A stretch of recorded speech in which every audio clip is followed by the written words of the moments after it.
which trainer is going to come out with the advantage in the final set, the final matchup, Losers Finals, Group H today, Galarian Corsola versus the Goodra that has been super popular today. Goodra will have an immense pacing advantage in this matchup, but where Goodra's going to struggle is it can't hit for super effective damage. So Goodra will be able to fire off a lot of Aqua Tails, but Galarian Corsola, it's one of the bulkiest Pokemon in this format. It has the stats to outlast the Dragon Breath, outlast the Aqua Tail spam, and deal very nice damage with the Nightshades. Ooh, Nightshade does do quite a bit of nice damage to the Goodra, but Goodra able to get in one more attack. This Aqua Tail is not going to be enough to knock out, so Hoff can safely no shield. And then are we going to get to see a farm down? No, we see an aggressive switch into Phoenix the Boss's own Galarian Corsola with the Credilli that we've been talking about is just so safe. I think this is one of the less effective targets that Credilli wants to see. This is one of the more neutral matchups. Credilli can typically outlast Galarian Corsola in the Zero Shield, as with the debuffs, it's able to endure the Astonish damage, the two Nightshades, and barely, as long as it has some pretty good stats, right? It is barely able to survive both Nightshades, all the damage, and make it to a third Rock Tomb, and barely be able to win the Zeros. Looks like Hoff is just looking for damage on this Pokemon. Will go for the Grass Knot. Grass Knot does quite a bit of damage, but it does set up the Corsola to potentially be able to pick up the KO now with the Nightshade, because it's only one stage debuffed instead of two. Taking a look at this Nightshade, let's see, the Galarian Corsola launches the Nightshade, Credilli hangs on, but is not able to throw an attack. So now Hoff is able to bring in the Shadow Kanto Marowak and has two Protect Shields still remaining. Now that Shadow Kanto Marowak, I can sense it, and it can sense that Dedenne hiding in the back. So we see the Goodra coming out. We see one Mud Slap, not quite enough. The Goodra able to hang on, no Protect Shields remaining, but that Shadow Kanto Marowak is still sniffing out that little tiny mouse Pokemon. Unfortunately, though, for the Marowak, Phoenix the Boss has both shields remaining. Yeah, Marowak, I mean, even with both shields in play, you can't stop the Mud Slaps. Going for the Parabolic Charge to buff up its defense to try and make it to the Play Rough, but it simply cannot get there. Who needs to throw charge attacks? Hoff gets the call right, anticipating that it is the Dedenne, and Dedenne just gets farmed down, and that is the big difference. If that was something like a Charjabug, for example, a Charjabug could have at the very least hit back for neutral damage and tried to, find a win con. Whereas unfortunately, Dedenne, it takes super effective from Mud Slap instead of charging as neutral, it just gets fully farmed. Yeah, that Shadow Kanto Marowak was sniffing out the Dedenne in the back. Loves the smell of Dedenne in the afternoon here in Pittsburgh. We're seeing the Shadow Kanto Marowak on the side of Hoff. Hoff saving it, using its Protect, using the Protect Shields here, and then just being able to straight Mud Slap down. We see that victory, that fist pump. Hoff is one win away from making it to the Losers Finals. Phoenix the Boss has to flip the script and win 2 in a row to continue on with a very interesting team, the Dedenne, the Goodra, the Shadow Charizard, Hoff running a very more strict meta team. We're about to see, is this meta for a reason, or will this, having a little bit of spice, a little bit of anti-meta help out? Hoff leading the very safe Credilli, again, into one of its more neutral targets, not a hard target as much like the Dedenne would be. Credilli will always be able to outpace, going for the Rock Tomb, immediate no shield from the Corsola. We did end up seeing in that previous match where if the Credilli goes for a Grass Knot instead of a second Rock Tomb, then Credilli is actually unable to make it to the third Rock Tomb. So will we see an adjustment from Hoff? The two flying types in the bag for Phoenix, the Shadow Charizard and the Galarian Moltres, an adjustment in strategy, benching the Dedenne, but there's quite a few targets for Dedenne in the back, and I love seeing the adjustment from Hoff. The Rock Tomb into Grass Knot play did not work in Game 2, so now opting for the double Rock Tomb play that will allow the Credilli on very low HP to make it to a third Rock Tomb. I am loving the look of the Azumarill in Hoff's back line, whether she lines it up against the Galarian Moltres or the Charizard. Obviously, her Corsola wants to avoid the Moltres on the side of Phoenix the Boss. Phoenix the Boss, what do you bring in here? Do you bring in that Charizard? Yes, in comes the Charizard, getting the energy head start. That's a 3 Ember head start. There should be the Azumarill brought in here. And then does Phoenix switch? And when the switch happens, do we see an I switch, you switch situation? Hoff's gonna have to stay disciplined and stay in this matchup because the Galarian Corsola does not want to tangle with that Moltres. Ooh, and it looks like Phoenix the Boss just willing to kind of stick this out, maybe recognizing Galarian Moltres doesn't really want to be here either, but now there it is. As I see Hoff breathing a sigh of relief that she's hidden the Corsola in the back and is able to at least get the Azumarill on this Moltres for a little while. So what this Azumarill has to do a lot of work to be able to set up the Corsola to be able to do anything in the back. The tricky thing about this matchup is this is a payback Galarian Moltres. So if the Moltres is ever able to get through this Azumarill, and Moltres does have a pacing advantage there, Moltres, I believe, should get to the fly 1 turn before the Ice Beam. Moltres looks like he's just going to go for a massive overfarm. Payback will do so much damage to a Corsola. It's a very efficient move. It gets same type attack bonus. Phoenix going to have to be very careful with the overfarm. In comes the Corsola. Corsola farming up Galarian Moltres. This is a huge call. Baiting with the fly. Hoff calls the bait! Shield! No shield for Hoff. She calls it correctly. I see that head nod. She knows it. And she has the attack. She has the power gem to be able to attack back at that Moltres and punch her ticket to day number 2. What a call by Hoff. A very tricky end game. Payback so threatening, but no shielding. Trusting in the read. The read game 1 was so accurate. Saying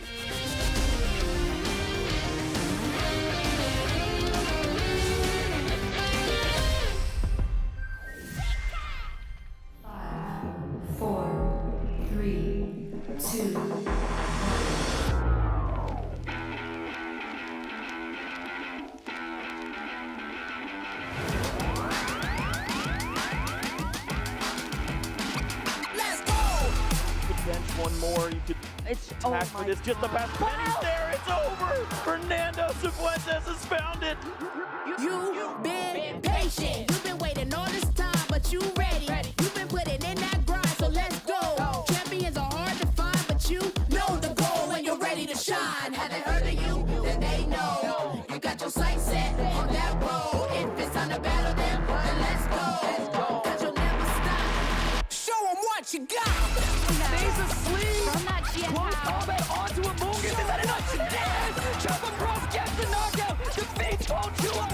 Show them what you got. Yeah, they already know. You got your sights set on victory road. Show them what you got. Yeah, they already know. You got your sights set on victory road. Gets the leg down, can you look down the wish cash where he has a little bit health left? Oh! What HP left, I know, it's over!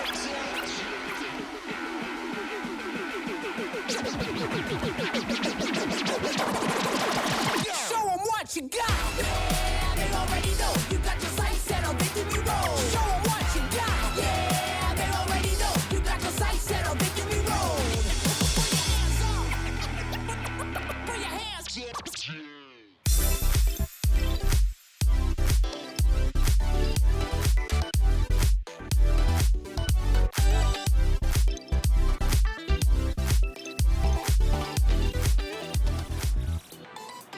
Locals will sometimes call Pittsburgh the city of champions for their legendary performances in sports throughout the years. Today, we will be crowning another champion. Not in baseball, not in hockey, not in football, but in Pokemon Go. My name is Stephanie Christine, also known as DeFi 250, and I am here with Home Slice Henry.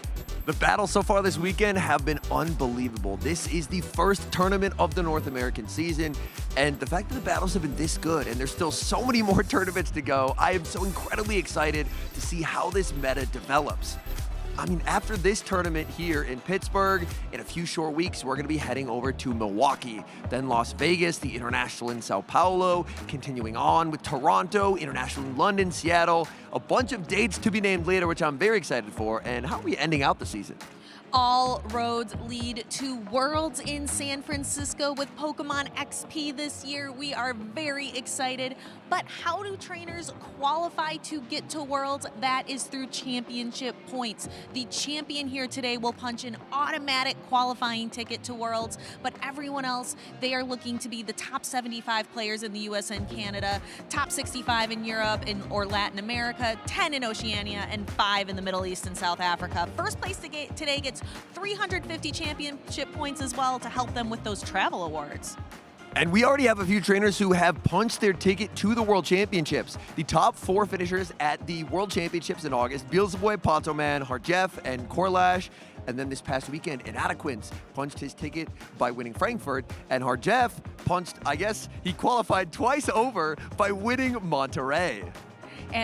We actually saw Harjef here today, but he did not have as great of a performance, and he's actually featured right now in our top matchup of day number 1, and that was versus Caleb Pang. Caleb Pang with his trusty Bastiodon and an Annihilate sweep. Harjef faced Caleb in already once, lost to him in 1 round, and then had to play him again here and lost again.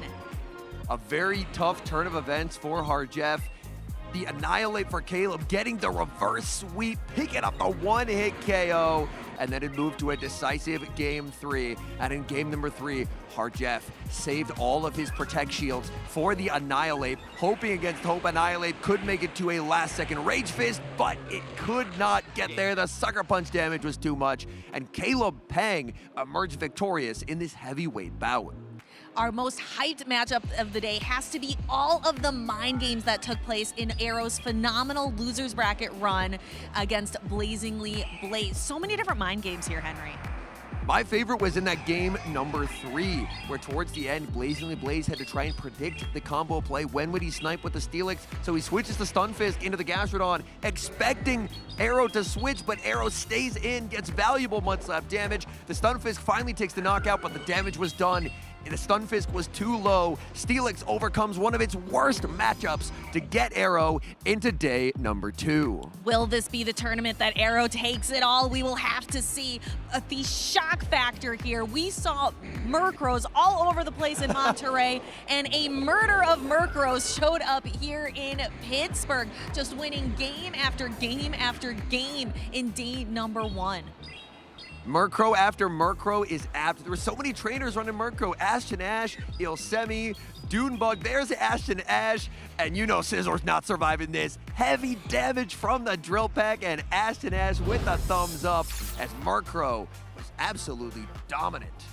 And Murkrow, I believe, is featured as well as Ashton Ash in our caster MVP picks for day number 2. That was 2-0 Butters pick, was Ashton Ash and the Murkrow, and then Will went ahead with Arrow and that Shadow Steelix from our very hype matchup that we featured earlier. And Hoff's Azumarill was also a key to victory, and for my pick, Out of Pocket's Crunch Charjabug. Now, I'm sure quite a few of these Pokemon, with how well they did in day number 1, will be on our day 2 usage.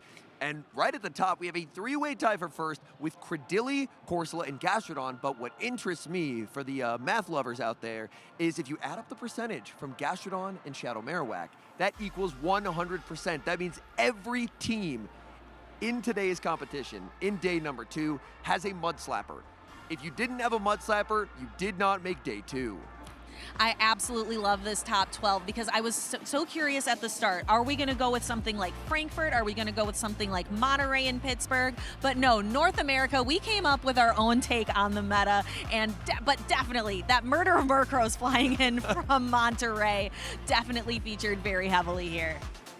Yeah, those Murkrow, they did an immense amount of damage. My goodness. Now, something that I am a little bit curious about as well is how this day 2 bracket is going to shape up, because we have some heavy hitters, some matchups that I'm very excited for. Honestly, looking at these matchups, I think I'm excited for all of them, to be honest. I am as well. We're going to be kicking it over to Speediest Chief and 2-0 Butters for Overload, Raichu and Trent, Doombug and LNDS Steinar, Zzwilous and GCB, and then later we will get to Out of Pocket versus Ashton Ash, a rematch from NAIC. Yeah, the NAIC Finals getting a rematch. And if you thought the winner's bracket was good, the loser's bracket has some unbelievable matchups as well. Arrow versus Semi, Phoenix Dark versus Caleb Peng, Hungry Wolfpack versus Silent Beast, and Hoff versus Shira. All of these matchups are going to be incredible to watch, but only one is going to be crowned the champion here in Pittsburgh today. We are going to be bringing you all of that exciting action, so be sure that you are following along. You want to make sure to not miss a moment on X, on YouTube, on Facebook, or on Instagram. Be sure that you are following @PlayPokemon or /Pokemon on all of these channels so you don't miss a moment. We have so many unbelievable spots where you are able to watch the content and follow along with the action, because if day one is any indication, it's only getting better from here with day number 2. Let's go ahead and kick off those battles for day number 2. I know we've got casters in the booth ready to go. Will and Steven, go ahead and take it away. Thank you so much, DeFi and Henry. What an incredible intro, and I think that's the perfect way to set the groundwork for an insane day number 2. We're heading into that 2026 season with a bang, Butters. I can't wait to kick it off with you. It's a perfect morning to play some Pokemon. Let's get this day number 2 started, because on the winner's side of the bracket, we have all 3 trainers of our players to watch. From 3 different regions, we have Zzwilous, LNDS, Steinar, and Out of Pocket. And then how about the wild cards with the Murkrows? We have Ashton, Ash, and Doombug as well. Doombug, one of the best trainers in Championship Series, and Ashton Ash, I think he's the best trainer to never win a regional. Will it be in Pittsburgh today? I couldn't have said it better, Butters. That is going to be an insane matchup to watch. When they were reading through the bracket in that intro lounge, I thought, man, you and I are getting such a treat, man. We get 3 of the best matchups, and all of the matchups are going to be insane today. I cannot wait to head to that loser's bracket and see my MVP pick with Arrow and his Shadow Steelix tearing it up down there as well. So I can't wait to get in the action, Butters. Our players are actually taking the stage. Overlord Raichu versus Trent.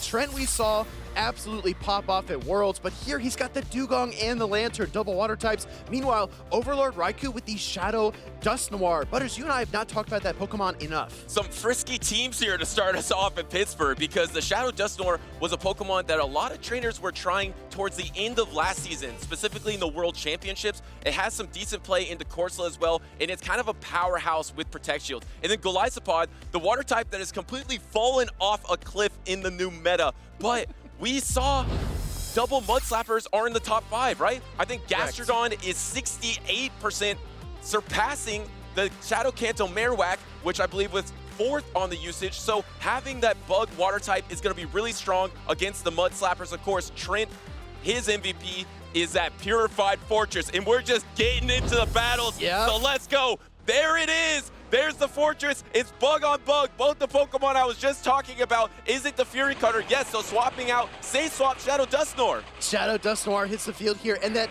the absence of a dark type outside of the Galarian Moltres is a big reason for that, but here it comes. Trent is ready for the safe switch. Gonna go for the dynamic punch here. This will deal a lot of neutral damage, but no shield from Trent immediately. He knows he can withstand it. He does withstand it, but it does a chunk into the Moltres, and now you can completely sucker punch down, but no, there's actually a Shadow Punch. Woo! He decided to go for one more Astonish, and he got punished because he might have got a Protect Shield or a knockout with that Shadow Punch. Overlord Raichu doesn't love that decision. Now he's going to have to go for a Fury Cutter down, have to give up a Protect Shield because you are double weak to that Moltres in the back. You're actually extremely weak to Galarian Moltres. Butters, you know that I see what you see. That second fly might get queued up, like Trent can't quite get there, so he's got to settle for 1. Coming in with the Lantern, and this is going from good to great for Trent. Throwing the Aqua Jet, Overlord Raichu misfiring here against the opposing water type. We're warming up here in Pittsburgh. That's not very effective into the Lantern. You have the Gastrodon in the back to meet the Fortress, but Trent is in a dominating position. But this is not terrible for Golisopod, because you're resisting that water gun damage, and you're throwing neutral Fury Cutters, neutral X-Scissor.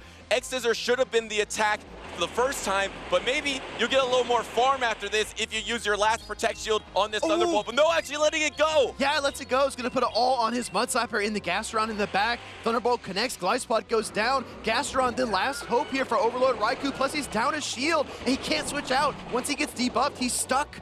And he's just going straight for the Sand Tombs here, because Rock Tomb will be resisted. Sand Tomb is going to drop the defense of this Gastrodon. You usually only see that Rock Tomb from the Fortress, but now since the defense has dropped, look at these bug bites. They are chunking into this Gastrodon. Not even chunking, Butters. They are shredding through the HP of this water and ground type. Shield comes up there by Trent. He's got 2 of them. Might as well use them. But I think that second Sand Tube's going to get fired off, and here it comes. It's a swarm of bug bites as this last Protect Shield comes out. Gonna drop the defense now. This Gastrodon is 2-stage defense dropped, and you're gonna be able to get to 1 more charge attack. No, the double body slam actually. Hold on a second. You get the Protect Shield here. You can back to back. How much health does that Lantern have? Does Trent switch wait here? a second. He switch. tries to swap on it. But no, the bug bite actually registered and knocked out at the exact same time as that body slam. Insane. I saw Trent tapping on that Lantern. He wanted to catch the back-to-back body slams in case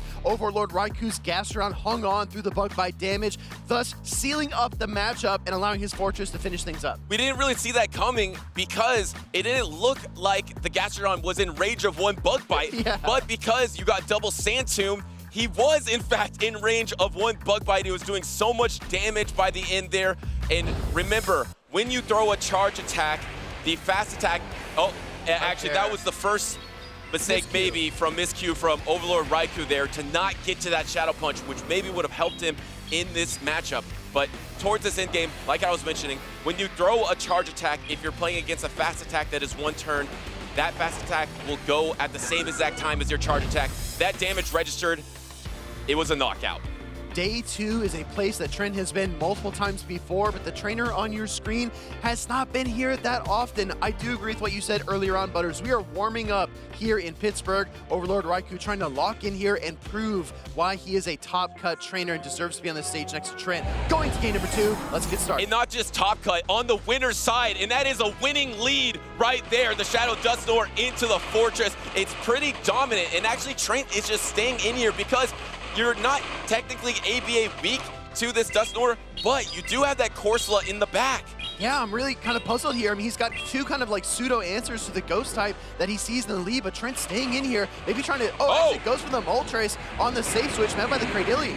But now you have the energy advantage, and we saw this time and time again in the World Championships. When you get that little bit of energy advantage as the Galarian Moltres, it is huge in this matchup because you're able to outpace the Cradilly. Most Cradillys in this meta will be using Acid, so that means a 1 or 2 Sucker Punch advantage is absolutely crucial. Exactly, and Trent throwing on the charge check priority because he knows the Galarian Moltres is going to win that, not taking the debuff first. I mean, these are minor things that you might not think about too often, but the top players make these plays consistently. Going to go on that charge check priority again, but this time, Butters, for the Brave Bird. He's going for it, and it looks like it's going to land. Remember, this is debuff, but this is such a strong attack, and it barely doesn't knock out. Crazily endures with 1 HP and a dream to throw another Rock Tomb, which will probably be the knockout into the Galarian Moltres. Yes, secures the knockout, secures the alignment, but actually instant pivots into the Shadow Dusknoir.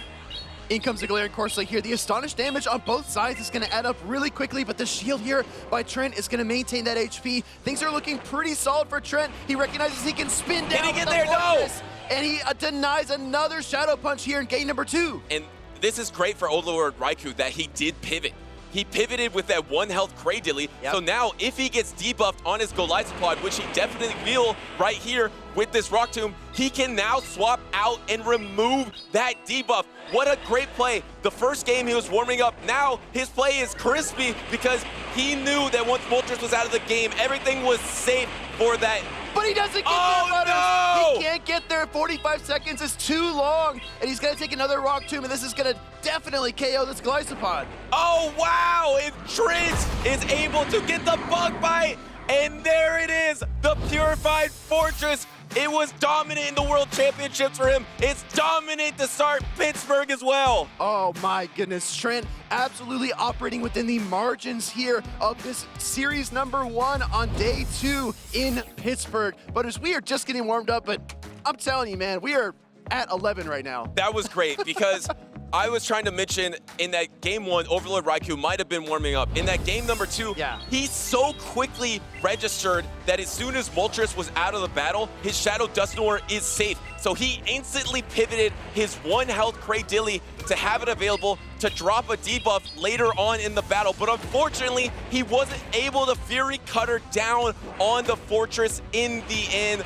I mean, that Fortress is just looking so strong for Trent. That right there, that swap into the Shadow Dust Noir to bug bite it down, I think that was key because it gave Trent a couple more bug bites and put him on pace, on track to get to the double rock tombs against that Glyspot later on in the game. And Butters, you saw it as well. Only a half second until that switch timer was available, and Raichu could have swapped to that Cradilly to soak the second rock tomb and keep his Glyspot in the game, but he couldn't make it there in time. In my opinion, Trent has unlocked the Fortress gameplay better than any trainer I've seen so far.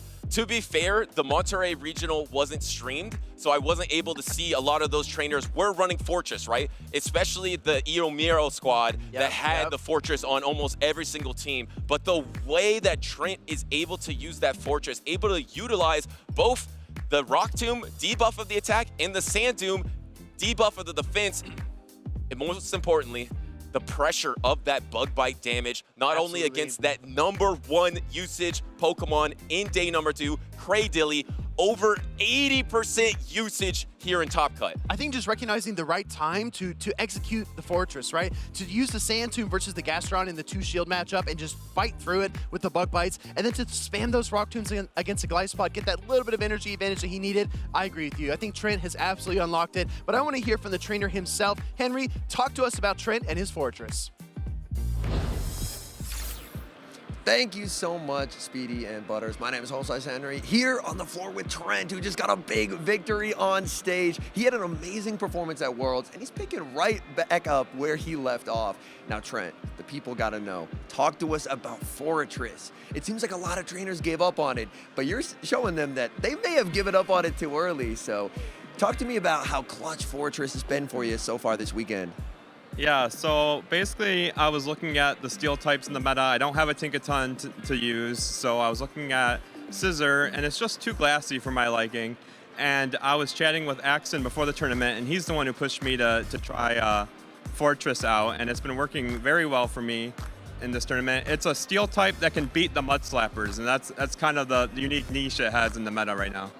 I do like that because taking a look at top usage, what do you see? It's Cradilly, it's the Mud Slappers. We were looking at top usage earlier, and every team in Top Cut has a Mud Slapper. So imagine having a steel type that can actually have play there. The bug bites add up so much.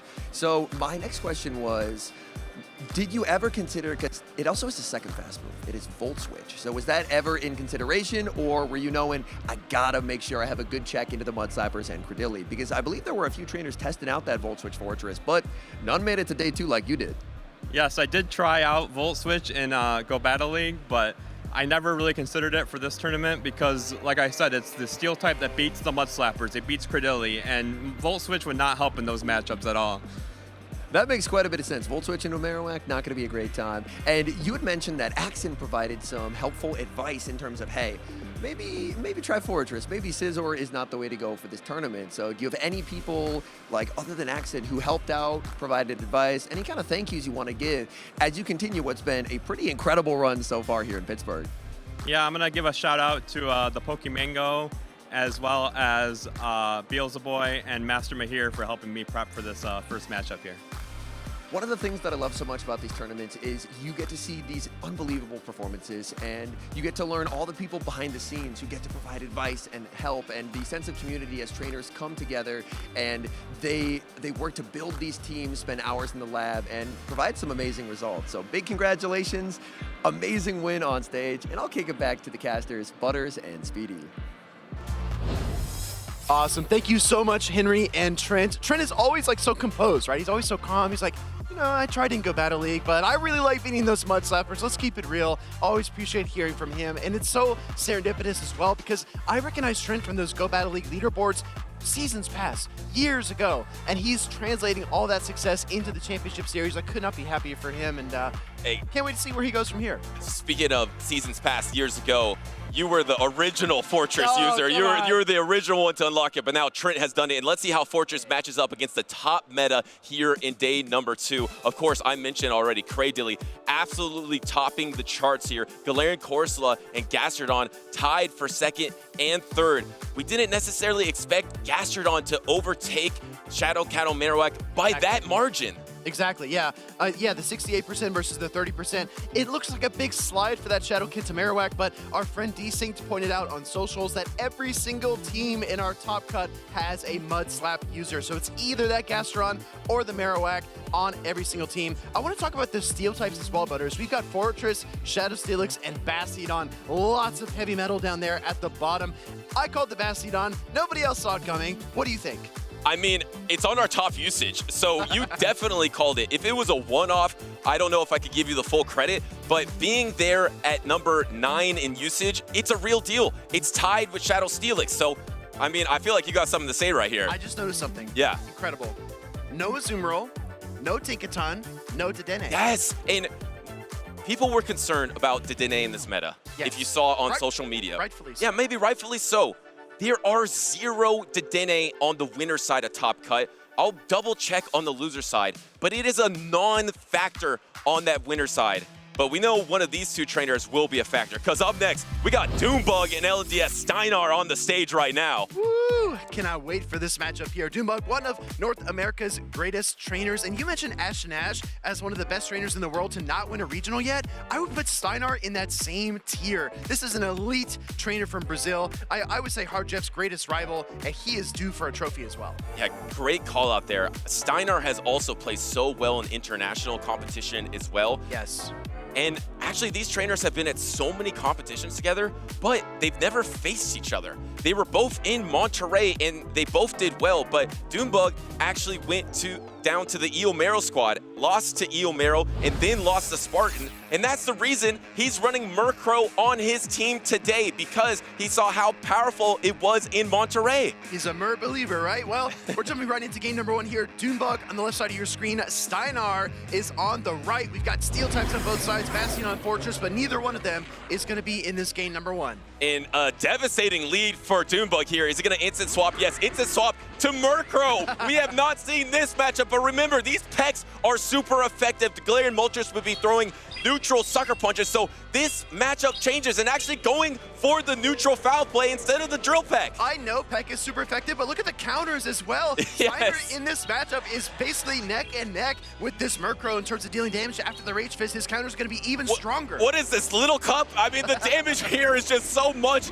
on this Murkrow. And suddenly, the damage has reduced. You might be able to get the double charge attack here. I think if Crazy tries to get greedy, Steinar tries to get greedy with the form down, I think you're going to get double drill pecked. I think he's going to have to shield at least one of these. Oh You my saw goodness. How much damage that did. Oh. Doombug's Murkrow was so close, but you called it, Butters. Going for the Rock Tomb in the knockout, wants to maintain the shield advantage here. Doombug actually does commit this shield because he wants one in return. And can he swap? He could have swapped, but instead goes for this drill peck. It probably will knock out. And does Steinar give up his last protect shield? No. Wow. Just decides to let it go, let the alignment go. Oh, wait. And suddenly, no, it holds on. Simultaneous.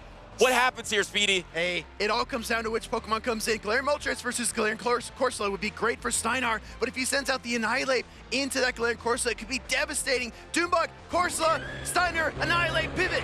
I don't know if anyone clicked. I think they both let the game decide. Am I crazy? Did anyone click on a Pokemon? I didn't see any taps there, so it might have just been fate. But here comes the Rock Tomb on the Charge Attack priority with the Galarian Moltres' Fly. And shields are down for Doombug, but Steinar does not have Brave Bird.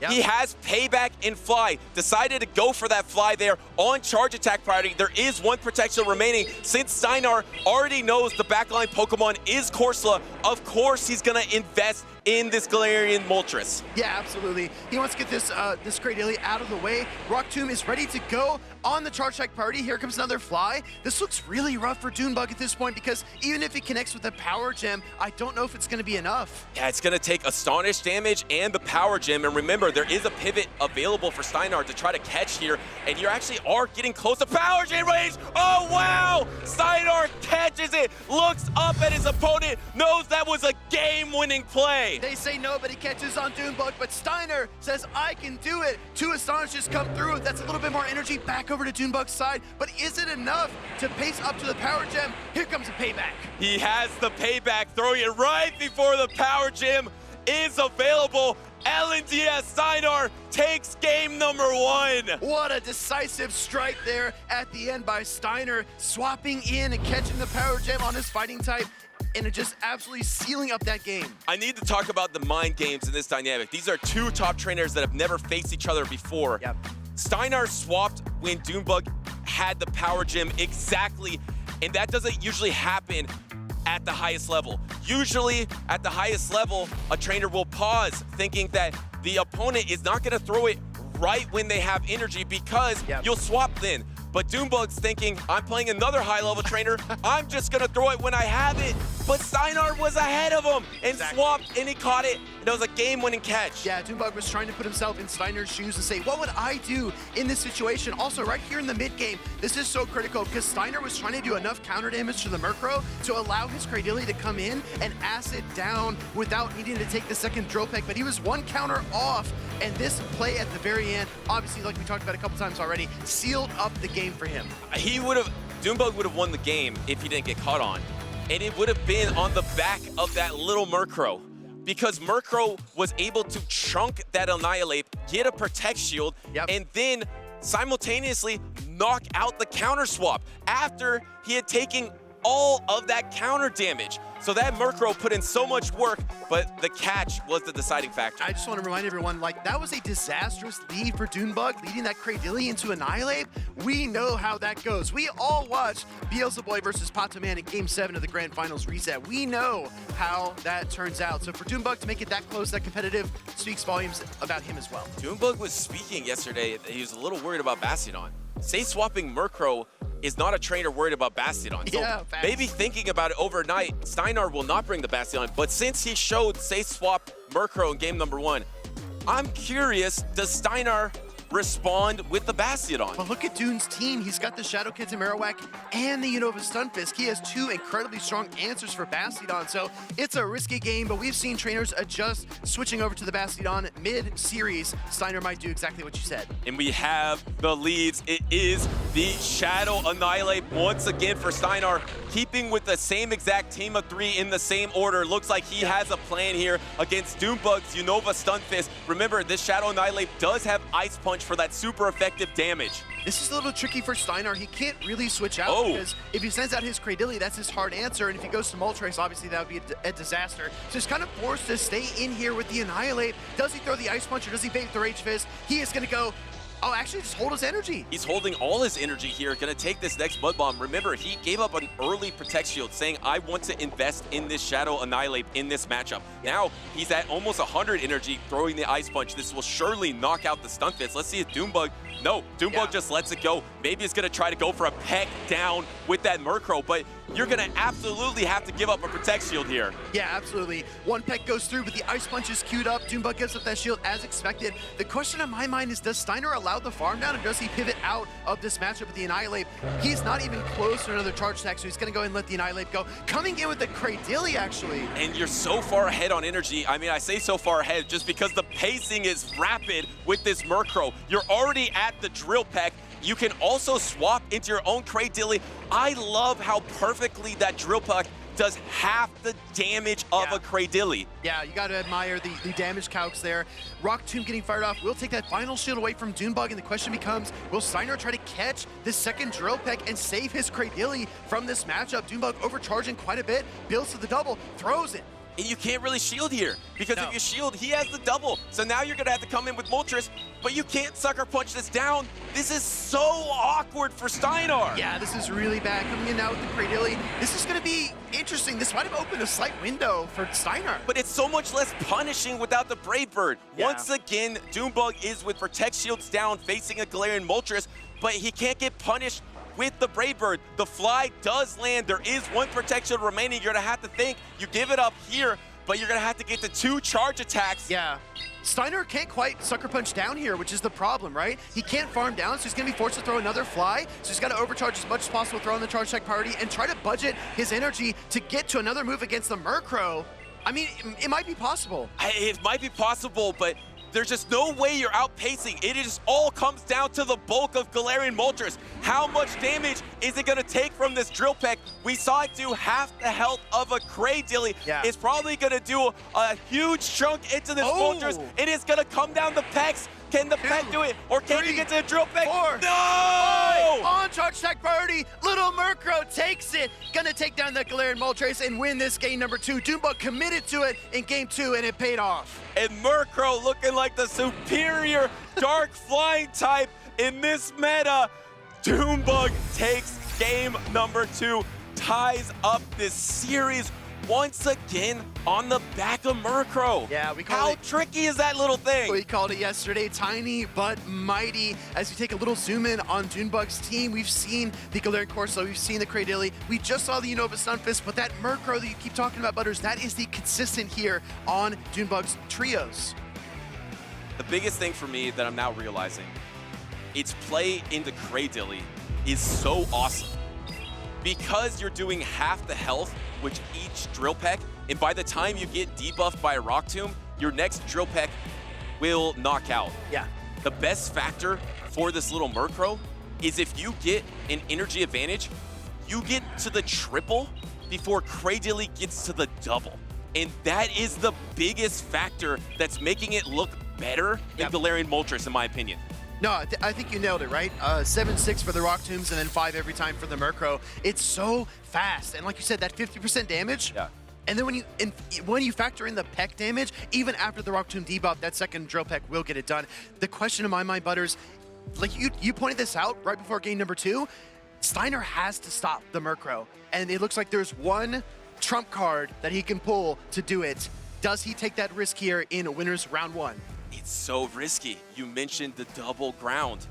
You could land it on the Murkrow, but you could also land it on a Unova Stunfisk or a Shadow Kanto Marowak, and the game's over. So you could hard win the game, you could hard lose the game, but you see in these matchups, they're so close. Maybe he's just thinking, I'm gonna play better on the edges, play better neutrally than I did in that game number 2.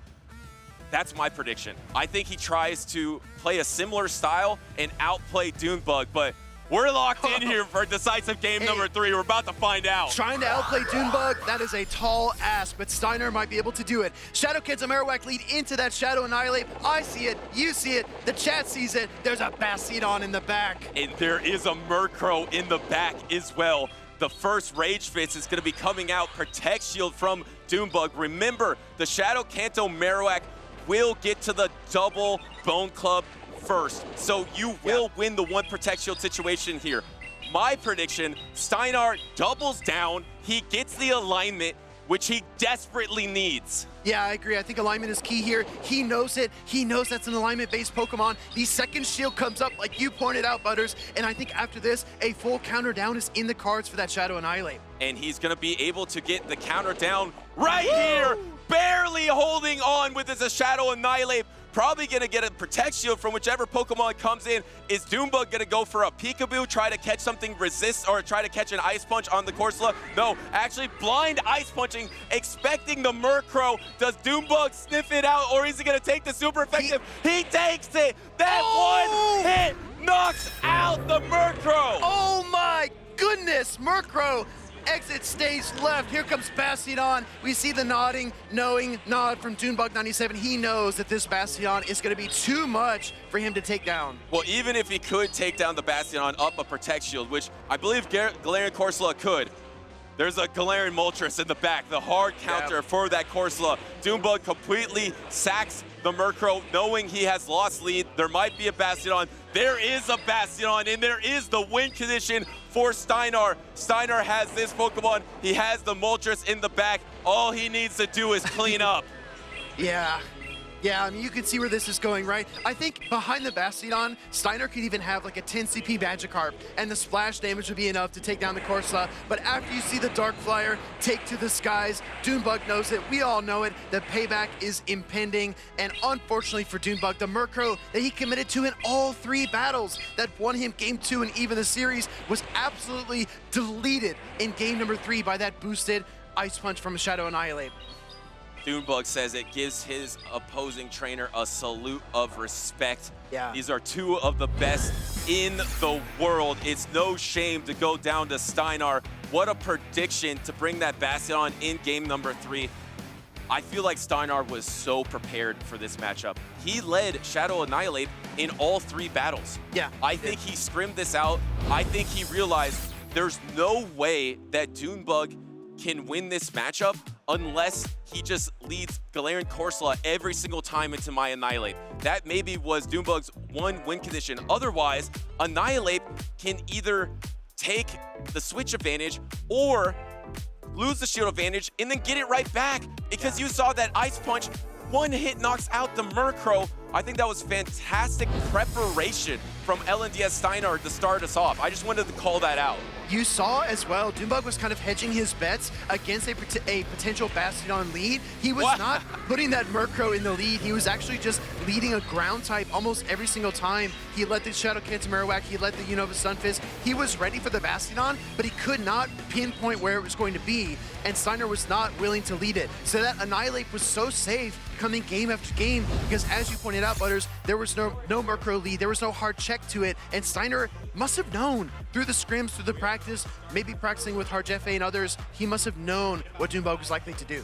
I think so. I think this actually just comes down to preparation. Yeah. It's a huge factor going in the start of day number 2 that we don't necessarily talk about a ton, but if you're coming in that winner's side of the battle, you know your first opponent the next morning, you're spending the night before preparing for that matchup. Some trainers like Trent want to do it all solo. They don't even want to hear the perspective of their friends because they're like, I don't know how to play like you. I want to play my own way.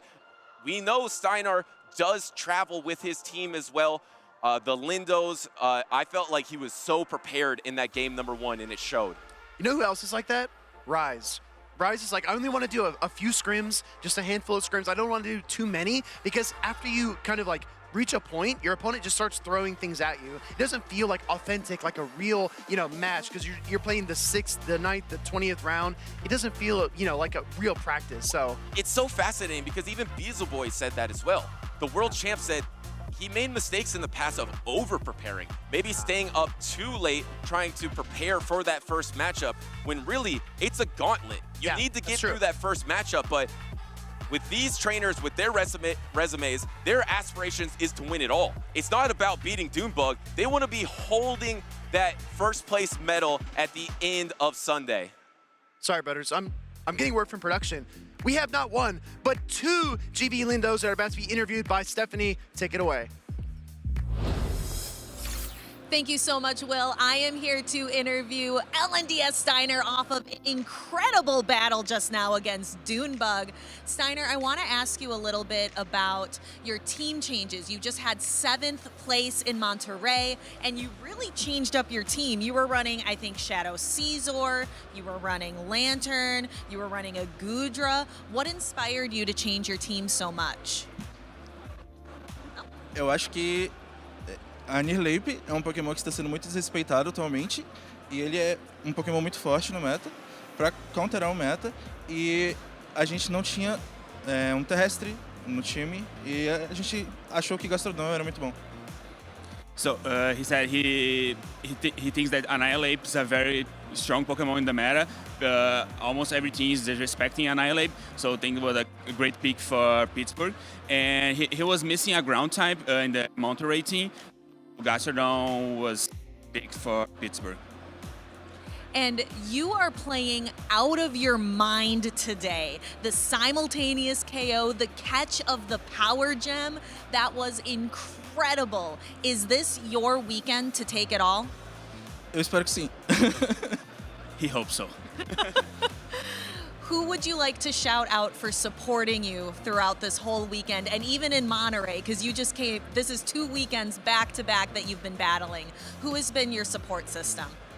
Meus pais, primeiramente, eles estão sempre me apoiando, mas principalmente o pessoal da Tuzi, o pessoal do Gibelindos e os meus amigos que vieram viajar comigo, o Kana e o Rajaf. So my parents mostly, because they support me a lot. The Tuzi Esports, all the support, we are here because of them, and friends from Gibelindos and the friends they're here supporting him. Thank you so much, both of you, for taking a moment to chat with me. We've had plenty of world travelers. We're actually going to have another world traveler on stage here in a moment. Will and Butters, let's hear some more battles. Thank you so much, Stephanie. And Pada Baines, congratulations to LNDS Steinar. Awesome for Harjefe to provide some translation as well. And you know, at the end there, Steinar specifically thanked Harjefe as well. But in the translation, he didn't mention that. I was going to say.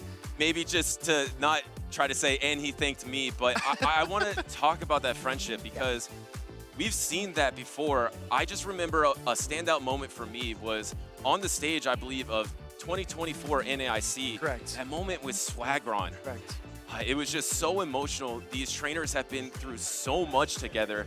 They support each other through and through, and they really want the other to succeed, even when they're oftentimes in the same top 5 of a competition. So it gets dicey, but I just love to see the friendships within the community between these two top trainers. So that was an awesome moment to see for me. Butters, I'm getting a little misty-eyed. Let's get it down to the stage, get us off camera. I want to talk about these next trainers up on stage. We've got the Zzwilous taking on GCB. Chat, I know it's early, especially if you're on the West Coast. Let's get active in the chat. If you're rooting for the trainer on the left from Germany, type some Z's in the chat. If you're rooting for GCB, type those 3 letters as well. Butters, what do you think of these teams? We've got Guzzlord and Wigglytuff right there, dead center. Well, first I want to talk real quick about the trainer on the right because new season, new faces. This is a trainer that has only competed 1 time in the past in 2025 Baltimore. Now coming in on that winner's side of the bracket. So show him some support as well. Everyone knows Zzwilous. He is awesome, but I love seeing the new faces here trying to make an impact on the scene. But now, let's talk about those Pokemon. Because Guzzlord is a pick that we've seen with Arrow, but ZZ was the trainer to get it to that winner's side. In the only Corviknight, there's only 1 Corviknight in all of winner's side top cut, and it is on the team of 6 of Zzwilous as we have a Cradilly mirror here. I think that the Cradilly on GX's side is gonna win because it's purified. When you purify a Pokemon, you increase all of its stats, which includes attack.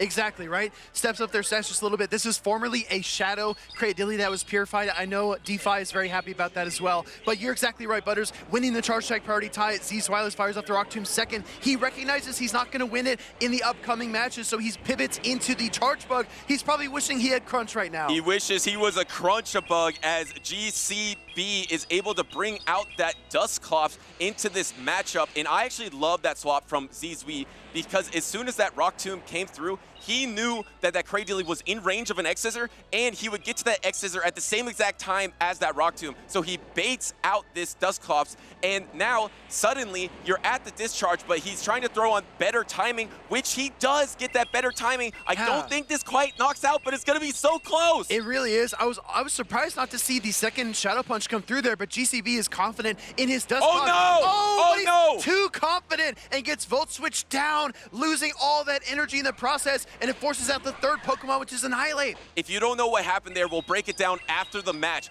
But that Volt Switch registered before that 3 turns of that fast attack, so that is brutal for GCB here, now coming in with the Shadow Primate, the only Shadow Primate on that winner's side as well. There's 2 Protect Shields remaining, and it goes through, it lands, knocks out the Charge-a-Bug. Yeah, my apologies, I said Annihilate, but that's definitely Shadow Primate on the field. Down a shield, but so much energy. Rage Fist is going to come through here. This is so funny as well, because Zzwilous has piloted both of these Pokemon in previous tournaments. He knows exactly how this matchup goes. He knows how a lot of matchups go, if I'm going to be honest. Yeah. ZZ is a professional Pokemon Go player. Here comes the next Rage Fist from this Primate. Look how much damage this Primate has actually been able to put into this Corsola. Pivot into the Cradilly here. There's almost double Nightshade. Swap onto the Rock Tomb into his own Cradilly for Zzwilous. Yeah, I could have played that a couple different ways. Could have gone to the Cradilly earlier, but instead banks almost double Nightshades on that Galarian Corsola because he wants to save that energy for the Primate just in case his Cradilly gets farmed down here. And he's going for Grass Knot here because it does slightly do more damage than the Rock Tomb. Not expecting a Protect Shield, but it is a Protect Shield, so Rock Tomb would have been the better attack to debuff the Cradilly, but all you need to do is get it in range of Nightshade, and I believe it is in range of Nightshade. Yeah, I like this play a lot by GCB because he knows ZZ wants the double Nightshade so he can still get off this Rock Tomb. The question is his timer up and does he have the Rage Fist on the Primate? Can he combo play here? No, actually, ZZ throws the Nightshade right away. And it's all going to come down to if that Primate has energy. I don't think it does. The double Nightshade is available for ZZ. He's going to throw it right here. Primate was dry, so ZZ is able to take game number 1. Yep, out of energy, out of time. Galarian Corsola topples the Shadow Primate there on the field, and Butters, it all took a turn when that Volt Switch came through, KO'd the Shadow Dusclops. I think a non-Shadow Dusclops could have withstood the Volt Switch, but the Shadow could not. Yes, and sometimes you talk about timing and want to throw on proper timing with your fast attacks to be as efficient as possible. But sometimes in these competitions, you may get too eager for timing. Yeah. And that's exactly what happened there with GCB, because he tried to throw one of the hexes, which is a 3-turn fast attack, against the Volt Switch, which is a 4-turn fast attack, which is gonna happen right here. So he throws it thinking he can reach the Shadow Punch, but if you're in range of knockout of that fast attack, that will actually have priority over your charge attack. So it's a unique interaction that happens in Pokemon Go PvP that you see kind of often, and GCB should have not risked it and should have just gone for the Shadow Punch. Yeah, we see a lot of 1-turn fast attacks, a lot of 2-turn fast attacks. The damage application is so quick with those that we can often forget about it, but with 3-turn, 4-turn, and 5-turn, it matters a lot. Jumping right into game number 2, these trainers are ready to throw down. We get the Charge Bug from Zzwilous. This is where the X-Scissors can be incredibly useful. And this is where the electric type of Charger Bug is way more useful than the other electric types, in my opinion. Yeah. Specifically compared to the Unova Stunfisk. Unova Stunfisk gets destroyed by Cradilly. And the fact that you're able to beat Cradilly in those even scenarios, and now swapping out into your Corsola to try to take that Rock Tomb, you do take that Rock Tomb, you are debuffed. Is that a Wigglytuff in the back? I think there is. There's a counter swap of the Wigglytuff, but it's not as brutal as it used to be, but still, pretty brutal, Speedy. Yeah, and that extra Astonish that ZZ was able to get on the swap allows him to get to this Power Gem and deal some damage back to the Wigglytuff. But keep in mind as well, it's still debuffed from the Cradilly Rock Tomb. So like you said, Butters, it's not as abysmal as it was last season, but it's still not great. And it looks like actually GCB is going to go for the full farm down. I was thinking maybe that's not as possible, but it is. The Power Gem is going to be coming through. It is debuffed. Maybe in a standard situation where it's not debuffed, it gets a little dicey, but probably not. You get the full farm down swap, and now you're going to have to take double Icy Wind. The tables have turned here in Pittsburgh. This is wildly uncomfortable because ZZ is switch locked. He's going to take this Icy Wind RB forced to use his shield, and this is super effective damage if he allows it through. He's probably got to allow at least one of them through and look for the acid down. I like GCB's team. It has a lot of ice pressure. Yeah. These double Icy Winds swap. Guess what? I got an Ice Punch too. I love this tech here to run the Dusclops. Almost everyone is running Galarian Corsola, but the fact that you have this Ice Punch for the Cradilly that is top usage by a mile could be very important in Top Cut. Out of the cooler and into the freezer. Here comes GCB with the Ice Punch. Going to be super effective damage against Cradilly in spite of the Rock Tomb debuff. It's going to bring it close to a KO. Might need 2 more hexes to get it done. And can he get the hex before the charge attack is available? Good There's timing. a swap though. Better timing there from GCB, able to throw the Shadow Punch, but I think his timer is, oh no, not quite back up, but you would probably still rather try to soak this energy here because you don't want to take that X-Scissor on your Cradilly. That's why Zzwilous not only is trying to throw on great timing, hold on, Speedy. Wait. Is this going to be enough? Can you hold on if you're GCB? I don't think can so. Can you endure? Oh, yes, you can! Wow, Shadow Dusclops hangs on this time for GCB. Gonna get off this Shadow Punch. I don't think this is quite enough either, but Zzwilous just does not want to lose any more HP on his Charge Bug. Gonna look for some Volt Switch damage. Back to the Cradilly versus Charge Bug matchup. And back to the switch timer for Zzwilous. The switch timer is available. He needs to swap on this Rock Tomb. If he doesn't catch a Rock Tomb, it is over for him. It's so hard to do. Does he pause? He pauses! He catches! What a play from ZZ! ZZ engineering win conditions in real time, everybody. Soaking the Rock Tomb. Like you said, Butters, giving himself a chance. He's about 2 Volt Switches away on that Charge Bug. Comes back in with the Dilly. Don't forget, it's got the Grass Knot. Brilliant. Knowing that he's going to hit the Grass Knot to put it in range of the X-Scissor and also not give enough energy. But does he get back to his switch timer? Yes.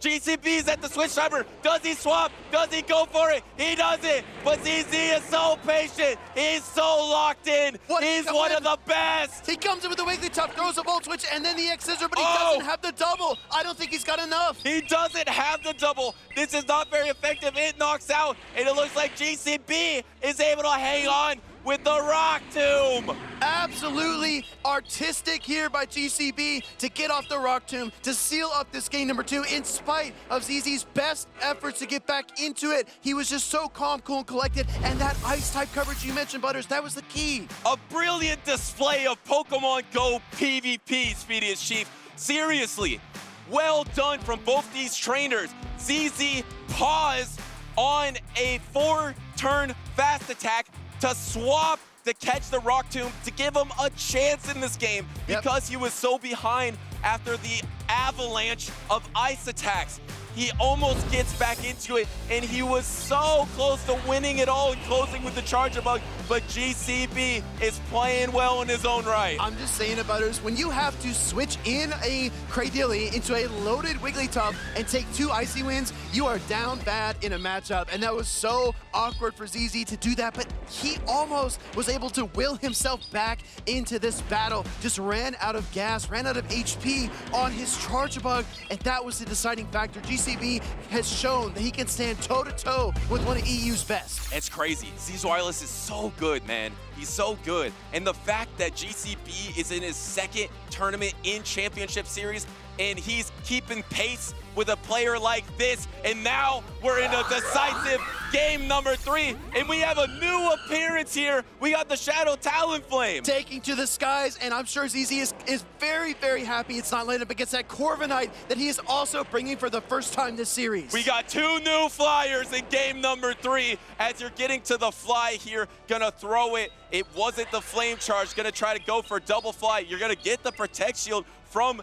ZZ here. Are you gonna throw the Power Gem or go for the Nightshade bait? Going for the bait, but I actually don't even know if it's a bait. This probably knocks out anyway. I don't think you need the Power Gem, right? Because those Astonishes are doing so much damage. They really do. To the Shadow Talonflame, but GCB wants to bank it for a rainy day. Comes back in with the Cradilly now and forces maybe a switch. Here comes ZZ with that Corviknight.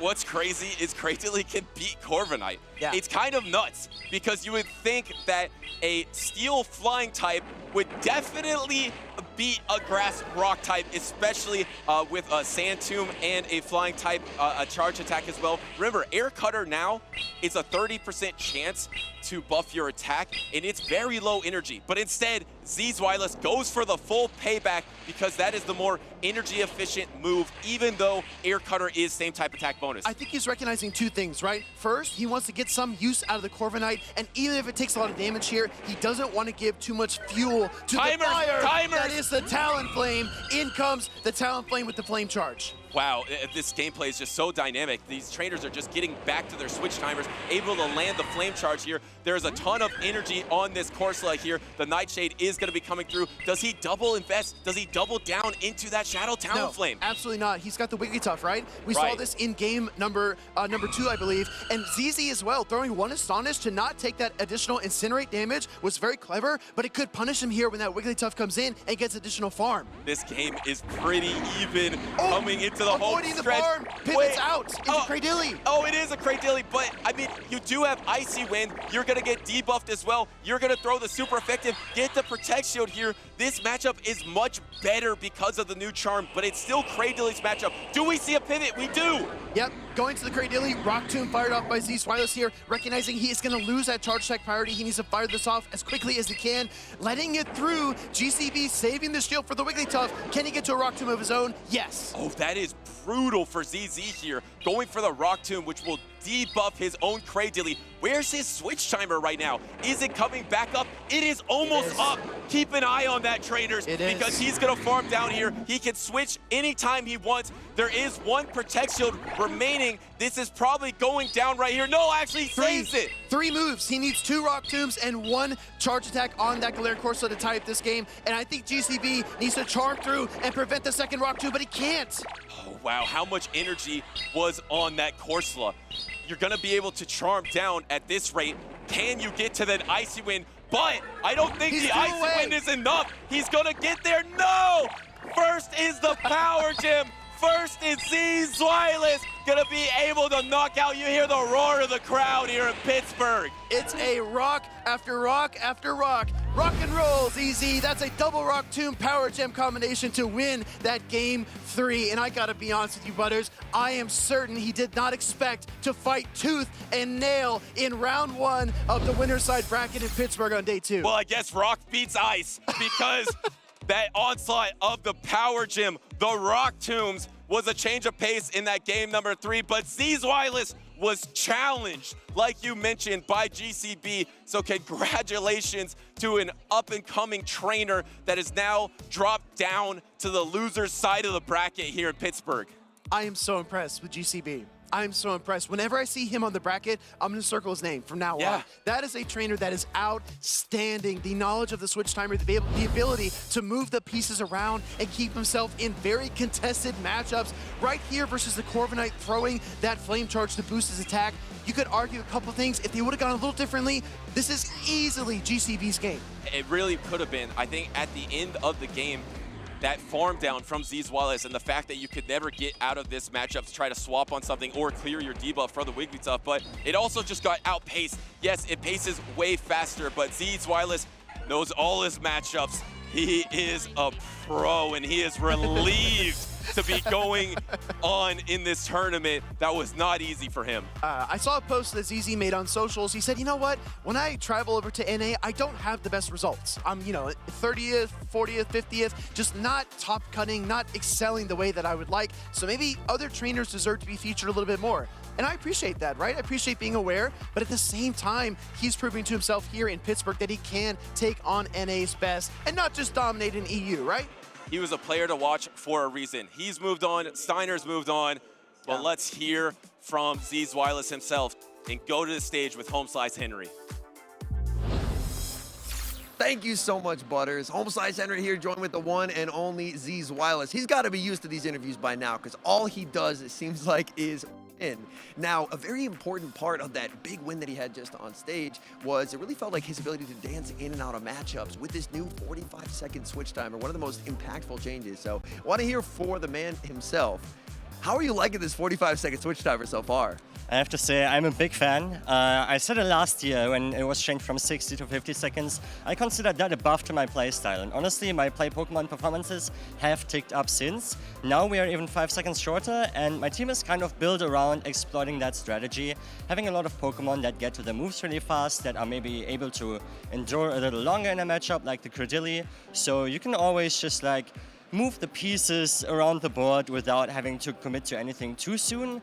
And yeah, have some very fun, very flexible, very dynamic endgame scenarios, which I'm kind of aiming for this weekend. And speaking of the team, you mentioned it's designed around this 45-second switch timer. You are well known for running some Pokemon that people may not necessarily be given as much to. I know in the hotel the other night, I got into you in the Go Battle League, and I got cooked by an Incineroar. It terribly for me. I had a Pawniard, Firefang's going crazy. It went very bad for me. So it feels like a Pokemon has been rising a little, and it's really good for you so far is Charjabug, that extra Volt Switch damage this season. Talk to me about how Charjabug has been helpful for this playstyle in the tournament. So yeah, everybody was, and me included, was very scared about Dedenne as the premier electric type at the start of the season. But what Dedenne has, in terms of problems that Charjabug doesn't have, is that its matchups feel very alignment dependent, very rock, paper, scissors, as we like to call it. Whereas Charjabug, with the bug subtyping, it takes neutral from ground type attacks, which otherwise are the best counters to electric type Pokemon. So you still have all the benefits from the electric type, but you also have a very interesting secondary typing that helps. For example, in this matchup, the bug type helped resist the Primeape Karate Chops. It was super helpful just with its spamminess, with its pacing, because Volt Switch was already a good move. Now it does even more damage, but charging up to the charge attacks was always its strong suit. So yeah, again, you have a lot of flexibility, a lot of good roll compression with this Pokemon, because it can do so many things at once. ZZ and Charjabug off to an electrifying start at day number 2. Big, awesome win on stream. And we'll kick it to a short break. I believe we have a segment from the World Championships that just happened this past August. I got to go there. I got to visit the Pokemon Center. Centered around that Pokemon Center. Are you guys ready for the Pokémon Center? Yeah, so excited! What are you gonna get at the Pokémon Center? I'm gonna get the Jigglypuff. What are you gonna get? I'm gonna get the Pikachu. Oh, I'm so excited! Okay, let's go! Let's go! Let's go!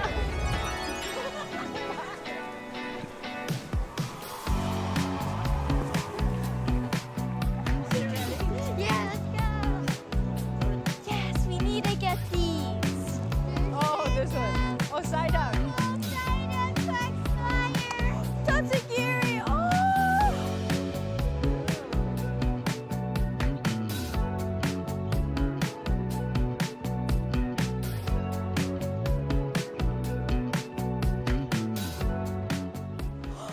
It's a Pikachu.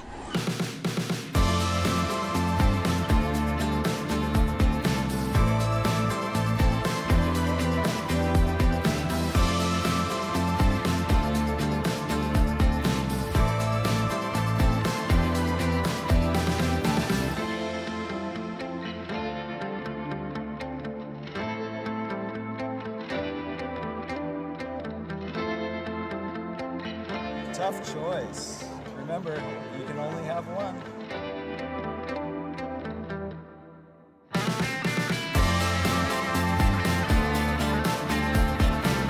What did you get from the Pokémon Center? I actually got something for you. Thank you. That's so cool. I actually also got something for you. I got a Pikachu. Thank you. Oh, let's head to the arena, okay? Okay. How many Pikachus do you think you have? Too many, can't count. What are you gonna name your Jigglypuff? Probably Iggly Biggly Bop. Welcome back, trainers, to a brand new interview. I'm here with Jason, 2890, indisputably one of the best Go Battle League trainers in the world. Jason, I know that sounds like a tall statement to make, but you are seriously one of a kind. Tell us about your success over these past Go Battle League seasons, because you've been tracking this kind of data, right? Well, yeah, there's a member of our community named JJN that keeps like a season-to-season spreadsheet that he updates after every Go Battle League season, and he has like so many different statistics on there.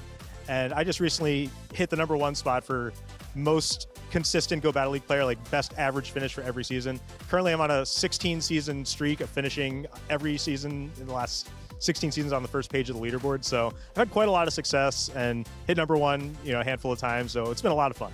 You are a name that I recognize from your Go Battle League performance. You're just absolutely incredible. Jason, 16 seasons, my goodness. How do you maintain any sense of consistency? Because, I had a little bit of success on the leaderboards, but that was years ago at this point, and the meta keeps changing. What are kind of some of the strategies or techniques that you use to read metas, to understand it, to stay on top? Well, I pride myself on being a very well-prepared player. So after every season, there's moveset updates, things change, new Pokemon become relevant. So I spend the first few weeks of the season just getting accustomed to some of the new changes, playing out some new Pokemon, some new movesets to see what's going to be useful. And then by the end of the season, I have a pretty firm grasp of the meta. I consider myself a pretty big data nerd, I guess you could say. Like, I track a lot of opposing teams I see, a lot of opposing cores I see. So by the end, I've made adjustments that I think will play into a lot of the commonly seen cores and commonly seen teams that I'm seeing out there. And I just aim to try to team build to have as much play into as many different teams as possible. Well, speaking of that, are there any consistent strategies that you use season after season? Like, for example, do you start a brand new season and you say, you know what? I really liked Bastiodon and Shadow Victory Bell, so I'm going to try those Pokemon again and see if they're still good. Do you do things like that or anything to that extent? Yeah, a lot of times my default strategy whenever a new season happens is let me try last season's teams and see if they still work in this new meta. And, I'll find out pretty quickly if they're going to be good or not going to be good. And if they are going to be good, I'll find some way to incorporate those in the new meta. But mainly my biggest strategy when it comes to team building is to incorporate what's known as an ABA strategy, which is kind of not a very common team building technique because I end up being weak in the front and back to specific Pokemon. But the way that it works, I end up baiting my Pokemon into making mistakes because they assume after they take out my lead, that was the only Pokemon of that type that he had. So I could save swap something that hard loses to that typing and I'll be fine because that's presumably their only Pokemon of that typing. But surprise, I got a Bastiodon in the back, ready to punish your flyer. That was not my only flying counter. Stuff like that, which I think gives me an edge in the long run over a lot of other trainers and takes advantage of how other people build their teams, basically. Awesome, Jason. I have one more question for you. You're here competing in the Show 6 Pick 3 format, which is the official format for the Championship Series. In Go Battle League, of course, we like to call it blind threes, where you essentially lock in a team of 3 Pokemon and that's it. Are there any skills that you've picked up in Go Battle League that translate directly over to the Championship Series and play Pokemon? Well, obviously all the in-game mechanics stay the same, like move counting, move timing, team reading, all that plays into it. But the team building aspect is something that I consider to be extremely different. I am a very good Go Battle League blind 3v3 team builder, but Show 6 Pick 3 is a completely different beast. I am definitely not as experienced as a lot of the other trainers out here, but I'm hoping that my skills in the Go Battle League and my natural like game mechanics and strategies will help translate to have me have a hopefully strong showing in Pittsburgh here. Awesome, Jason. Thank you so much. I would encourage a lot of Go Battle League trainers like yourself that are really successful in the format to come out and try the championship series. But for now, root for Jason. Let us know who you're supporting in the tournament bracket, and back to the Pokemon action.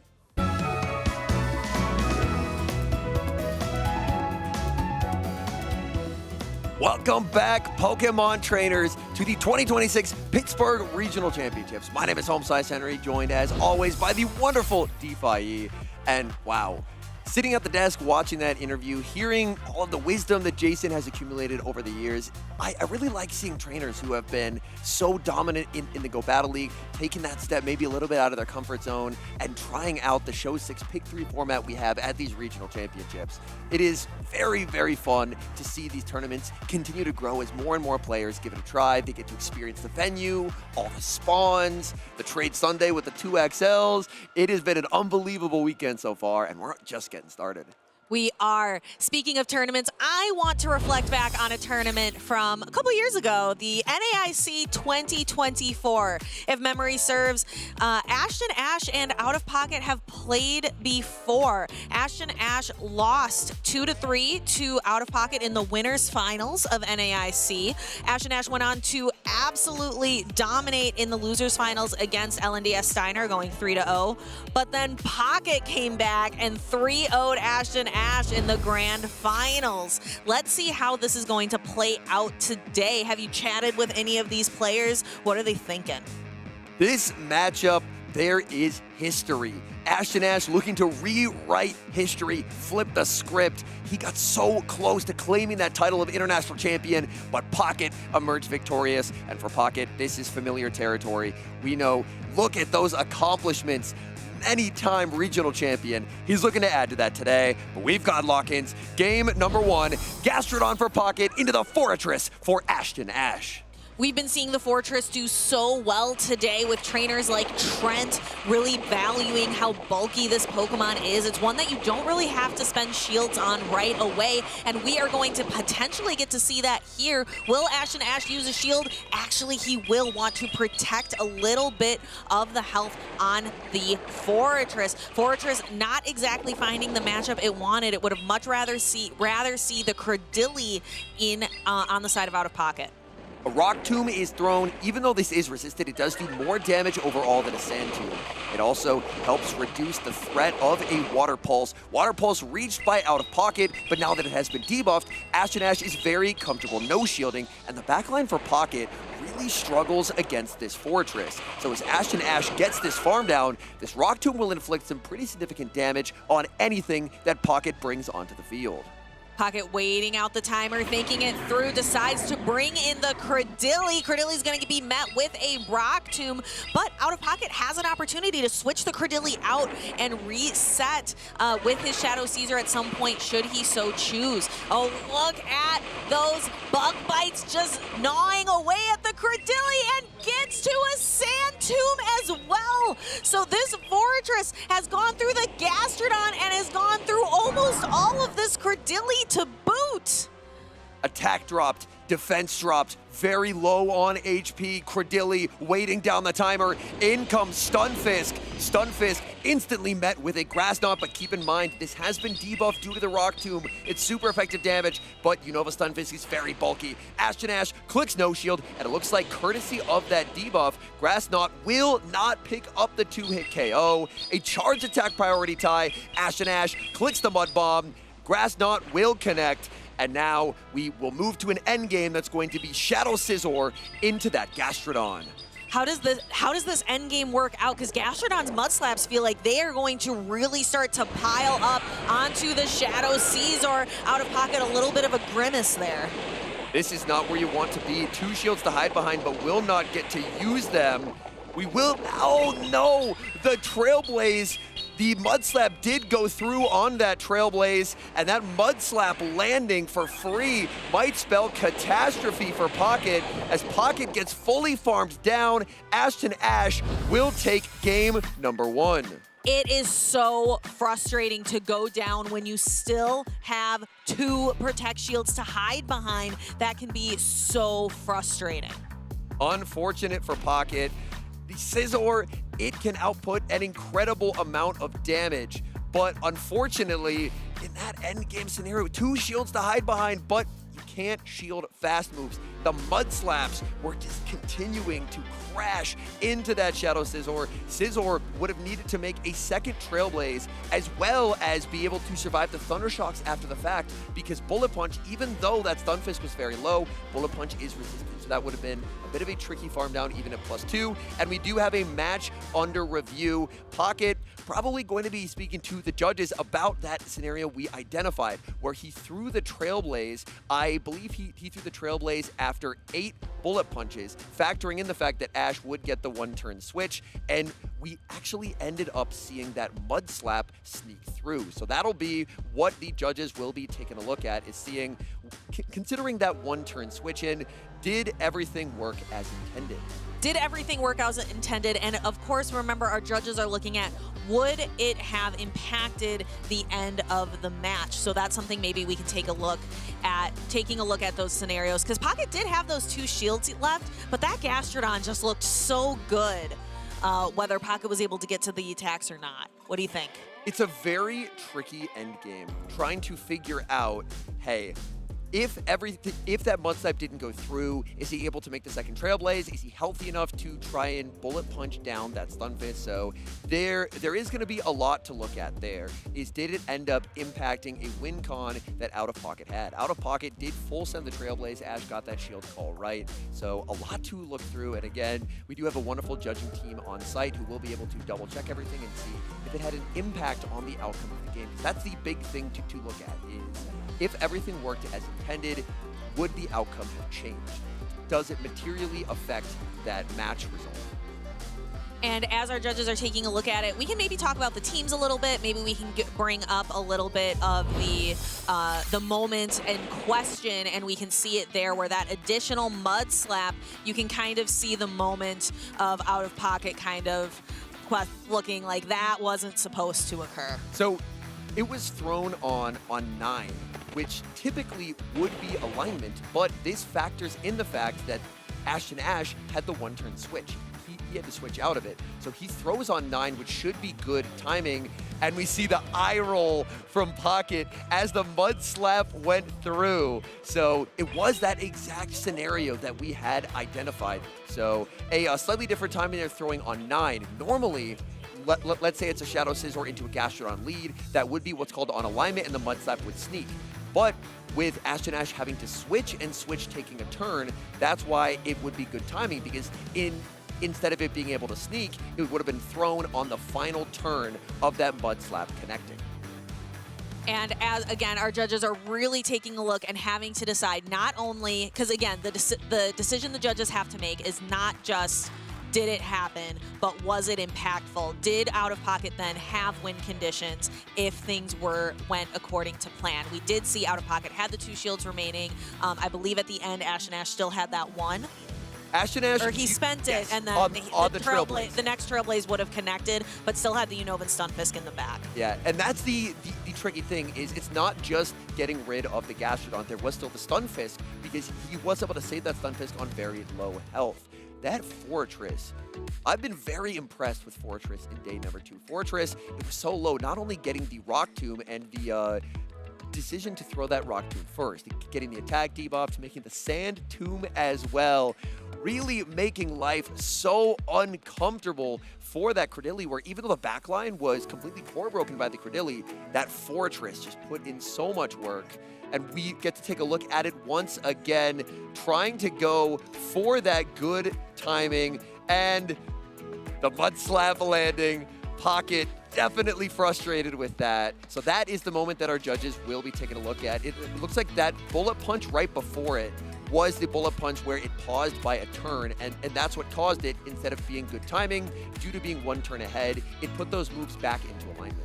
And we could see a little bit as well about how much health that Unova Stunfisk still had on it. So the judges are trying to determine would Ashton Ash still have had a very clear victory because of that Unova Stunfisk in the back. And that's not something for us to decide. Yeah. That is something for our judges to decide. We are not judges. And it's genuinely, I think, a really, it is very close. I could see it going either way, because there's so much fast move pressure available to Ashton Ash. So even without that mud slap, that Shadow Scizor is still getting perilously low. It's just running out of health, running out of options. All the shields in the world cannot save you from these mud slaps. We got to take a look at the day 2 usage earlier. Every team is a mud slapper, and it's for good reason. So much damage output, 10 energy per mud slap as well. So it ends up feeling like a very, very consistent move in these neutral matchups, like against that Shadow Scizor. And we've been seeing just how impactful the Mud Slappers have been. We saw it in the match with Hoff yesterday. The Dedenne, doesn't matter how many shields Dedenne had at the end of the game, doesn't need them because it can't hide from the Mud Slap damage. Where I think our Mud Slappers are here to stay. I think they're here in Go Battle League, and they are definitely very healthy here in the tournament series. And that's part of where the decision from some players like Zzwilous to put the Charge Bug on the team can be helpful, because neutral Mud Slaps still do a lot, but at the very least, due to that bug subtyping, Charge Bug is only taking neutral damage. And when you're only taking neutral damage, suddenly, if you're in that scenario where you are up 2 shields to 0, you can actually get to a few charge attacks, whereas that poor Dedenne, it couldn't get to 2 moves. It just got mud slapped all the way down, and it was a bit of a tragic end to that game, as the Dedenne had all the resources it could ever want, but it simply was not enough to get through that full health Marowak. Yeah, it's definitely beneficial to have an electric-type Pokemon that isn't just completely decimated by ground-type damage. That can be incredibly helpful. It looks like our judges are still talking it through, but we should be having a resolution, I would think, very shortly. Yeah, they have definitely done their due diligence, which is what I like to see about a situation that feels as complex as this, because as you had correctly identified, it's not just did it happen, it's had everything worked as intended. Had the Mud Slap not snuck, could he get to that second Trailblaze and have enough health to make it to a move against the Stunfisk? The Stunfisk also would have been on the 4 cycle, because Stunfisk, it alternates 5-4 Thundershock to Mud Bomb. So it's not only can it survive the Thundershocks, could it potentially get a farm down before that Mud Bomb is reached? So they are doing their due diligence, which I'm very happy about, because it is a very nuanced situation here, and they are making sure that they dot their I's, cross their T's. Almost said that backwards, but didn't. I caught myself, just to make sure that we do get the correct ruling. It looks like we're taking a moment. There will be an appeal on this as well, so we still will be here for a couple moments. Maybe we could take another quick look at our top 12 usage for day number 2.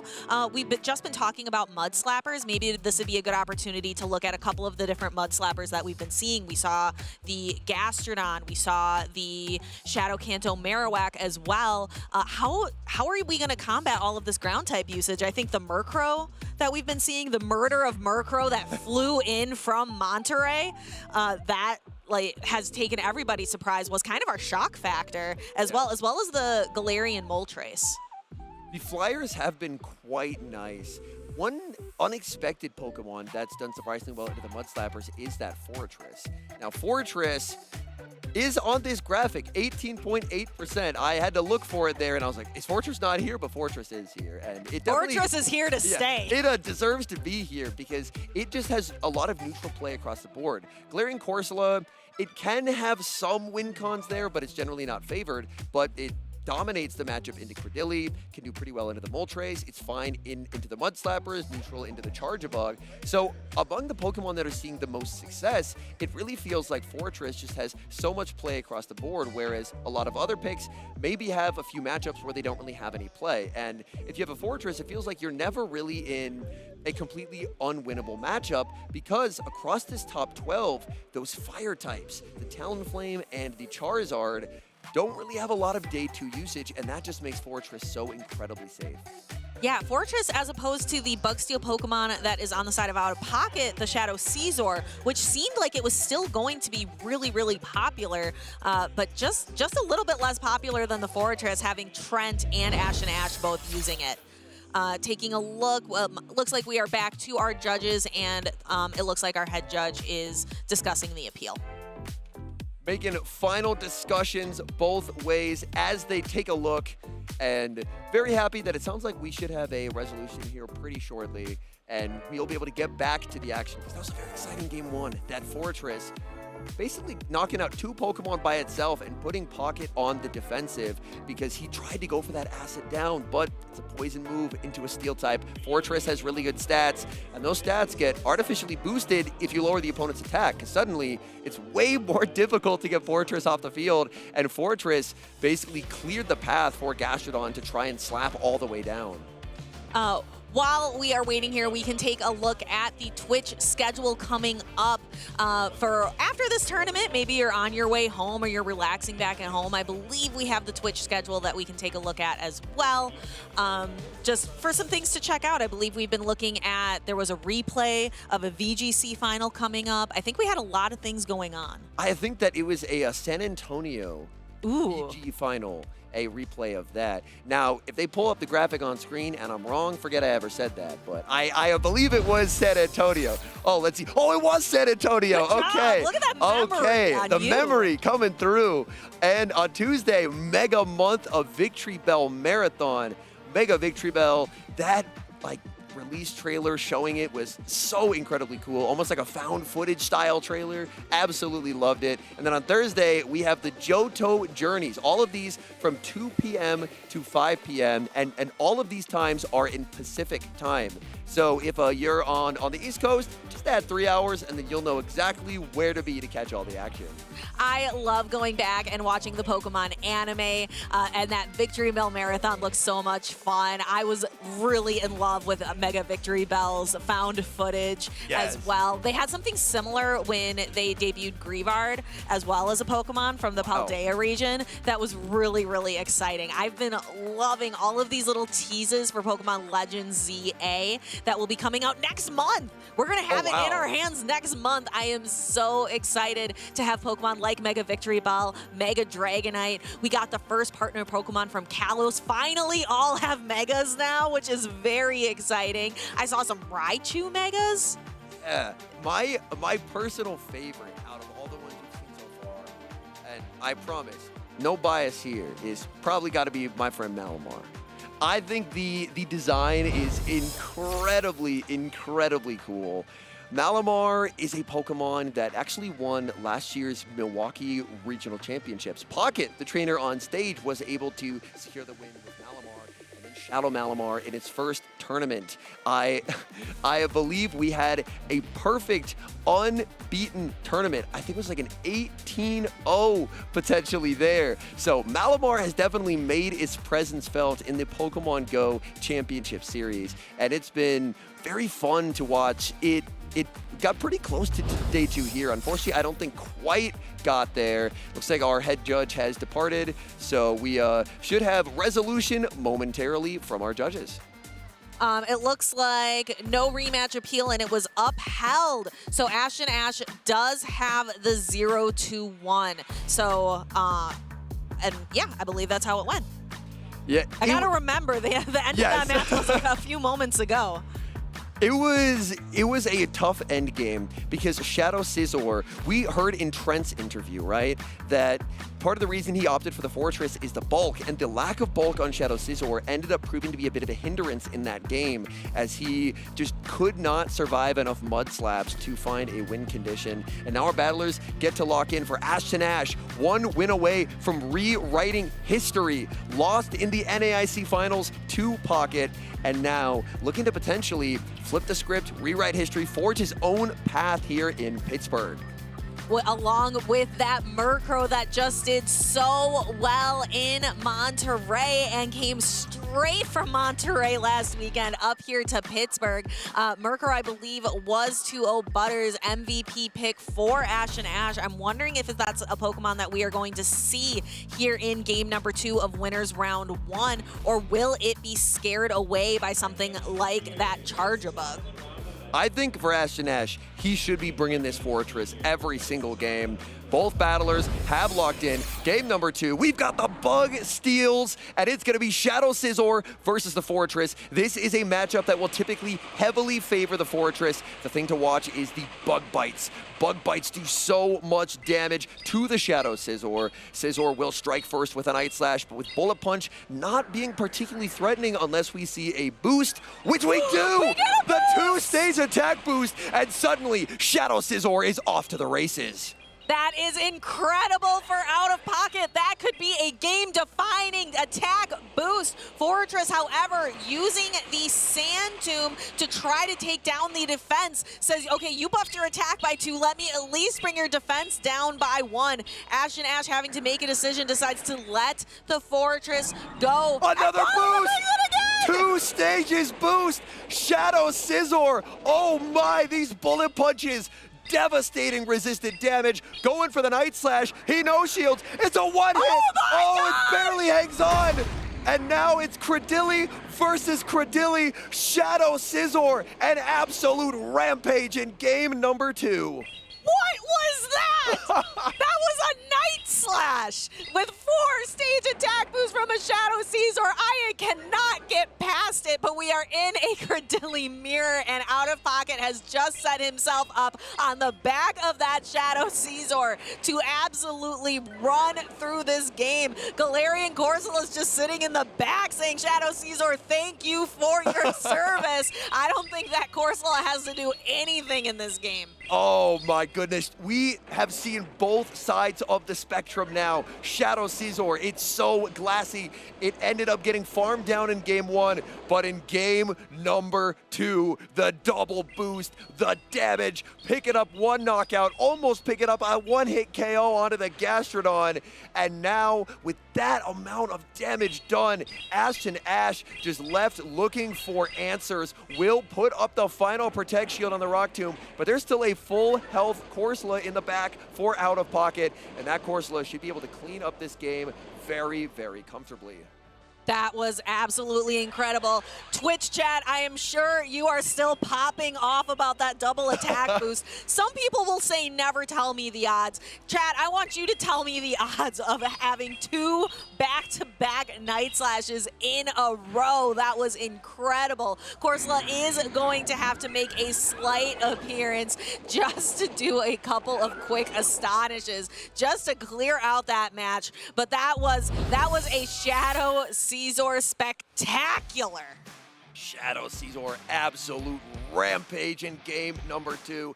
I believe the Night Slash odds are 12.5%, so 1/8. So I guess a 1 in 64 odds for back-to-back Night Slash boosts, and that's what Pocket needed. It was a rough lead matchup. Shadow Scizor does not want to be in that matchup, unless it gets 2 Night Slash boosts. Then suddenly, I don't think Shadow Scizor minds any matchup that isn't a fire type, because that damage, that Night Slash, part of the reason trainers opt for Gastrodon, it's the bulkier Mud Slapper, and a neutral Night Slash almost picked up the 1-hit KO. That was some heavy damage if I have ever seen it. So there is that Night Slash.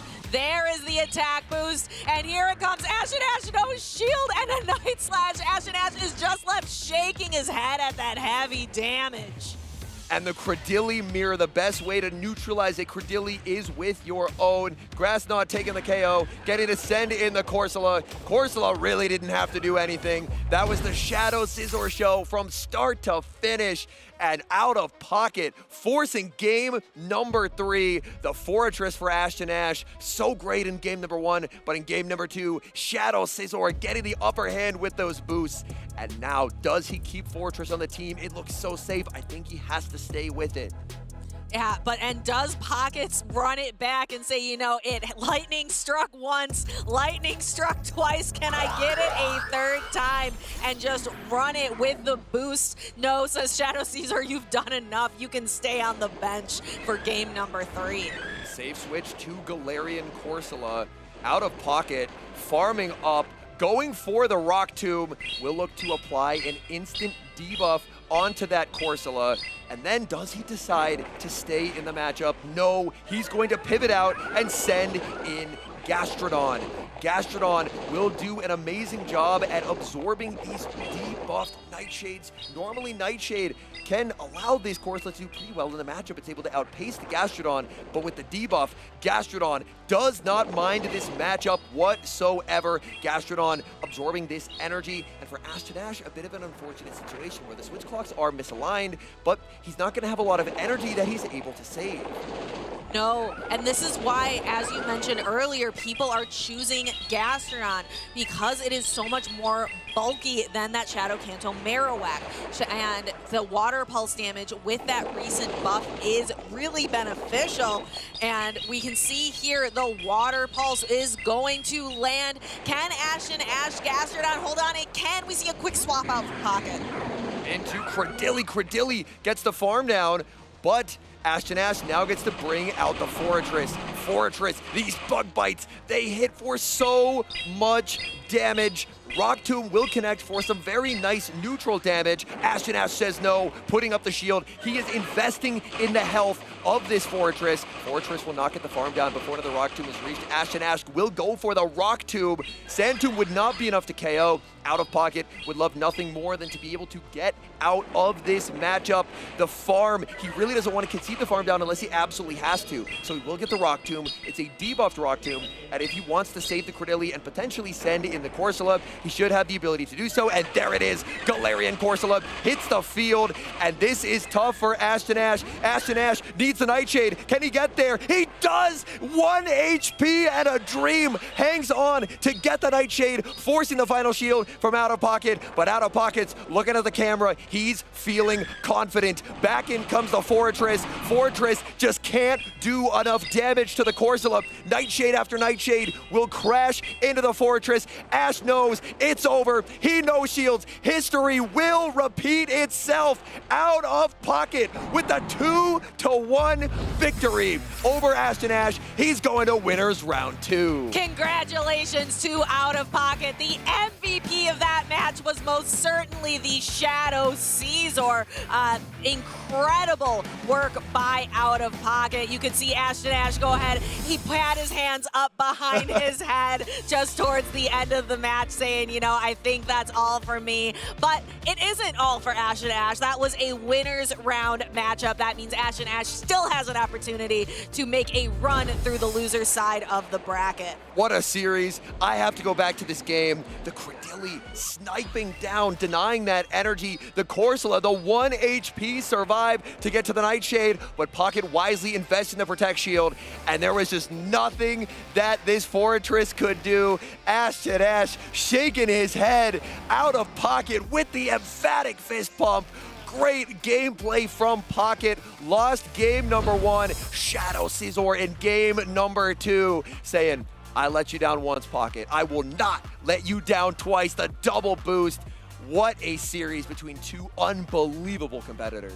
That is something. If that is not in the Pittsburgh recap somewhere, that double boost, I will be incredibly disappointed because that was the match. That was the shock factor, I would say, of day number 2. But we have so many matches left. Who am I to say if nothing is going to be able to top that? That was an unbelievable series, and I believe Pocket, by winning, we are now going to have his next opponent, Zzwilous. That is another amazing, amazing matchup. So the drama, the level of gameplay, it only increases as we get deeper into day number 2 in Pittsburgh. And we're not even at the grand finals yet. Pocket versus Zzwilous would be a perfect, if someone told me like that was the grand finals, I would believe them. If someone told me that was an international championship finals, I would believe them. But no, we're only gonna be going into winners round 2. And let's take a look at that bracket. So we have Trent versus LNDS Steinar. Steinar, the only remaining Bastion on the winner's side of the bracket, and then Zzwilous versus Out of Pocket. We're already on to the winner's semifinals. So if whoever wins these next two matchups should be guaranteed top 3, if I'm not mistaken. But we are going to be taking a little break from the winner's side, and next up we are going to be working through our loser's side of the bracket. Starting from the bottom here, up next we will be seeing Overlord Raichu, then Doombug versus Silent Beast. We'll be seeing GCB and Phoenix Dark, and then finally Ashton Ash, who we just saw lose to Pocket, will be playing El Semi. But Overlord Raichu versus Shira is up next. And wow, what an absolute gauntlet on the loser side of the bracket. Some unbelievable trainers making their exit from the tournament, and my goodness, these matchups. I want to highlight a matchup that I'm excited for, but as I look down it, I'm like, I'm excited for all of these. All of these matchups seem really, really good. So I absolutely cannot wait, as it looks like we are getting our battlers on the stage. So we won't take you to the stage quite yet, but should be in a minute or two once the battlers do get settled. We've got some unbelievable Pokemon Go action coming up, and I absolutely cannot wait as we get closer to crowning our first North American regional champion of the season. Who will it be? Will it be someone who's sitting on winner's side? So again, winner's side, we've got Trent, we've got Steinar, we've got Zzwilous and Out of Pocket, but we will also have an opportunity to see someone come in from the loser side of the bracket, which is always so exciting. You know me, I'm always rooting for our loser side bracket players. Everyone else, they always end up picking for the MVP picks. They pick someone winner's side. I don't care that I usually lose the MVP picks. I think it's more exciting. I love the loser side of the bracket, that winner go home mentality. It is just grittier. It is just more intense than the winner side of the bracket for me. And what we have now is Overlord Raichu versus Shira. I love Shira's team. We have Galarian Moltres, we have the Tinkaton, we have the Goodra. I am a big fan, but we also got to cast in a match from Overlord Raichu yesterday, and that Shadow Dusknoir was really impactful as well, and kind of a fun pick in the current meta. One bit of tech on Shira's team that could be beneficial is, according to the notes, this Charge Bug is on the same moveset as Out of Pocket. It's a Crunch Charge Bug. Discharge, we've seen a few times on stream. Discharge in neutral scenarios, it's just never picking up the KO you want it to pick up. It is a very weak charge attack. But with Crunch, it does not get same type attack bonus, but it's hitting for big, super effective damage. Shadow Dusknoir, it's all about the offense, much like Shadow Scizor. So if Crunch lands, that could be deadly. And Crunch is such a good tech on Charjabug when a Pokemon that is just so prevalent is that Galarian Corsola. No Galarian Corsola to be found on Overlord Raichu's team, but as you mentioned, that Shadow Dusknoir is a great opportunity to still be able to utilize. Maybe the tech was designed for Galarian Corsola, but it will certainly work just fine on a Shadow Dusknoir. I wouldn't be surprised to see Shira try and lean into the Goodra, because looking across this team, Goodra does have some pretty neutral matchups across the board. The Shadow Steelix for Overlord Raichu is opting for Crunch and Psychic Fangs and Thunder Fang. So no Dragon Tail means that Goodra will actually be resistant to fast moves. Crunch adds up, but I believe it was a regional in Frankfurt where we ended up seeing that 2 Crunches do not KO. Goodra can survive that. So if Goodra's able to really spam all those Aqua Tails, it could make life uncomfortable for that Steelix. And we can see the accomplishments here. This is the first major top cut for both of these trainers, both being guaranteed here top 16. And we are going to see which one is going to be able to move on. For Overlord Raichu has run a lot of Steelix and Dusknoir. It paid off being able to clinch a very close matchup to make day number 2. And now we have a double lock-in.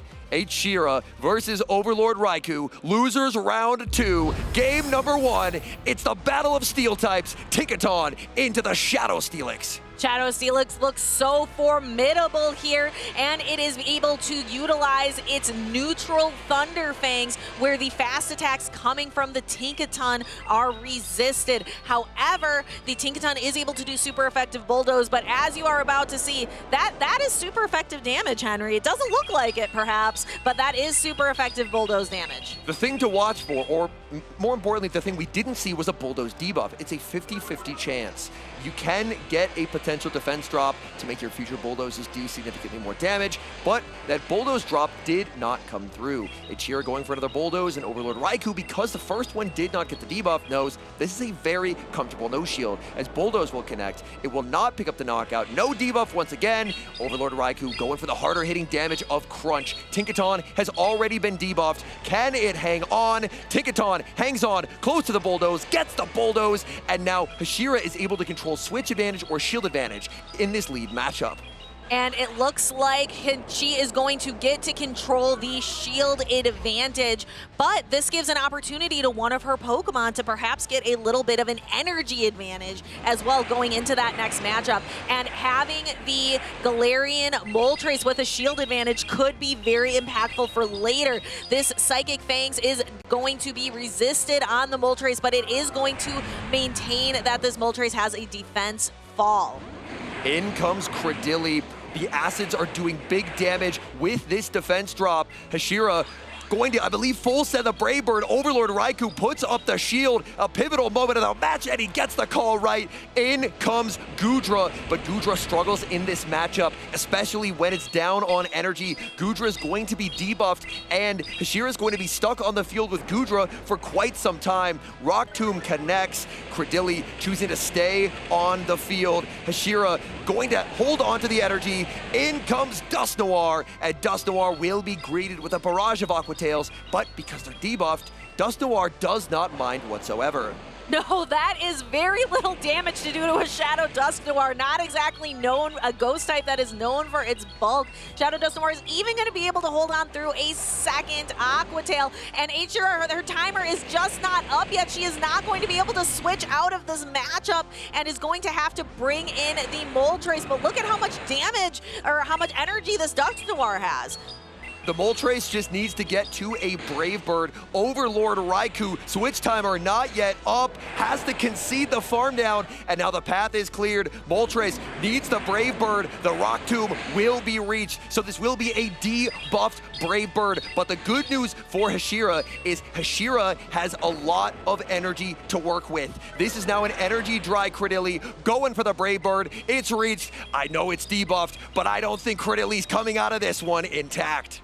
The Brave Bird is launched, and the Brave Bird lands. Cradilly gets sent back to the Pokeball, and the Galarian Moltres really benefiting from that opportunity to build an energy advantage right away in that matchup. The only thing that was tough for that Moltres was that it was debuffed instantly by that Psychic Fang, so that acid damage built up, but it didn't matter too much in that endgame. That was tough for Overlord Raichu, selling out for switch advantage, but time and time again, the trainers who actually concede switch advantage and go for energy have been rewarded in this tournament. So maybe thinking back on the game, number one, a potential adjustment could be letting the Steelix go, farming down with the Acid Cradilly, because this was the pivotal moment, shielding this Bulldoze, playing for alignment, but all this did was just give a ton of energy to the Moltres. Moltres does not care about a Psychic Fangs, and Moltres got to a barrage of Brave Birds. It wasn't just an energy advantage that she gained from that lead matchup. It was a shield advantage. When that shield advantage was necessary, she needed to be able to shield this Dynamic Punch, because that would have done some certainly heavy damage, but also have to shield the Rock Tomb as well. She needed 2 shields on that Moltres in the end game. I'm confident Galarian Moltres will come back. Galarian Moltres is very, very strong into this team, especially up energy. It can prove to be very scary for Overlord Raichu's team. Overlord Raichu has the Thunderfang Steelix, which is a nice wall to the energy, but Moltres walls that energy right back. But we don't have to wait any longer. Dual lock-ins, game number 2. Moltres makes its return, and it's leading into that Credilli. Again, a match we've seen play out so many times as our world champion Beelzeboy showed us at in Anaheim, California against Pato Man. We've seen how this matchup plays out. Overlord Raikou going for the immediate Rock Tomb to debuff the Galarian Moltres right off the bat. Switch advantage could matter quite a bit. Taking a look at the back lines, there's a Gastrodon. Gastrodon would love to find a target in Tinkaton. Hashira full sends the Brave Bird. Overlord Raikou getting the shield calls right consistently, and that's going to force Hashira out and sending in the Goodra. But this could be an opportunity where if Overlord Raikou, after debuffing, sends the Gastrodon in, then this could clear a path for the Tinkaton. But so far, no switch out from the Credilli, and there it is. In comes the Gastrodon, so the bait out is successful. Goodra will not be able to do meaningful damage to this Pokemon, but the important thing is luring out that problem Pokemon to try and set up the Tinkaton to try and sweep in that endgame if at all possible. Tinkaton looks so good with the Gastrodon out of the way. You and I both have an affinity for Tinkaton and its giant hammer to be able to come out swinging later on in this matchup. So now Shira is perfectly fine to bring in that Galarian Moltres. It's not too worried about the Water Pulses and Body Slams, especially because it still has that shield to hide behind. The shield goes up. That was a tough call. Was he gonna bait? Was he gonna full send? He can make a body slam, but no. He was actually looking to switch out, but Galarian Moltres traps the Gastrodon on the field with a fly. He's gonna no shield and will get knocked out. Looking to pivot into the Tinkaton as Steelix gets brought onto the field, but this is going to be a tough game. Tinkaton has the pacing advantage. Tinkaton would love nothing more than to get a Bulldoze debuff. Bulldoze will connect onto the Steelix, and there is that long-awaited defense drop. Both trainers are using Pokemon that really focus on debuffing the opponent, and both trainers have an opportunity to switch out and clear debuffs. Overlord Raikou can bring in that Credilli at any point, but Shira is stuck in with Tinkaton for at least until the end of this charge attack. The Credilli is also pretty close to a charge attack for Overlord Raikou. So Overlord Raikou may be biding his time, waiting for the opportunity to switch it in, but no, just gonna go for a Crunch. Crunch, we know it does not knock out. It will get this Tinkaton very low, but it will not be enough to pick up the knockout. There's the switch into the Moltres. Moltres trying to get to the fly, but it cannot get the energy it needs. Rock Tomb is reached, and saving that energy from earlier comes up big for Overlord Raikou as Rock Tomb takes the knockout, and now there's just no hope remaining for the Tinkaton, as even a Bulldoze will not be enough to pick up the knockout. No, and even if it were, Overlord Raikou still has a Protect Shield, so Overlord Raikou really flipping the script here in game number 2 to be able to work to knock out the Tinkaton. Not even going for the Rock Tomb, going for the Grass Knot, just making sure that that Tinkaton cannot do any more damage, and still had the Steelix and a shield. That was a dominant performance from Overlord Raikou. I think where the game kind of got off the rails for Hashira was, I loved the idea to save switch the Goodra to try and bait out the Gastrodon, but what was difficult was it got debuffed and then farmed down. And the Gastrodon, now that it runs Water Pulse being a better move this season, Water Pulse was actually able to threaten the Galarian Moltres, whereas in previous seasons, Gastrodon had basically no coverage into the Flyers, so that shield could have still stayed up, but the Water Pulse was so threatening, it pressured a shield, and then that's what ended up being the difference maker in that end game, not having that shield to work with, and we get to see it again, the farm down from the Gastrodon pressuring a shield and pressuring the energy from the Moltres as well, really put that Steelix and Credilli pairing in a good spot to close out the game. Overlord Raikou benching the Shadow Dusknoir, which I think is a very fun pick for this team, but just going to show that the Gastrodon, the utility, the power of Mud Slaps, how bulky it is, really just proved to be part of the recipe for success in game number 2. Now the trainers have to decide. We are at a decisive game number 3, our favorite games to cast here in the championship series. It is win or go home here in losers round 2. The winner of this matchup will either go on to face face Doombug 97 or Silent Beast number 4 and continue their march through the loser side of the bracket. But it all comes down to this match first. Will Shira continue to go with that recipe of Galarian, Moltres, Goodra, and Tinkaton, or will she have to make a pivot? There are 3 other Pokemon on her team we have yet to see: the Cradily, the Charjabug, and the Gastrodon.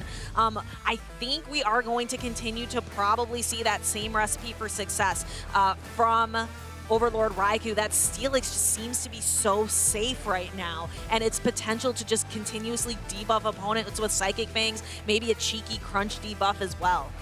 We've got lock-ins. Decisive game number 3. Win or go home. It's Gastrodon into Gastrodon. That's a whole lot of mud slap on the field. And it looks like both trainers content to stay in it. Now, I know that Lou the Pikachu over across the pond would say that Shira's Gastrodon is the better and the winning Gastrodon in this matchup because that is her favorite. But the pink Gastrodon was the one that won Frankfurt last weekend. Charge attack priority tie won by Ovi. Ovi going to be actually no shielding. So both water pulses have been no shielded. Will we see an aggressive switch out from either trainer? No. They're content to just stay on the field. Can they survive this last second mud slap? Yes. Shira going for the body slam. Ovi has to decide, is it worth the shield? Is this 1 HP? Ovi's not gonna risk it. No, not worth it at all, but is only going to get 1 fast attack advantage from this Gastrodon. Which Pokemon is going to benefit most? And deciding that it is the Cradily. Cradily also going to take a lot less damage from that mud slap that comes through. And then bringing in the Tinkaton. But the Galarian Moltres on the side of Shira has nowhere potentially to go now. I really like the decision by Overlord Raichu to bring in the Cradily. You know the Gastrodon's already out of the way. It's highly likely your Steelix has a good matchup in the back, but you do not want to reveal your cards just yet, because Tinkaton would be the preferred Pokemon to deal with that Steelix for Shira. However, if you're able to bring out the Cradily, you haven't yet revealed that final closer of Steelix just yet, and that can force your opponent into alignment that they think at the time with incomplete information is good, but once all the cards are revealed, suddenly Moltres is getting hit with massive Thunderfang damage. Yeah, I don't think Moltres has anywhere to go. It has nowhere to hide. It is going to be met with big Thunderfang damage coming up very shortly. Both trainers sticking it in this matchup, and Overlord Raichu reveals his hand, reveals the final card in that Shadow Steelix, and we're gonna start seeing those defense drops. So the Psychic Fang damage on this charge attack, that's not what matters here. What matters here is the defense drop to just continue to increase the power of these Thunderfangs. Oh, Moltres, it's not gonna get a second fly. It wants this second fly so desperately, but it's not going to happen. Overlord Raichu, every shield call correct, calling the fly, getting the farm down. Shira has 2 shields to work with, but unfortunately, all that's left to shield are Psychic Fangs. It really seems like there's no way out. Shira knows it, clicks no shield, Psychic Fang connects. There's the bulldoze, and Overlord Raichu will be emerging victorious on the back of this Shadow Steelix. Bulldoze gets shielded.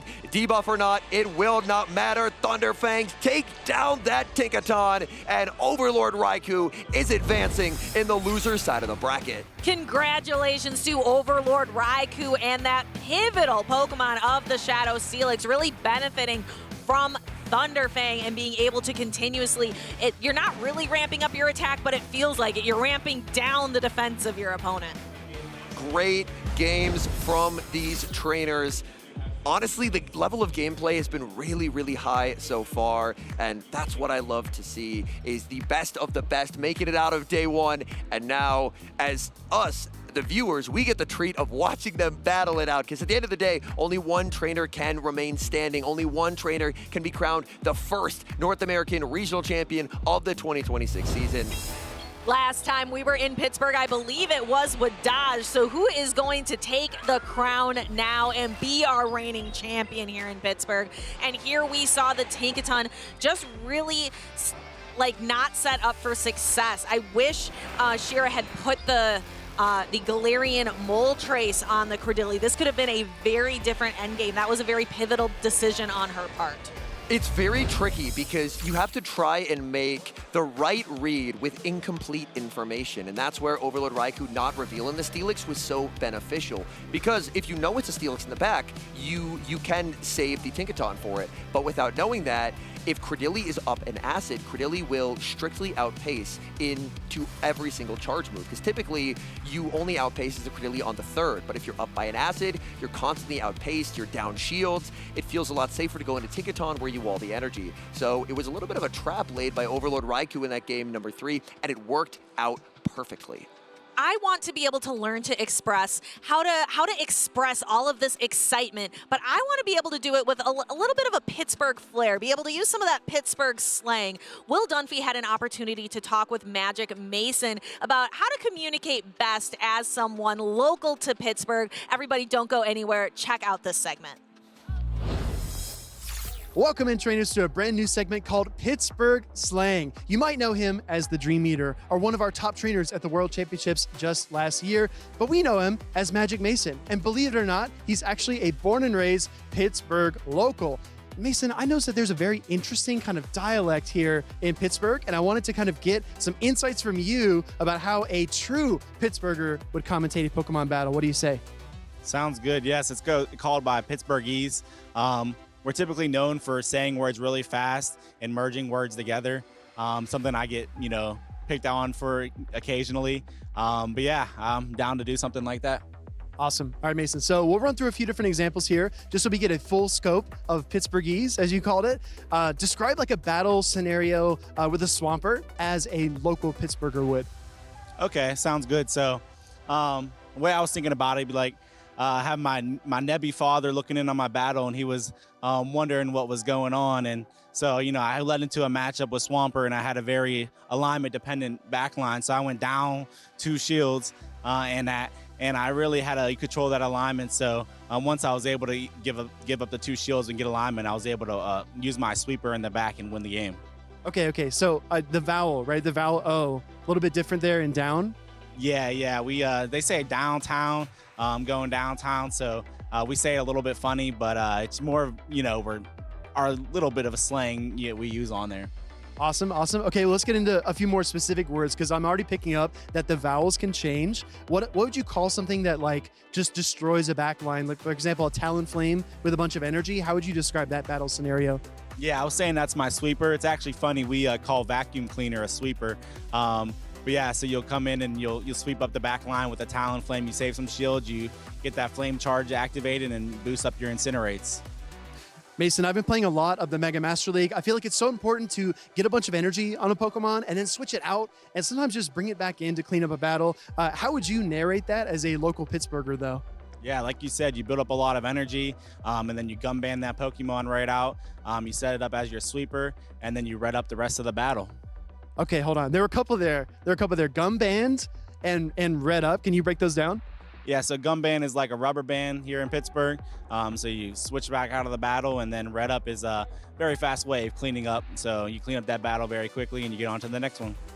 Well, speaking of the next one, Mason, there's so many Pokemon. I think there's a Pokemon for everyone. I feel like there's at least one person who calls each of them their favorite. But I feel like Pittsburgh is so iconic, all the rivers, all the bridges. Is there an iconic Pokemon that kind of captures Pittsburgh in your mind? Yes, actually, I think it's one of the most recently buffed Pokemon in Polion. This is the Steel City, and it's a Steel-type Pokemon. As you mentioned, we got the rivers. That's the water. And then even our hockey team is the Penguin, so it's a Penguin-type Pokemon. So I really feel like it encapsulates Pittsburgh perfectly. Awesome, Mason. Well, you were incredible at Worlds. Congratulations on your run there. But we are really excited to see what you do here in Pittsburgh in your hometown as well. So let us know in the chat if you're cheering for Magic Mason, and follow along with all your favorite trainers in the bracket. But for now, we're going back to the live tournament action.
what Pokemon dreams are made of.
Welcome back to Pittsburgh. We just saw all the trainers that were the heroes of last season, but who will be the heroes of this season and who will be your Pittsburgh Grand Champion? We will find that out today.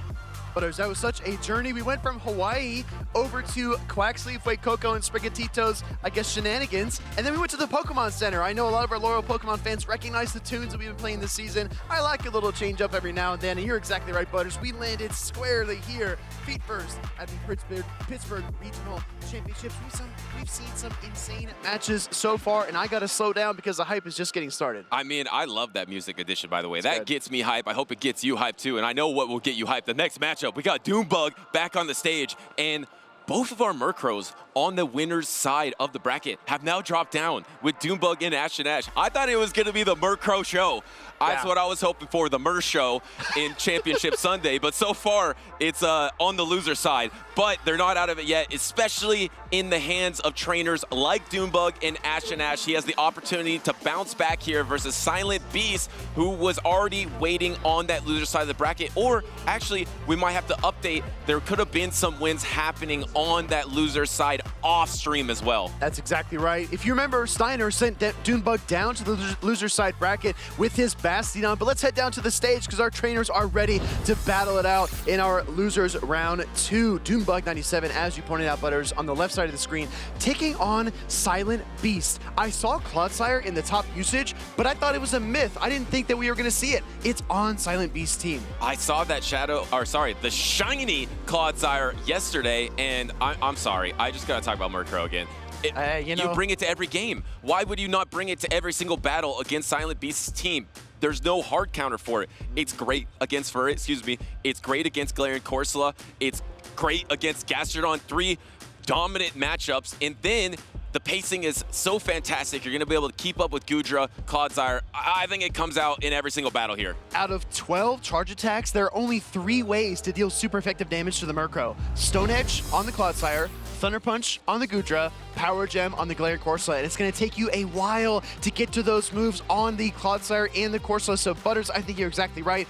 Doombug can safe switch it, he can lead it, he can close with it, he can move that Pokemon around wherever he wants. And it's up to Silent Beast to decide how he's going to try and counter that. I expect him to hold on to his shields, play with his energy, maybe make some switches, and try to get ahead. But Silent Beast is no stranger to top cut as well. As you saw in his accolades, he has 2 top 4 finishes versus Doombug, I think, that has 4 regional championships. Yeah. And now the Goodra is leading into the Galarian Corsola. Goodra paces so quickly this season, obviously because of the Dragon Breath change, but Aqua Tail and Thunder Punch aren't really impactful attacks when they're neutral. They don't do much damage. They really rely on being super effective. Neutral is the key word here. It doesn't get much more neutral than it does right here on the field. Landing in the first Thunder Punch, I almost wonder if that Goodra could have just gone straight, maybe triple Aqua Tails, but either way, Doombug, after a slight pause there, is finally able to get to his Nightshade, and I think our trainers will continue to battle it out. Yeah, and we'll still cast it out because these trainers are still going for it, but Doombug is significantly behind.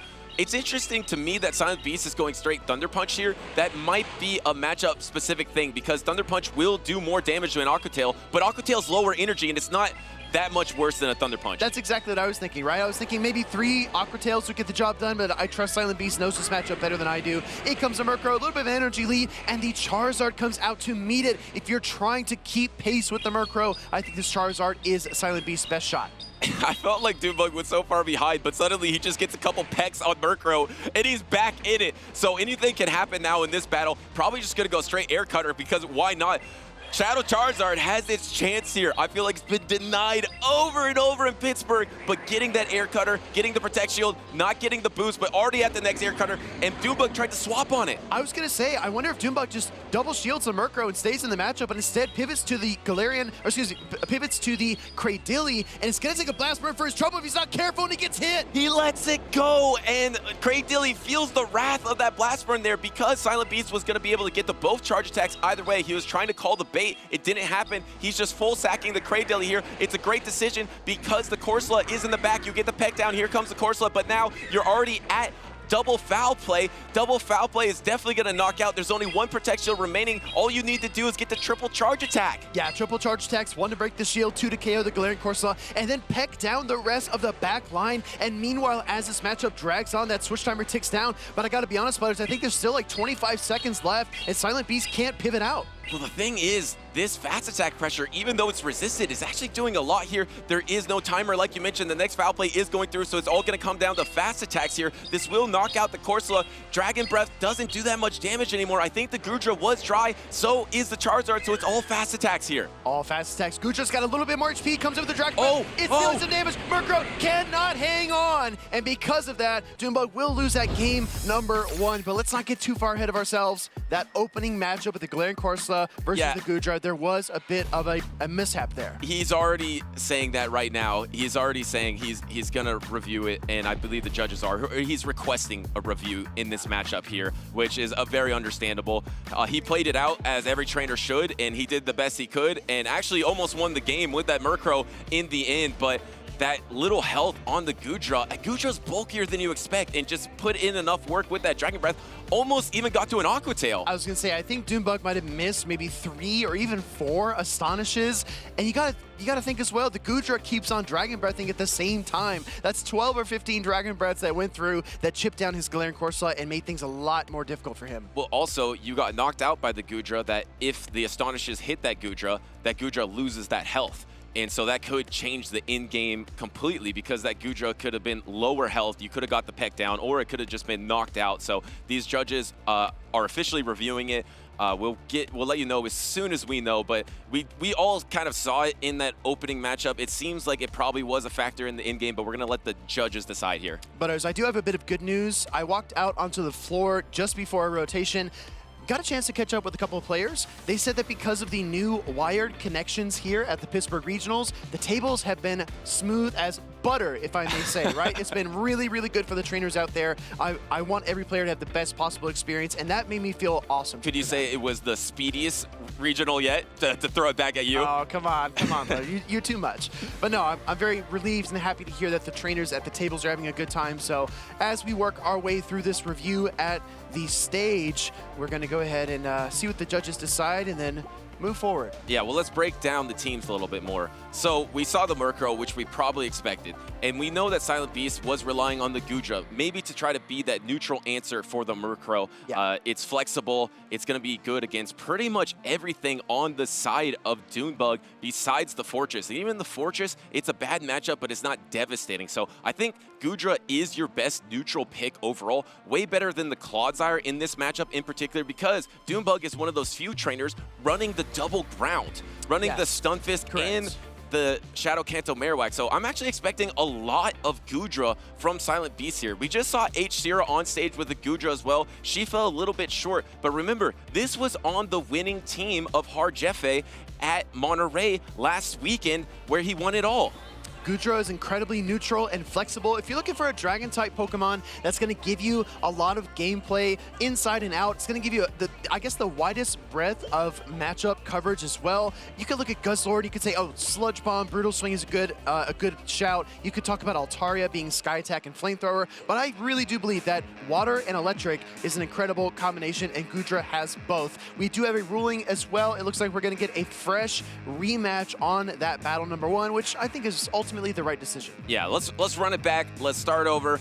We are in the losers round number 2, so Silent Beast must have defeated someone to get in this position to face Doombug, because remember, Doombug lost earlier on stage on the winner's side to LNDS Steinar to drop down here, and now Murkrow, just as it's been his signature Pokemon MVP all tournament long, it's so strong against Silent Beast's team. I think we're going to see it in every single battle, and we're going to see if it's going to be the Mer show or not, or if it will be eliminated. I really respect Silent Beast showing the Charizard in that game number 1 because he's proving that he's not going to go all in on hard countering Murkrow. He's going to leave his options open, and maybe he doesn't need super effective damage. He's going to beat you on pacing. The second thing that it does, Butters, is it keeps that Fortress on the bench. Yes. It keeps that Pokemon firmly in reserve, and I don't think Doombug is going to bring it anytime soon. So without the Fortress to worry about, that opens up the Goodra even more. That's a key point. You need your Goodra to have availability, to have flexibility in this matchup to take advantage of it. Because remember, the Aqua Tail, the Thunder Punch is not doing that much neutrally. You need to be able to bank those attacks and try to do something more with it down the line. Once again, it is the Goodra, it is the Shadow Charizard, and we do have the Murkrow in the back. Say swap in the Galarian Corsola, and there is that Murkrow to answer. Yeah, I think that Silent Beast is trying to pull the Murkrow out as soon as he can.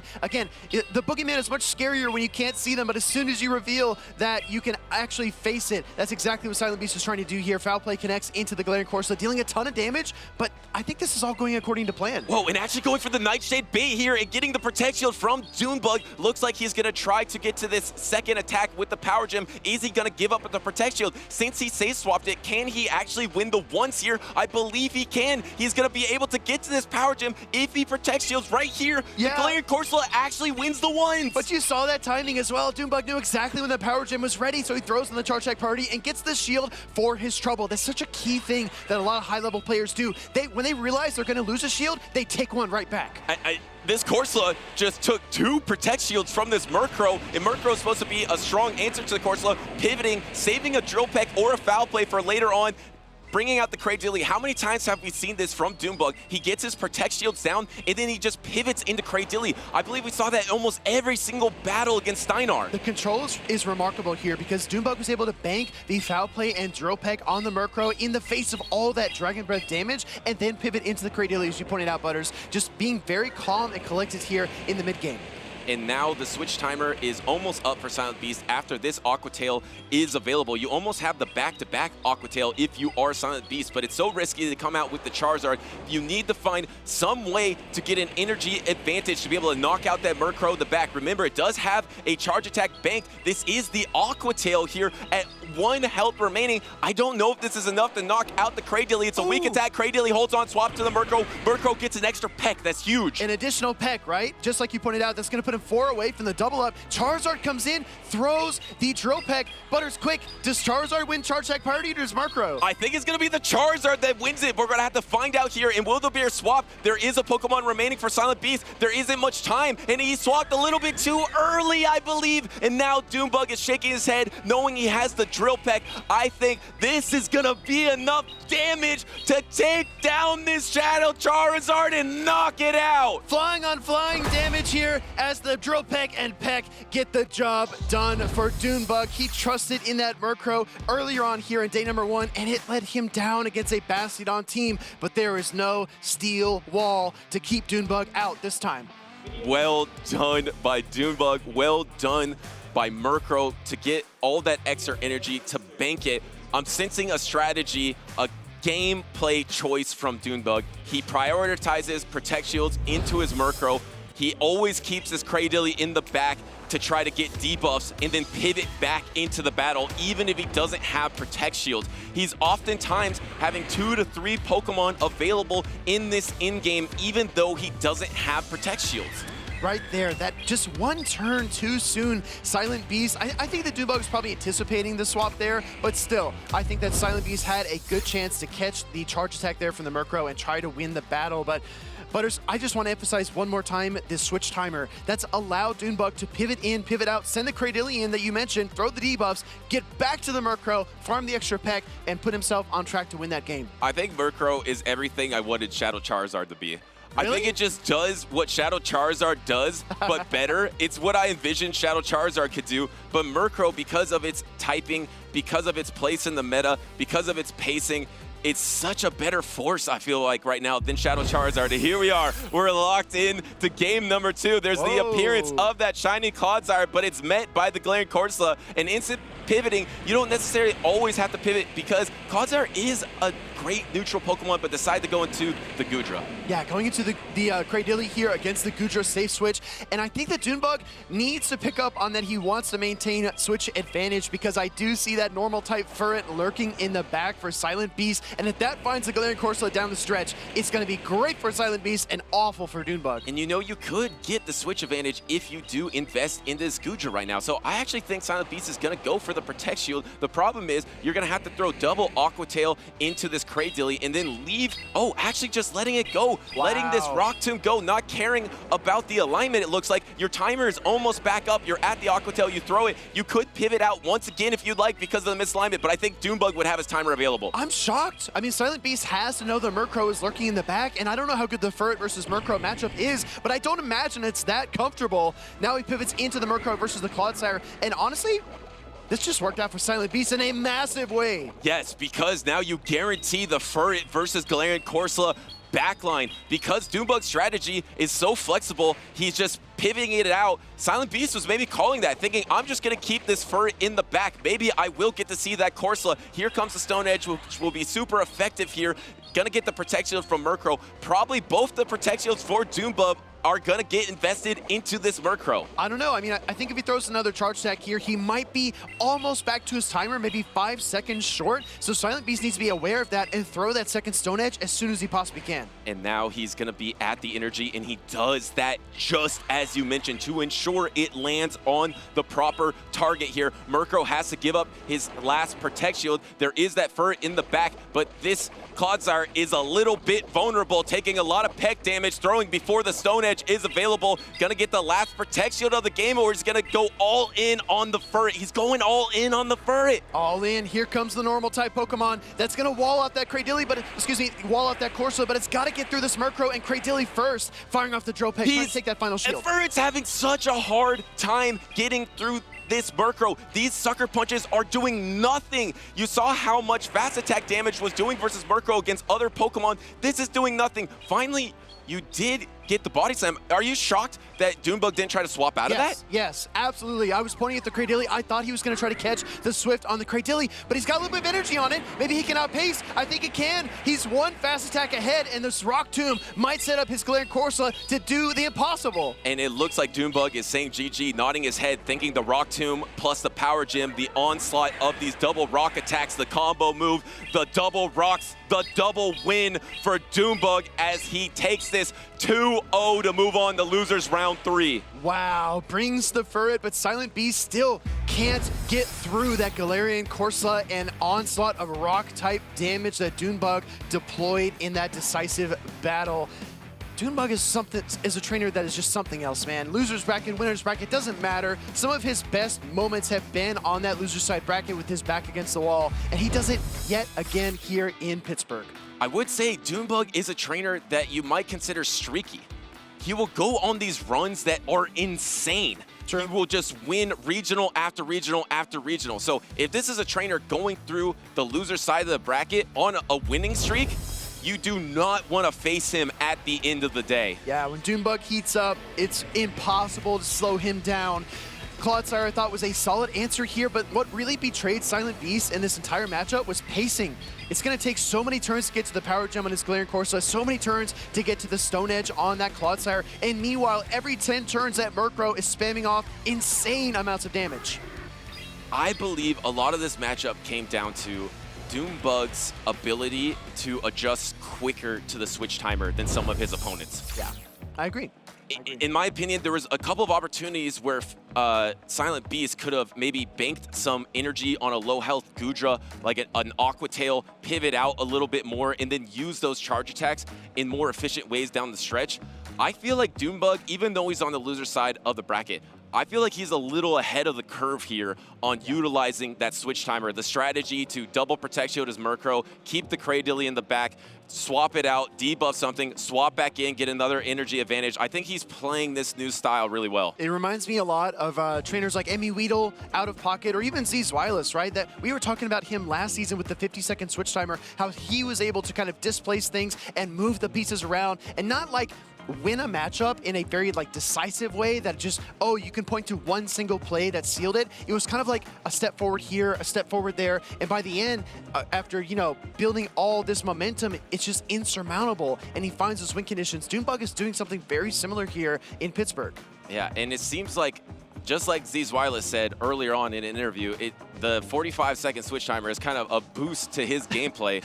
I think it could be to Doombug as well, just because of his talent, his ability to adjust faster than other trainers. I think he's a little ahead of the curve here, so well done. Doombug does move on. And I do believe we have something to move on to, a little promotion for you all, a little bit of Champions of Pokemon League near you, a great place to play locals, get championship points, meet your community. It's really an awesome feature, and now that we have championship points, it's something I highly encourage because there's so many awesome close communities throughout the entire country, world in Pokemon Go.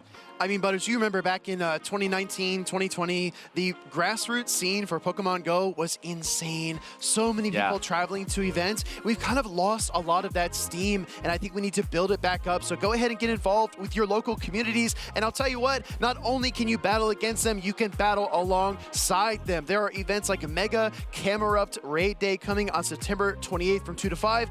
Butters, you and I, we PvP quite a bit. We have a little friendly competition back here when it comes to Charge TMs. Yes. You know what guarantees Charge TM drops? Mega Raids. Yes. So I'm gonna try to sneak some in so I can win this competition against you. Oh no, I don't see any. But no phones in the booth. All right. No, we can't do that while we're trying to commentate. All right. Speaking of megas, anyone out there enjoying Mega Master League right now? Ooh. How are you enjoying that, Speedy? I'm gonna leak my team to everyone. All right, Butters, don't listen. Okay. Guys, I'm playing Primal Groudon, Dialga Origin Form, and Lugia Safe Switch. Fly Aeroblast. Honestly, I was so jealous. I don't play a ton of Master League myself. Mega Master League looks so cool. I'm not gonna lie. I wish I was playing that right now. I'm gonna try to build a Mega Master League team for next season to play it. I'll be honest, the only frustrating part is that every 9 turns, Mega Gyarados or Palkia Origin are getting their Aqua Tails. Every 9 turns, bam, bam, bam, Aqua Tails all the time. So you have to be careful when you go up against those because the Mega Gyarados can take down Zacian in Crown form. It can really flip some insane matchups. Oh, I'm so excited. I have a Gyarados. Oh, I'm going to do this. It's going to be awesome next season. Is that your only Master League Pokemon? You know, I have potential. They're level 40 right now, but, you know, they have a lot of potential. I look at my Pokemon as Pokemon with potential. They haven't necessarily fulfilled that potential yet, but that's on me as a trainer. And that's what I'm going to fix for next season. But some trainers that have shown their potential so far. We have a ton of new faces, as we've covered before here in Championship Sunday. New season, new faces. You love to see that. We got GCB versus Phoenix Dark. We talked off camera about missing shadow punches, about slim margins that really determine overall victory. And I do think that GCB missing an earlier shadow punch on his Dusclops and getting Volt switched down by Zzwilous, small moments like that are going to stay in a trainer's mind. So as we kind of put ourselves in these trainers' shoes, as GCB, you have to be thinking, I can't make those small mistakes again. I have to know my damage calculations. I have to know if I can survive fast attacks. He's going to look to kind of get back on his feet here against Phoenix Dark. No, definitely, and that sometimes happens to you when you're competing, you're a new trainer trying out Championship Series. Sometimes you will make little errors,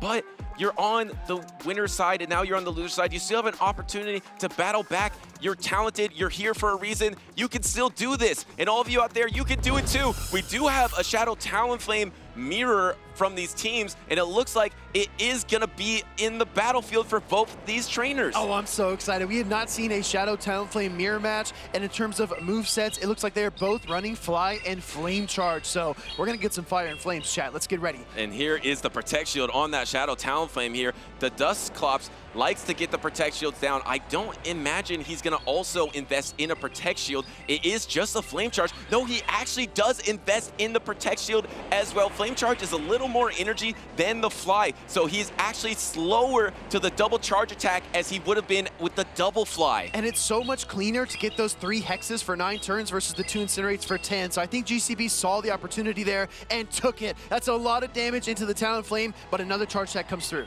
And it looks like GCP likes this. He's thinking, I just wanted the soft lose this matchup.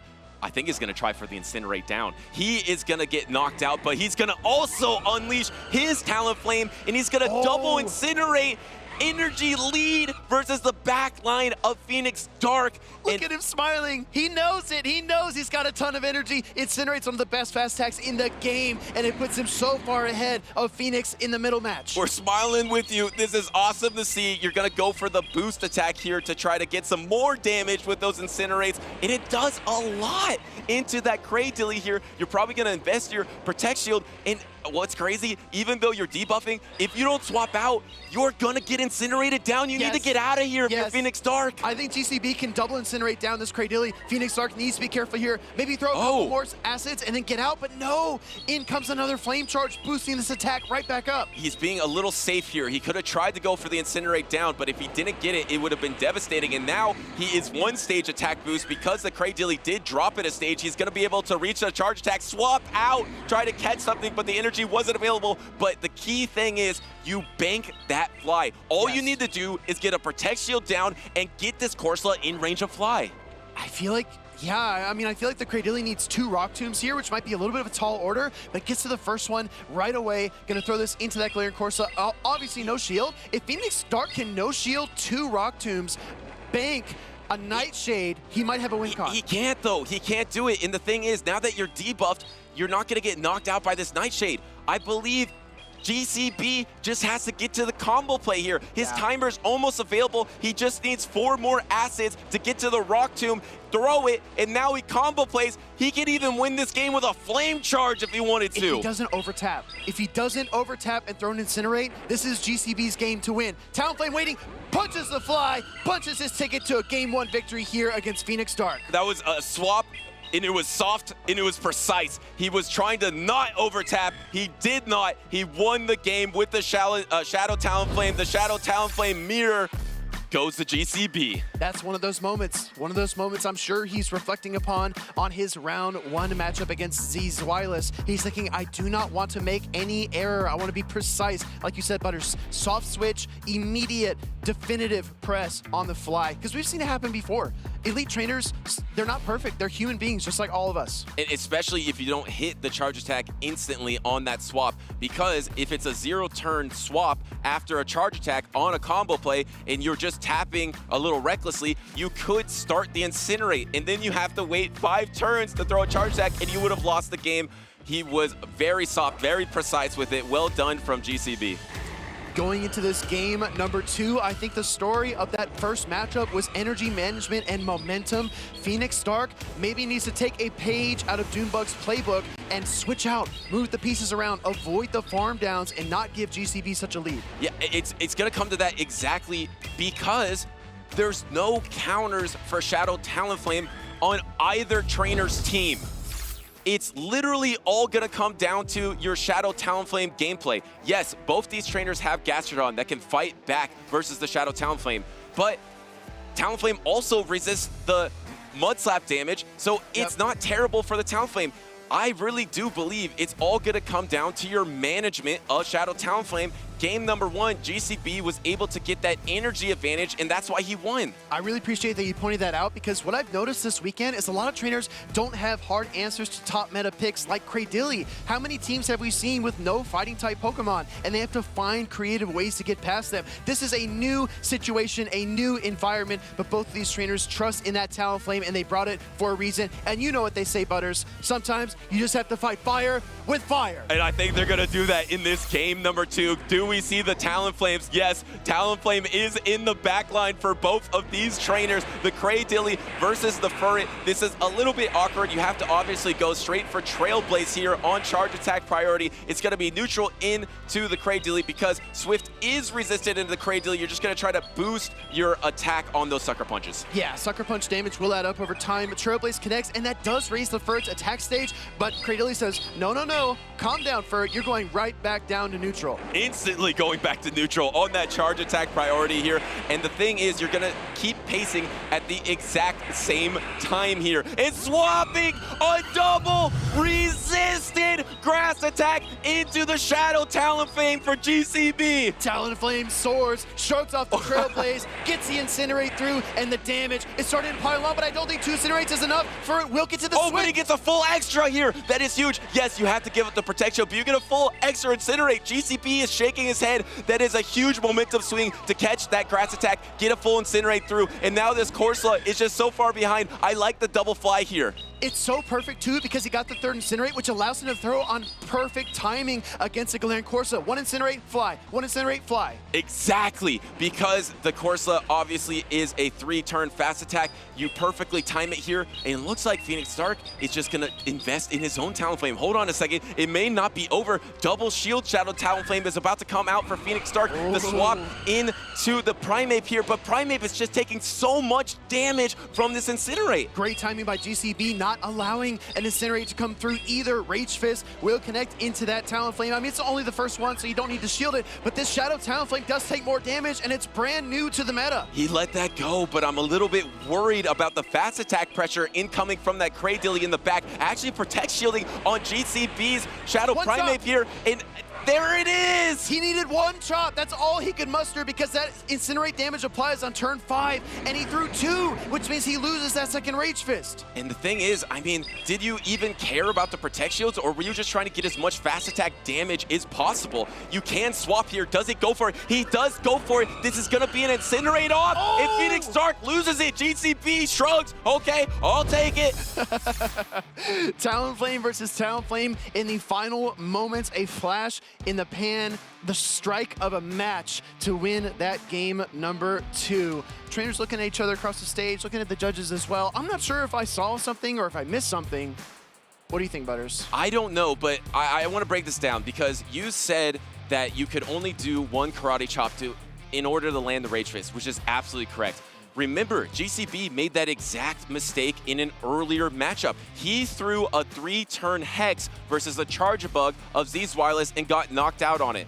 I actually don't think he was reaching for Rage Fist. I think he was doing as much damage as possible with his fast attacks. And I think the only reason he threw the Rock Tomb was the debuff and then swap on a 0-turn swap and get a more powerful Incinerate off on the opposing Talonflame. It's a really good point. That's actually an outstanding point. After throwing a charge attack, that 0-turn swap can be so incredibly useful because it allows you to line things up and not give your opponent that 1-turn advantage, that 1-turn differential that otherwise would stagger the damage as it comes in. So I think you absolutely nailed it, Butters. And that Incinerate at the very end, we talked about fighting fire with fire, but seeing both Talonflames on the field at the same time and having that being the decisive moment was so poetic. Well, one of the fires was covered by a Rock Tomb, and it was debuffed, and that's the reason it wasn't a simultaneous or Phoenix Stark actually knocking out with his Incinerate, because you're able to hold on to that Cradilly with low health and get to that Rock Tomb, debuff, come in, swap, get the Incinerate off. It looks like these trainers are getting up on stage here, so it looks like it will be a 2-0 from GCB, and I think it was just fantastic, flawless play, in my opinion, with that Shadow Talonflame. Butters, I mean, Chad probably saw me. I was searching my pockets, looking around the table. I was trying to find my pen so I could write down these notes and all this knowledge that you were dropping on the chat, because you're exactly right. Right here, slowing down the Incinerate damage was so important, so critical, and that's what allowed GCB to win that battle. I did notice something. What? It did look like GCB was trying to Rage Fist. I would say it was a very viable strategy not to, because there was 2 Protect Shields remaining. That charge attack did not matter at all, because you're never getting the 3 charge attacks. The only charge attack that ever mattered was the Rock Tomb, so being punished for going for that and missing is not punishing. but it did look like he was reaching for it. I saw some evidence of that, so I just want to point that out, but I feel like that was a viable strategy. Tomato, tomato, right? Let's check out the bracket as we move through day 2 of the competition here in Pittsburgh. Some incredible matchups have already occurred. Looks like Silent Beast falling to Doombug there, but he did get the better of Hungry Wolfpack. Our friend Dan shared that in our chat, and I wanted to point that out. Let's talk about early on. Semi defeated Arrow off stream. Phoenix Dark defeated Caleb Pang off stream. Silent Beast defeated Hungry Wolfpack off stream. And Shira defeated in Hoff off stream. That all happened on the floor here. So I just wanted to update you guys.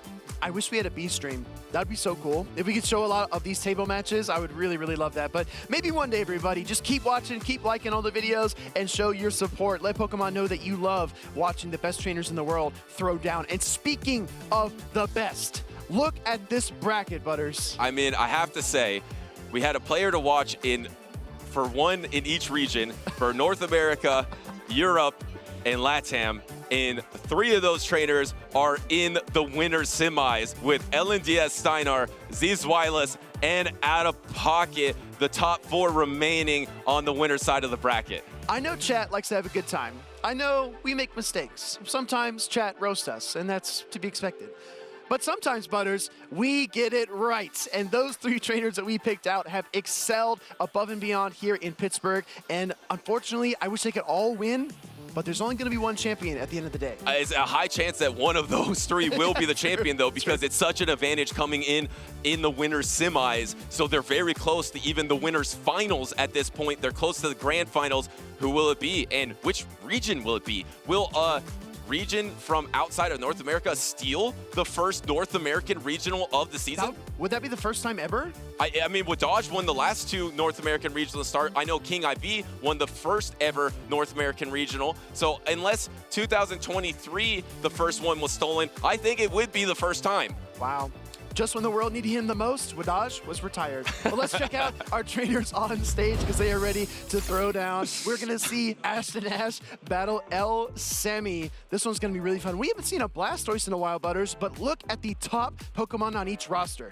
Yeah, we haven't seen a Blastoise since Europe because Inadequate had that Blastoise on his championship team, but paired it with some different Pokemon, and we got to point out, this is a Mer showdown, and one of those Murkrows are Shadow, because Semi's actually running the Shadow Murkrow, which we have not seen yet. I feel like there is a lot of valid reasons, especially versus Cradily, to be running the little more bulky non-Shadow, but I cannot wait to see the 20% more damage from the Shadow Murkrow of Semi.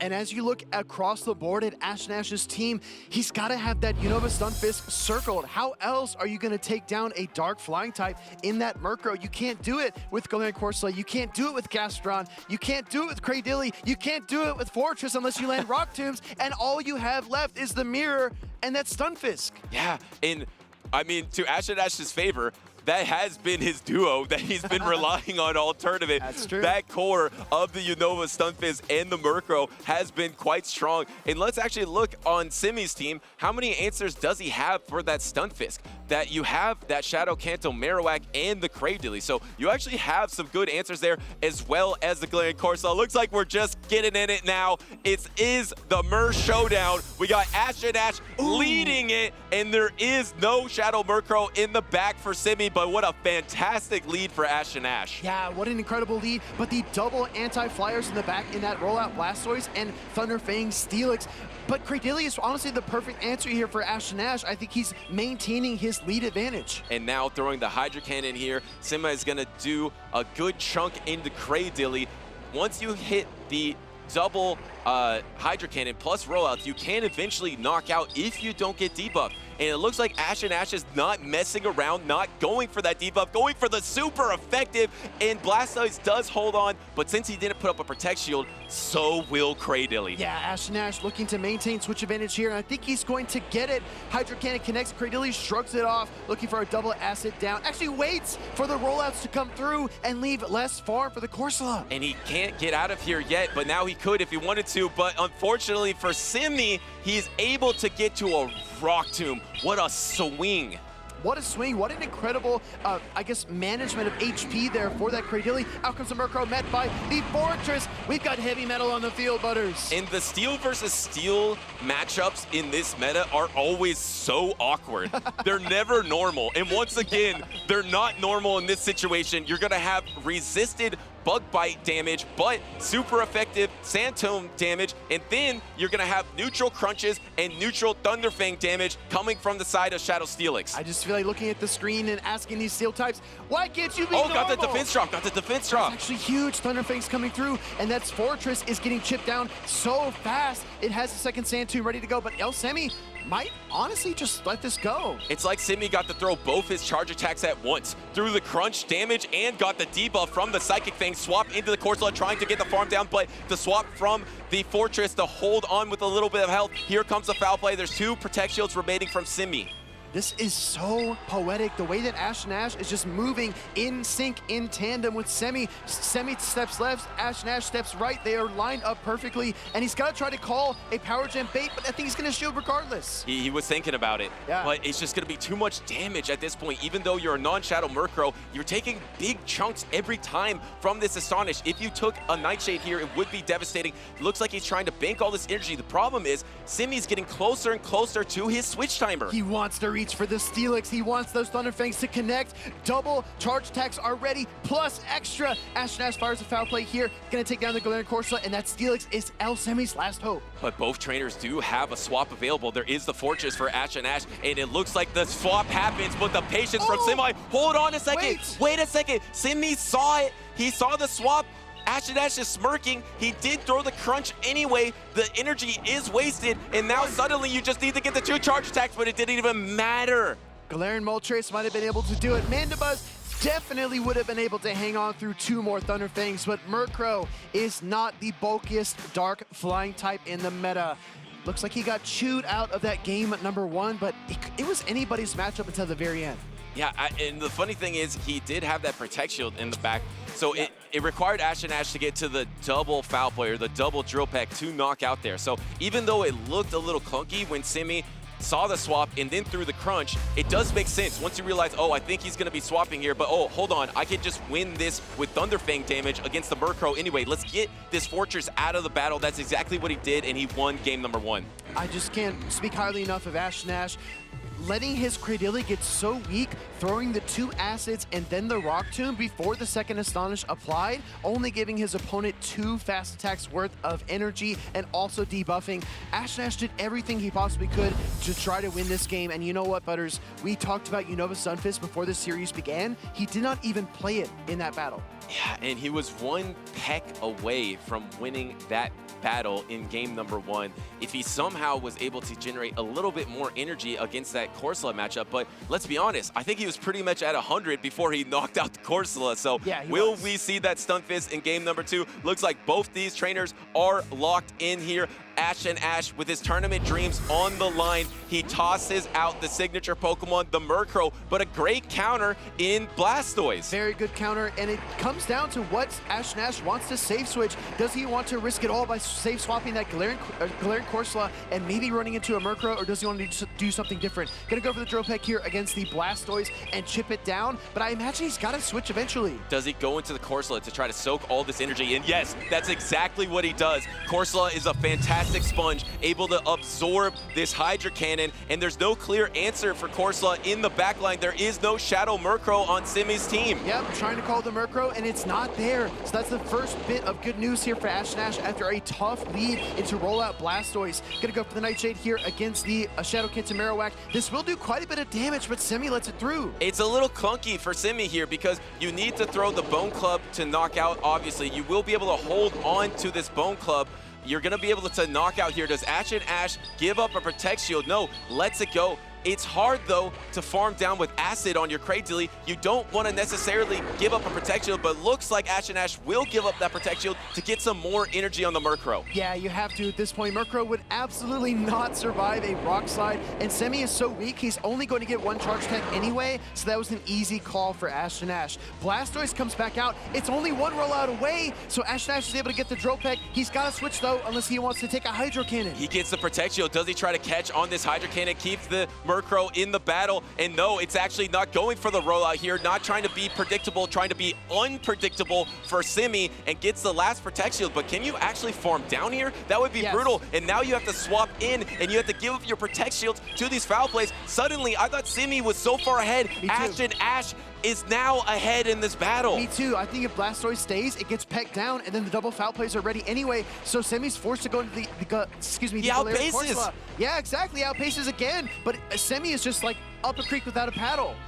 He is up the Murkrow stream because it's just attack after attack after attack. And suddenly, look at the health. And also, remember, he had a Protect Shield advantage. He had to give up the Protect Shield, and it put his Corsola in range of the Rock Tomb. Ashton Ash just needs to hit the Rock Tomb, fast attack down, and that's going to be a tied series. Wait, this Galarian Corsola just threw the Nightshade into the Cradily, and the switch timer is up for Semi. Oh, yes. If he allows the catch here, Ashton Ash might be in trouble. Blastoise ready to go, but he doesn't get there. Here comes Rock Tomb. It kind of looked like he went for the pause, but then actually ended up throwing the Astonish anyway. Ashton Ash waited for that Astonish. That was a high-level play, and now he's going to be able to get this asset down, I believe, before the Hydro Cannon is available. No, actually, Hydro Cannon was available. It didn't matter. Ashton Ash ties up the series. Yeah, you saw it. I saw it. That moment where Semi was looking at the screen, maybe thought about waiting a turn, but tapped it instead. And that once you engage that 3-turn Astonish, you are stuck there.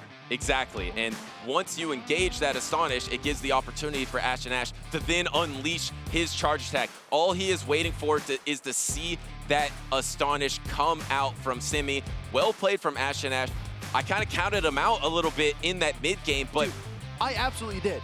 I was like, oh, this looks really awful for Ashton Ash. I was about to call it an elimination game for him going into that matchup, but I mean, he proved me wrong. He's still in this.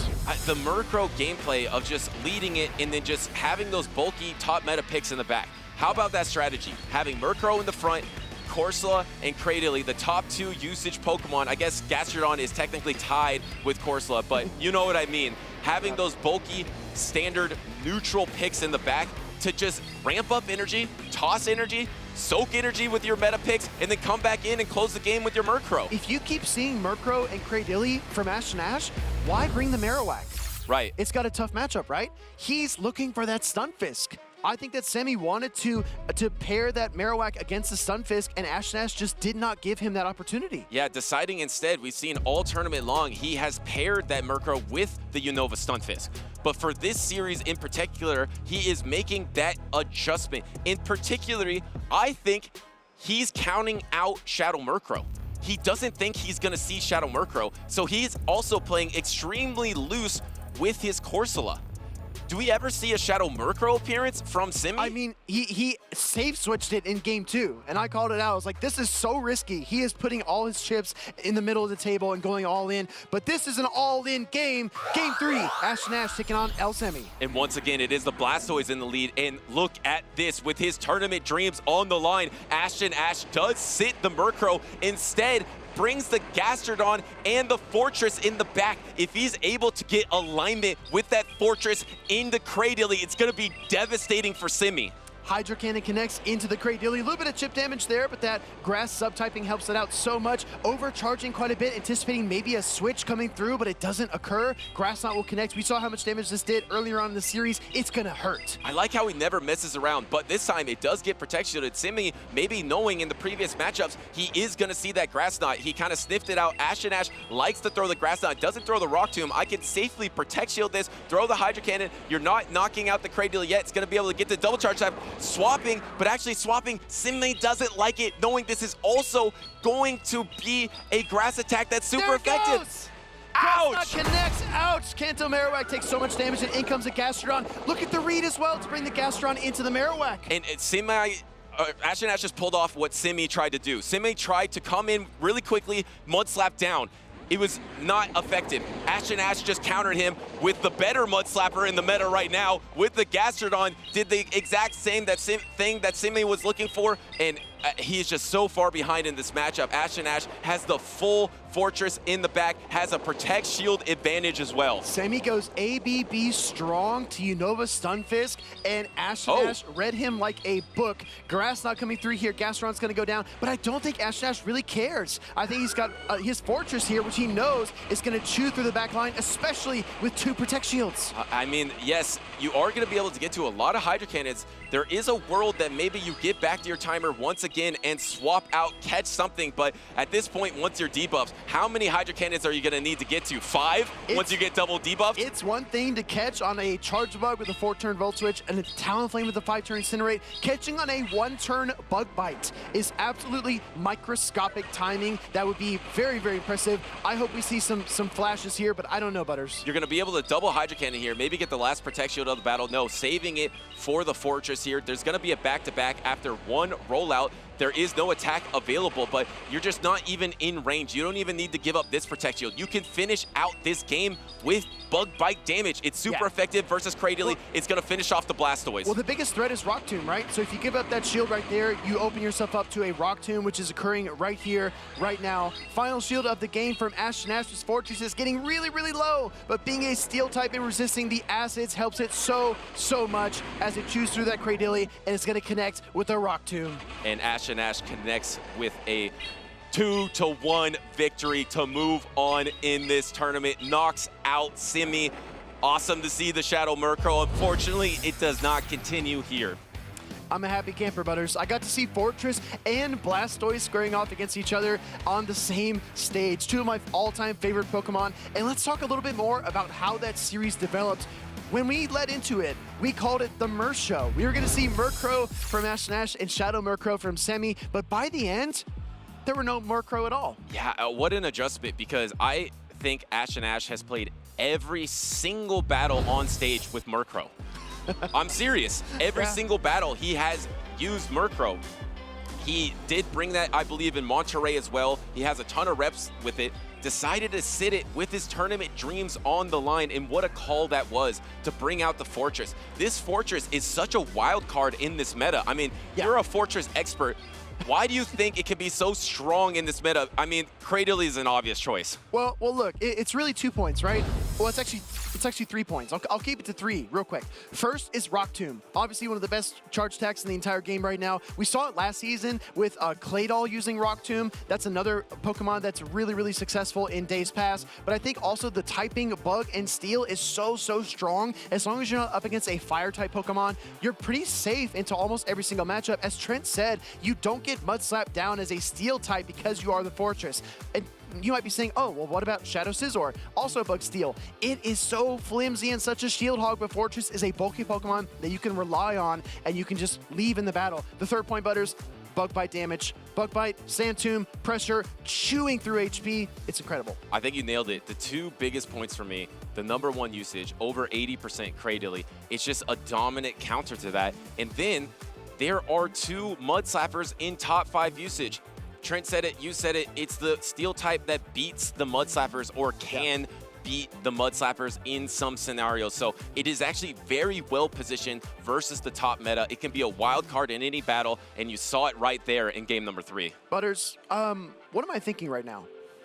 I'm thinking that you're thinking about other psychic types. Am I psychically thinking what you're thinking of? You absolutely are. Let's take a look at our Mega Malamar predictions with 2 of the best trainers here this weekend. Welcome in, trainers, to a brand new segment called Mega Malamar Predictions. I've got 2 incredible trainers here. One was a Malamar champion last season in Doombug 97, and the other top cut with Malamar as well. And you know what? They're so good at this Pokemon and so good at Pokemon Go PvP that they might actually have psychic abilities. And that's what we're going to find out here this weekend in Pittsburgh. Let's start with you, Adib.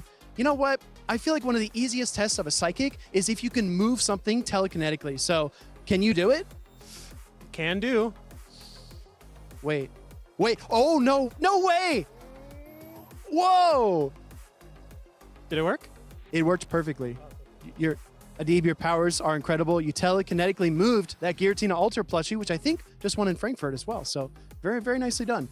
Doombug, another psychic ability is the ability to telepathically communicate something. So I want you to tell me a matchup that maybe only you know but you are going to send that information into my brain as we talk. Ready? 3, 2, 1. Shadow Kanto Marowak beats Azumarill in the 2-shield matchup. What? Oh my God. Oh my goodness. I can't believe it. All right. Final test. This is something that you can't make up. You can't fake, right? I'm going to queue into the Mega Master League right now. And I want you both to predict which lead I'm going to encounter. All right? Are you ready? I'm going to queue right now. Oh, I have a game. I think it's Ho-Oh. I do think it's Ho-Oh as well. You think it's going to be Ho-Oh? Okay, hold on. We're queuing in. All right, let's see. Leads are coming out. Groudon? No way! You predicted my lead in Go Battle League as well? Okay. Let me top left. All right. Top left it. All right. The final thing is, since you both are certified psychics at this point, you're incredible. I want you both to make a prediction about the tournament this weekend in Pittsburgh. We'll start with you, Adib. Someone with a black hoodie will top cuts with Malamar. Whoa. Interesting. Very, very intriguing. Doombug. I think someone with 97 at the end of their name is going to get top 8 at the tournament. Very specific, a little bit more specific than Adib's, but I'll take it. You know what? I'm on board. I think you both are incredibly talented trainers. Can't wait to see you compete this weekend. And there's something different about how you look today, but I don't know. It's probably nothing. Anyways, back to the Pokemon action.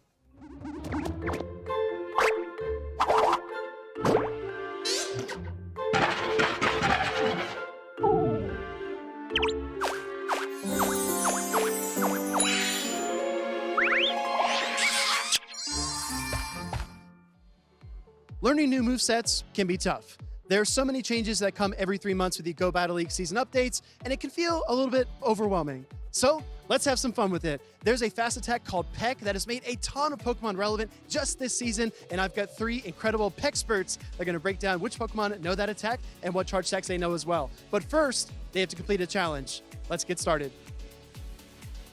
Our trainers will walk up one at a time, dip their nose into the Vaseline, pick up a cotton ball, and then try to carry it all the way to this plate and place it here. Then I'll ask them about charge attacks that a Peck user learns in the current Go Battle meta. Mish, let's get started. Hey, all right, let's go. Straight into the challenge. Mish has to get a little bit of the jelly there on her nose, and then needs to pick up a cotton ball and transport it across the table here. Mish, oh, she's got one. Keep going. Shake it loose. It's stuck. Maybe a little bit more. Yeah, side to side. There you go. All right, Mish. Very, very well done. This has never been done before. Come back in. I got to ask you a question. This has never been done before, so thank you for being the first brave soul to do it. The Peck user I want you to talk about is Togekiss. Name some charge attacks that Togekiss can use. Okay, Togekiss can use Aura Sphere and Psyshock, Dazzling Gleam, Aerial Ace. Hey, you know what? That's perfect. I only wanted 3. You did 4. You crushed it. Thank you so much, Mish. We're going to get our next contestant up as well. This is going to be the Zzwilous. All right, ZZ. Let's get started. Go ahead, my friend. Gonna start with some jelly. He's got to pick up one of these cotton balls and transfer them across the table. Oh my goodness, look at the surgical precision. Look at this. He's got to shake it though. Oh, he did it so quick. All right, ZZ. The Peck user I want you to talk about is Xatu. Oh, Xatu.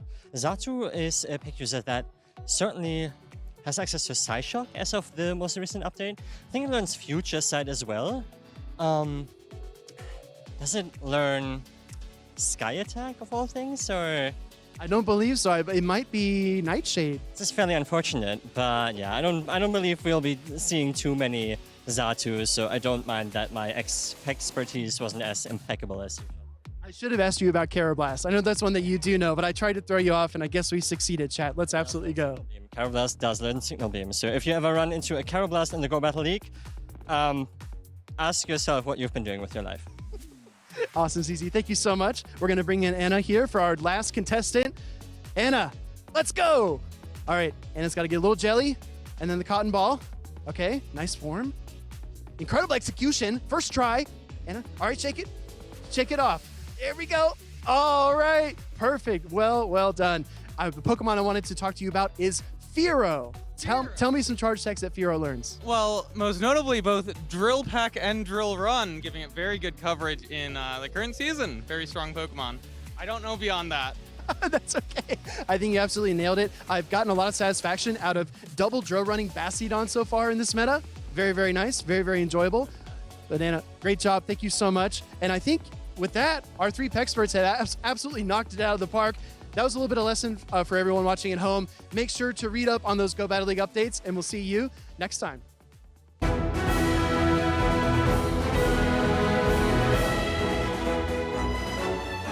What an adventure here in Pittsburgh. This music just has me ready to go out for an adventure. And I absolutely love the adventure of watching the segments that Will Dunphy creates for us. If you love how fun our segments are for Pokemon Go, let us know. Comment on YouTube. Let us know in the Twitch chat. I love the Peck segment, the Mega Malamar segment. I didn't know Adib could move plushies with his mind, but I find that to be outstanding. Just as outstanding as my wonderful co-host, Homeslice Henry. Thank you so much, DeFi. I feel like the Peck segment was very fitting because we've seen Murkrows all over this bracket so far today. Winner's side, loser's side. Feels like we kind of can't escape these Murkrows.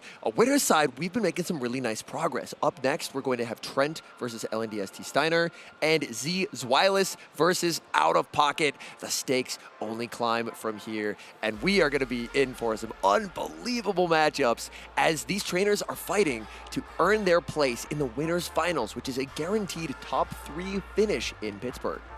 But the loser will have to make a tougher loser's bracket run down on the lower half of this bracket. Right now, we've got Trent with the Fortress. We've got Steinar with the Bastiodon rumbling through the winner's side of the bracket. I talked to Steinar a little bit. I was able to interview him, and he changed up his team quite a bit. He took what he had in Monterey. He learned from it. He adapted, and he is now here in Pittsburgh looking to take the crown, but Trent and his Fortress have something to say about it.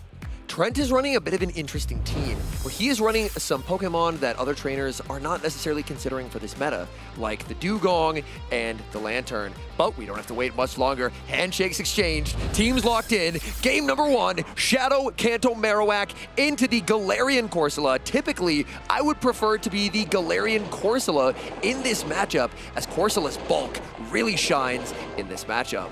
It is so bulky, but the Shadow Kanto Marowak does have the benefit of outpacing a little bit. It's a little spammier. It's able to get to its charge attacks just a bit quicker, as the first charge attack is going to be launched on the side of Trent into that Galarian Corsola.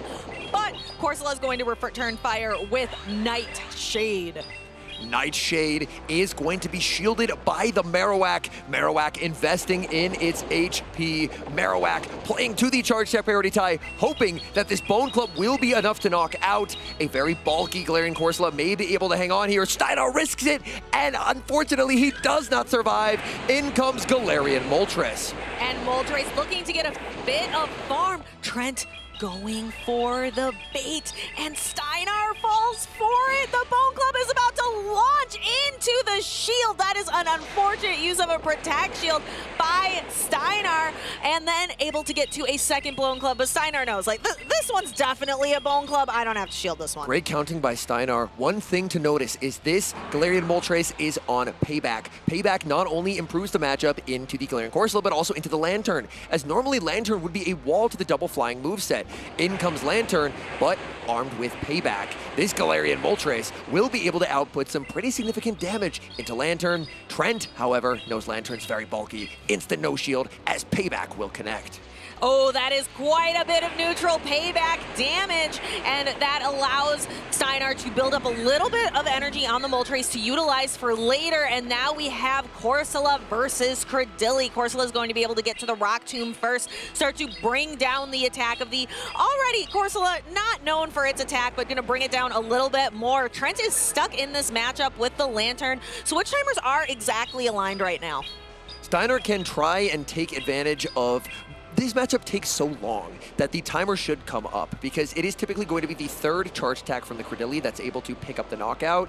Is if Steinar is able to get a small energy head start on the Moltres, what could potentially be a key to victory is trying to get that energy advantage, trapping that Corsola on the field and getting the energy lead to outpace the Lantern. But what could be tricky is Trent's clock is up as well. He stayed in the matchup for a little bit when Credilli hit the field to get a little bit of extra energy on the Lantern, as this is going to be a race to the charge move in the end game. It's a simul switch. Lantern into the Moltres.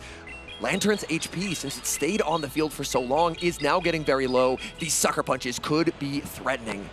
And the sucker punches are going to start to come through on the Lantern. Galarian Moltres has almost 2 attacks, not quite. 1 fly would be enough from here.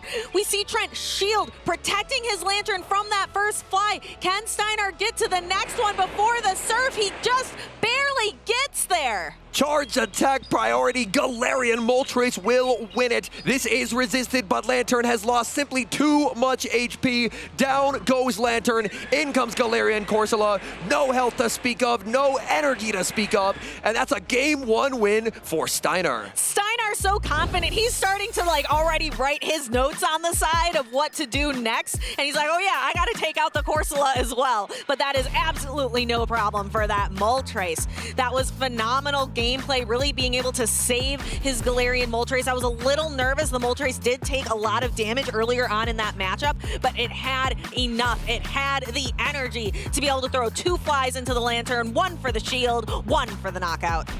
The payback tech on the Galarian Moltres. We've seen quite a few Galarian Moltres with payback, and I really feel like it hadn't necessarily proven to be particularly game-winning until this game.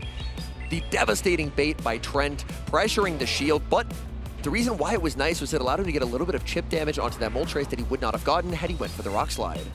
That is incredibly true, and the goal was to get the Moltres even lower so that it just wouldn't be able to hang on through that endgame with the Corsola. But Steinar knows his Pokemon. He knows it's got plenty of health. Those Astonishes are not going to be able to do enough. He's already 1 win in. If he can lock down 1 more win, he moves on with a guaranteed top 3 into the winners finals. And Steinar already had a very nice performance in Monterey, so he's building on this strong start to the season. We have lock-ins from both trainers. Game 2. Let's see. It's going to be Galarian Moltres into Lantern for Trent. A matchup where Lantern has a massive type advantage. But with Payback and Water Gun as the moves of choice, this matchup could end up feeling a little bit more neutral than we might typically expect. Ooh, we see it made perhaps an attempt at a catch, but really the main thing here is that Moltres has a ton of energy in the back to be utilized later. Now moving into what is a pretty negative matchup for Steinar, having the Credilli locked in against the Fortress on the side of Trent. We can see just how much those bug bites. Doesn't matter that there's an attack fall really right now, because those bug bites are still doing incredible damage. Credilli down to about 25% of its health.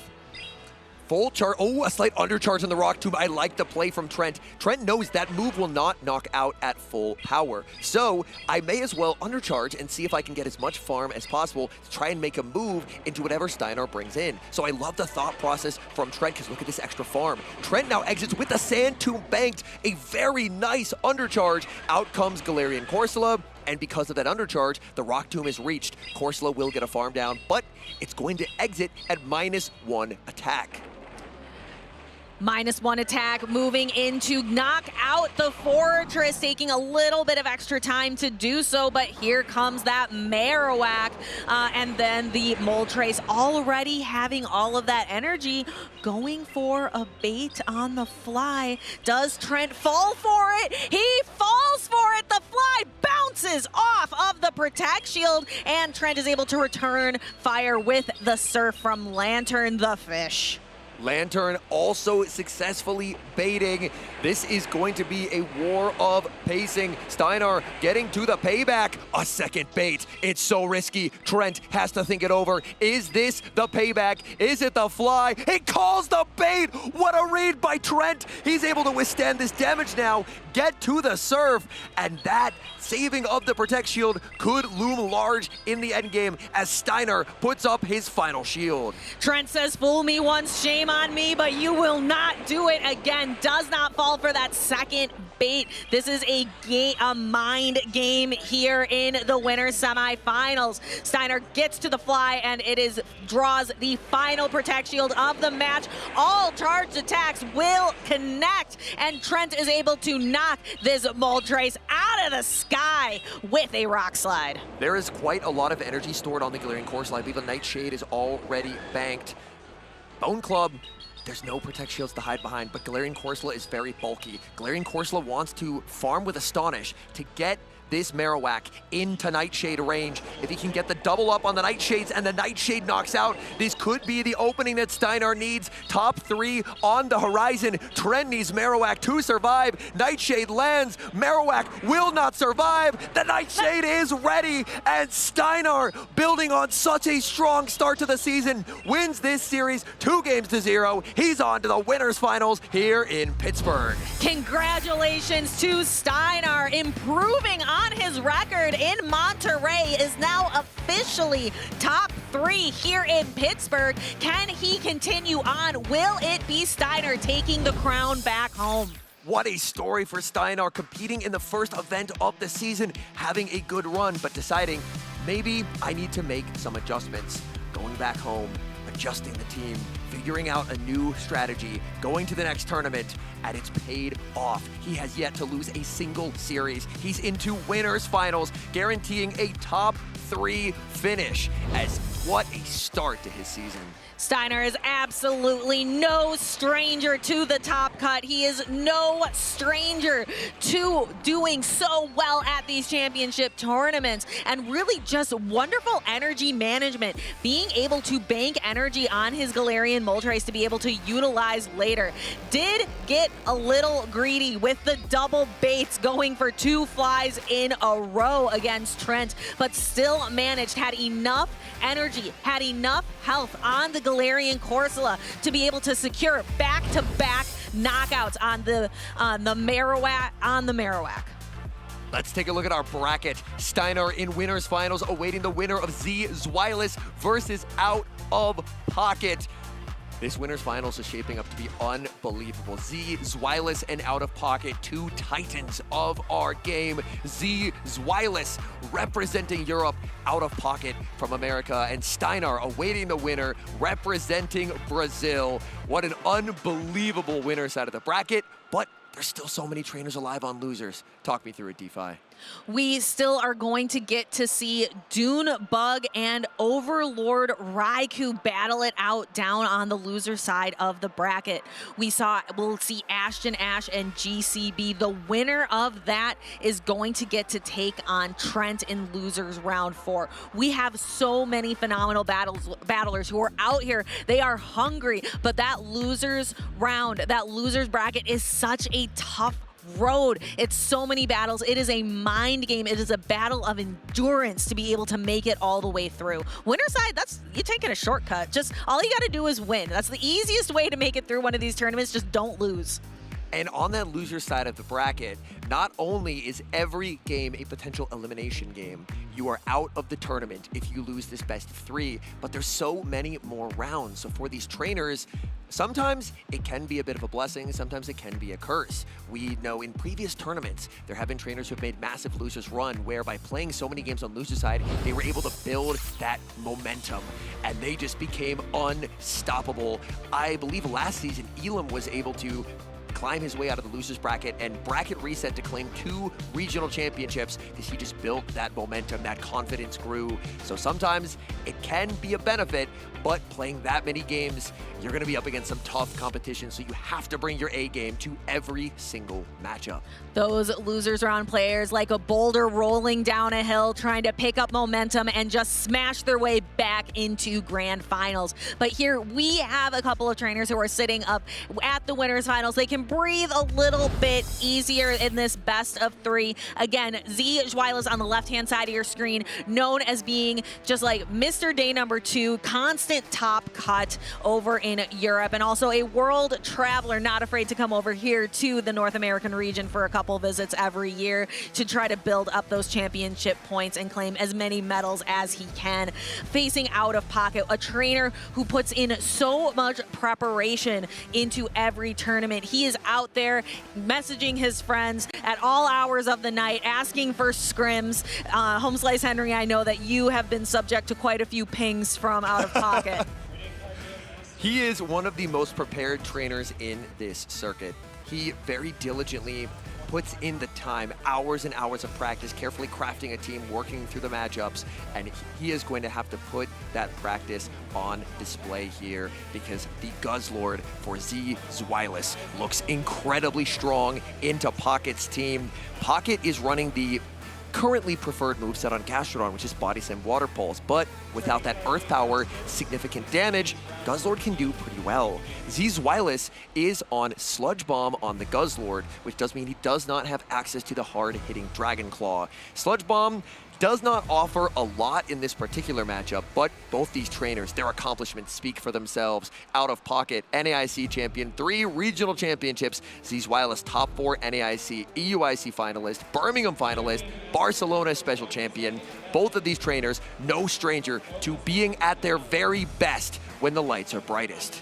So we're seeing these trainers taking a moment, looking over their teams, thinking it through before we lock in and get down to the field of battle. A phenomenal set. Again, if you told me this was the grand finals, I would believe it. We are in for such a treat in this best of 3. Will we continue to see that Shadow Caesar on the side of Pocket that did so well, rewarded Pocket's faith with a double Night Slash boost to nearly one-hit KO a Gastrodon with a Night Slash of all things?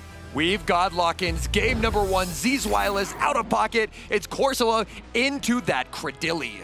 Corsola resisting the acids from Credilli is quite comfortable here, but we're seeing in the back 2 very signature Pokemon on these teams. I'm excited to see the Guzzlord come out from ZZ later and the Shadow Caesar come out from Pocket. Zzwilous has opted for Discharge on his Charjabug, and he has brought that Charjabug in the back, whereas Out of Pocket's Charjabug is opting for Crunch. Now, if Out of Pocket is able to win alignment, and Credilli will typically be able to win the Zero Shield into the Galarian Corsola, then he could set up alignment where his Galarian Corsola is able to avoid having to deal with the Guzzlord and would be aligned onto the Charjabug. Discharge, it's not a particularly strong attack, so that would be a tough matchup, but there is the Guzzlord right on cue, and look at this pacing. Guzzlord, every 3 Dragon Tails gets to the Brutal Swing. It's already doubled up. This pacing is unreal from this Pokemon. Out of Pocket throwing the move that makes the most sense. Night Slash fishing for another attack boost, but comes up short. Guzzlord already has more than 2 Brutal Swings. The first one, it's coming out swinging now. Knocks into the Shadow Caesar and comes back for a 1-2 punch with the second Brutal Swing. That is big damage onto Shadow Caesar. Caesar will put up the Protect Shield, looking for a farm down, gets the farm down, exiting with a massive amount of energy. In comes Charjabug. Charjabug will no shield, but this game could be turning in Pocket's favor. Pocket really likes that Corsola versus Charjabug matchup when Charjabug does not have access to Crunch. Discharge will land. He's double checking the team sheet, making sure it's not Crunch. He's going to click no shield, and look at the damage DeFi. That just simply does not do enough. Corsola so defensive, so much HP. There is not enough damage that this Charjabug can do. It is beautiful, it is shiny, but it is not going to be able to do that kind of damage with Discharge, where Corsola is just able to withstand. It's able to outlast. There is energy available on the Galarian Corsola for Zzwilous. That's what Out of Pocket will have to be careful of. Out of Pocket will try and get to this next Nightshade. I like throwing it instantly, as this puts pressure on Zzwilous. Zzwilous will have to burn the final Protect Shield here. Nightshade comes out. burning that final shield, but for Zzwilous, he's forced to throw at a discharge catch onto the Credilli by out of pocket. I saw a little nod on the side of ZZ saying, yeah, that makes sense. That catch makes sense. So, and now he has to think, what am I going to do? One more Volt Switch. Charjabug just paces so quickly, is able to throw another X-Scissor. Will out of pocket let the Credilli go? No.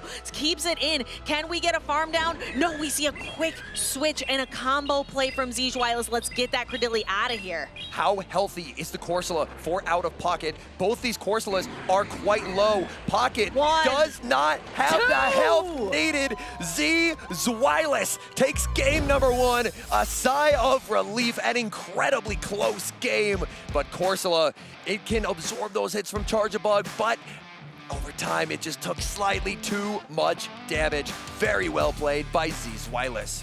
What a showcase of managing the health on your Pokemon, keeping just enough to be able to withstand and being able to outlast your opponent's Corsola instead. It just needed 2 Astonishes. That's all it needed to be able to tank. We saw the Guzzlord do heavy damage to that Shadow Caesar. So Zzwilous' Charjabug being able to just barely hold on, and Pocket makes a valiant catch on his Credilli.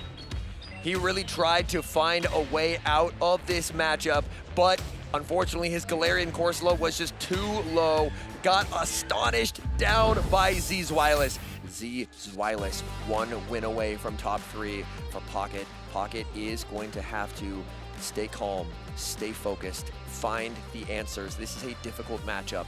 Guzzlord is basically free into this entire team. Zzwilous can safe switch it for basically any reason, and there's not really a good check available to Pocket. So Pocket looking for answers, and he's gonna need to find them immediately if he wants to stay on the winner's side of the bracket. If anyone can create win conditions, if anyone can stay calm under pressure, I think it is Pocket. But like you said, the Guzzlord on the side of ZZ just looks so free. It looks so safe, and being able to pace to those brutal swings, just 1, 2, 3, and 1, 2, 3. We have our next battle, game number 2, ZZ versus Out of Pocket. We have 2 bulky Pokemon throwing those 3 turn fast attacks, but however, the Gastrodon gets to that Water Pulse at the same time as the Corsola gets to that Nightshade. It does for the first one, but the advantage of being the Galarian Corsola is it gets to the Nightshade. The second one, it gets to it 1 faster. So the Water Pulse landing is fine for this Galarian Corsola, because Galarian Corsola will be able to make it to a second Nightshade. Now Nightshade, Pocket does have a Ghost Resist on his team with the Galar Moltres, but does he want to switch lock it? He does. He gets the catch, he saves the Gastrodon, but Zzwilous brought Charjabug, and Charjabug, these full switches do so much damage. In comes Charjabug, and I don't know if that's what Pocket was hoping to see.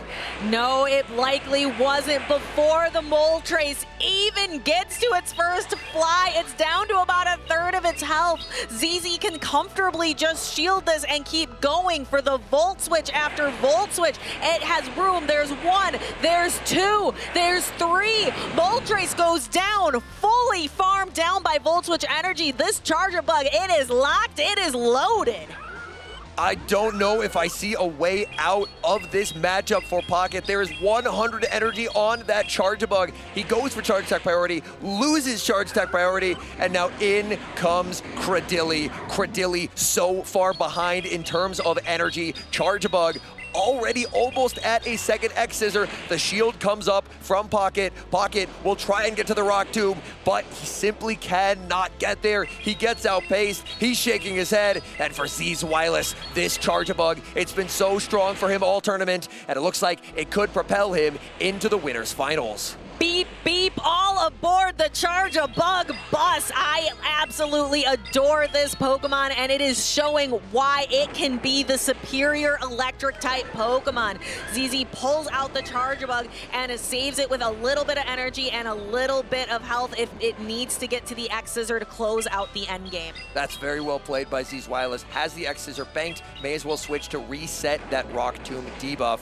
Zzwilous will now bring out the Guzzlord, and this is just checkmate. There is no escape for Pocket. Pocket is just, even with the debuffs, will take too much damage. The X-Scissor is loaded on the Charge-a-Bug. Rock Tomb connects. Guzzlord unfazed, going for the brutal swing. And this Credilli is easily in X-Scissor range now. Where the brutal swing lands. There is the first punch. Charge-a-Bug not quite able to swap in yet. The swap is ready. If this brutal swing doesn't take it out, either an X-Scissor will or another Dragon Tail will surely be enough. There's the switch into the Charge-a-Bug, the snipe. Down goes Credilli. Zzwilous, as the crowd cheers, is going to take this series 2-0, and he's guaranteed a top 3 finish here in Pittsburgh. But that is not all we are going to see from Out of Pocket. This was a winner's round match. So Pocket is not out of it yet. He has come back from tough situations in the past. He could potentially do it again. But massive congratulations to Zzwilous. ZZ had an incredible run, was able to fully farm down the Galarian Moltres with the Charge-a-Bug, and just had energy for days. You can notice that extra Volt Switch damage that was given to Charge-a-Bug at the start of the season. With this catch onto the Moltres, Pocket's able to save energy on the Gastrodon, but then in came the Charge-a-Bug.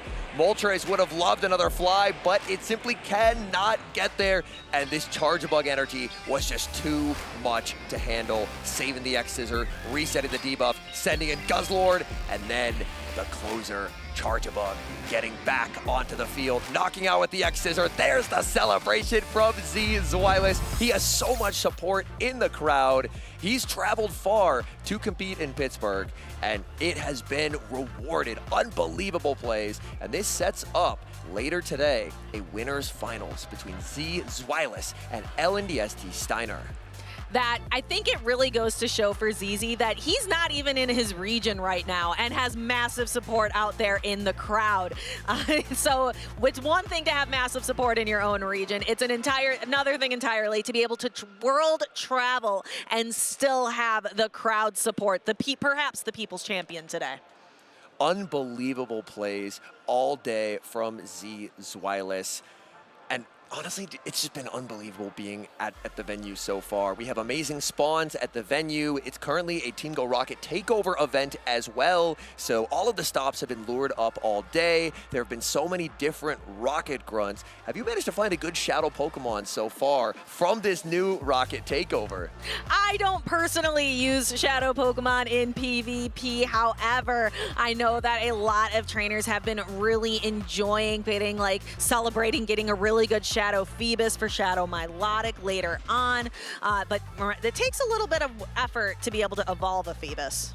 That it does. Quite a lot of candy needed. One of the other new shadows, not shinies, is Shadow Baltoy, and I was able to get a very good Greatly Shadow Claydol last night. Now, I believe until midnight tonight local time, you will be able to use a Charge TM to forget frustration. So, as you're watching, go to your app, type the @ sign, like for an email, or if you're tagging someone on social media, frustration.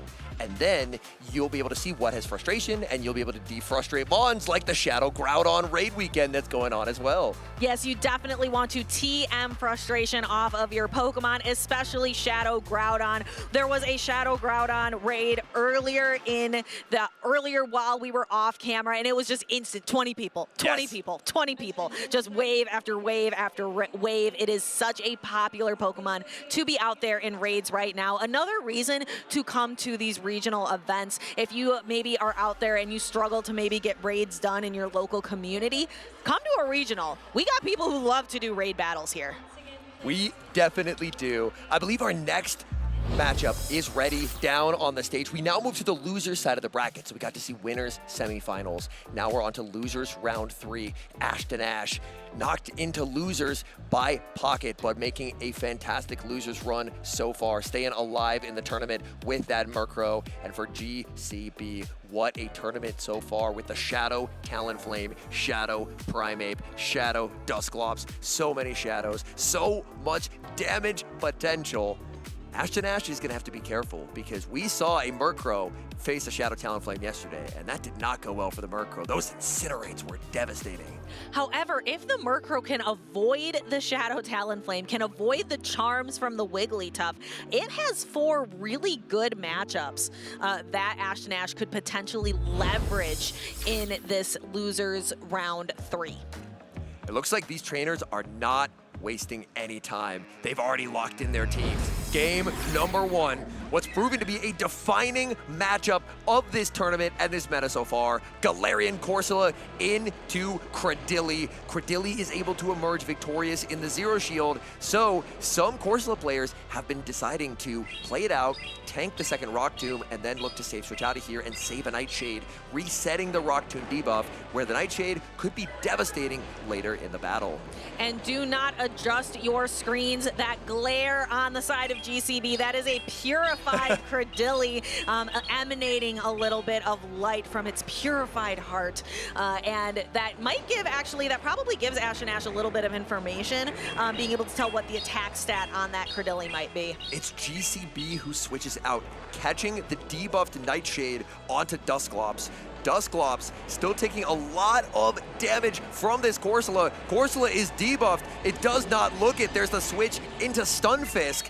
And this, Ash may be reading that it's the Gastrodon in the back, sending the Stunfisk in here, and that saves Stunfisk from getting slapped all the way down by that terrifying Gastrodon.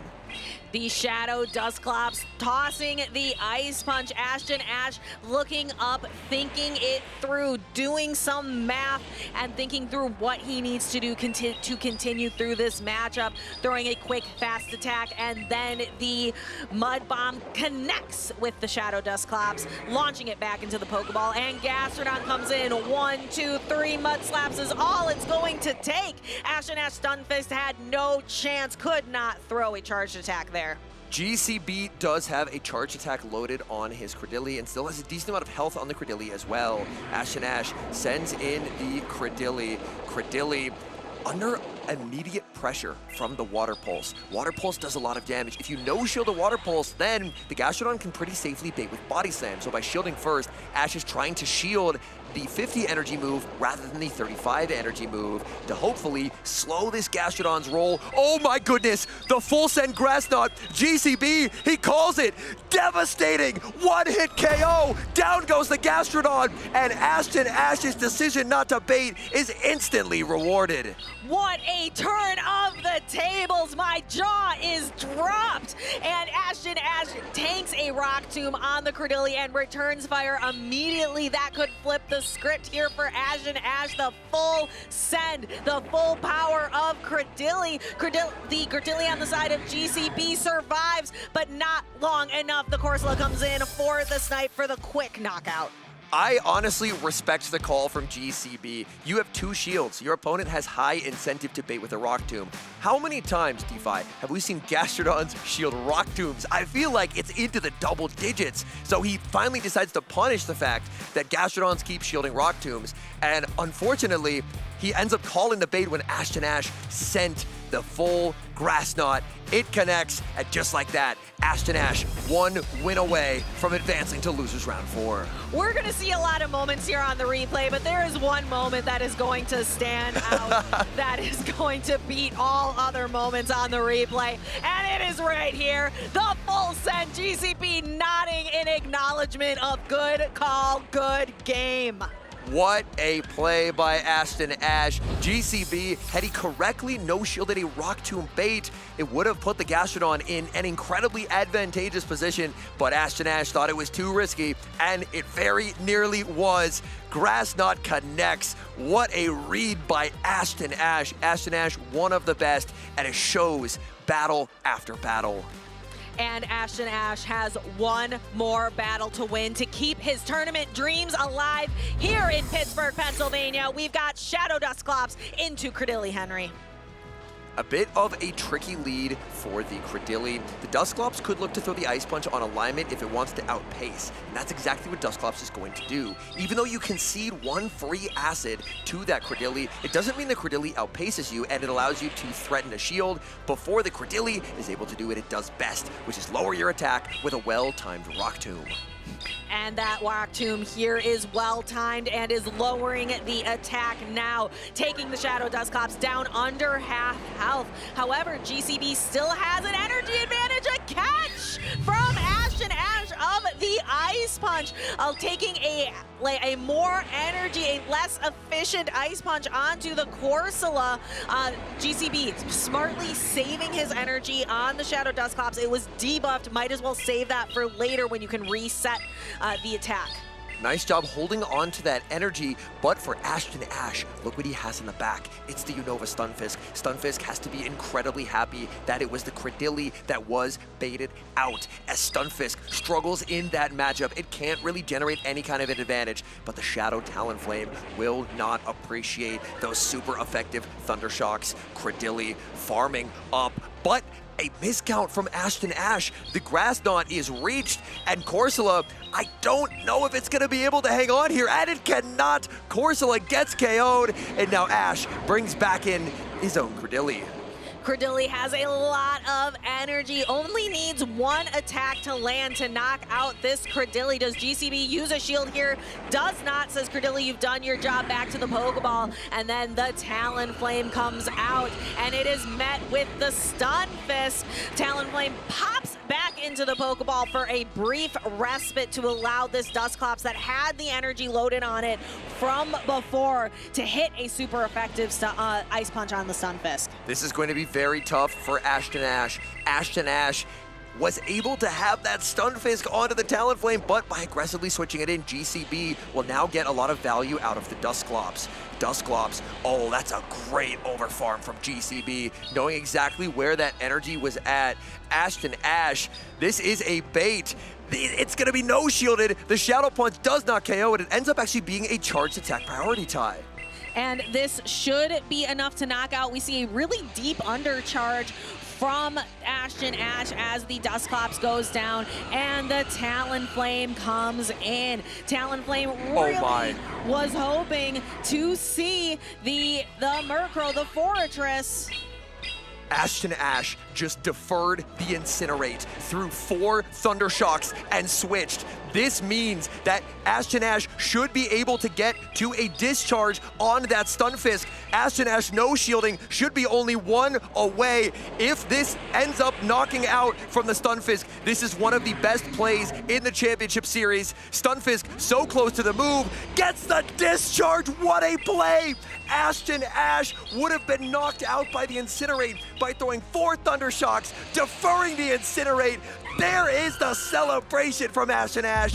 Brilliant gameplay, and he's moving on to losers round 4. We have seen that deferral of the Incinerate from a Talonflame before. We've seen it a couple different times in the championship series. It is such a precision play. It takes patience, it takes foresight, it takes a lot of thought. Can you take a moment to explain that mechanic a little bit to the viewers at home? Like, what do you mean deferred and Incinerate damage? What does that mean for trainers out there?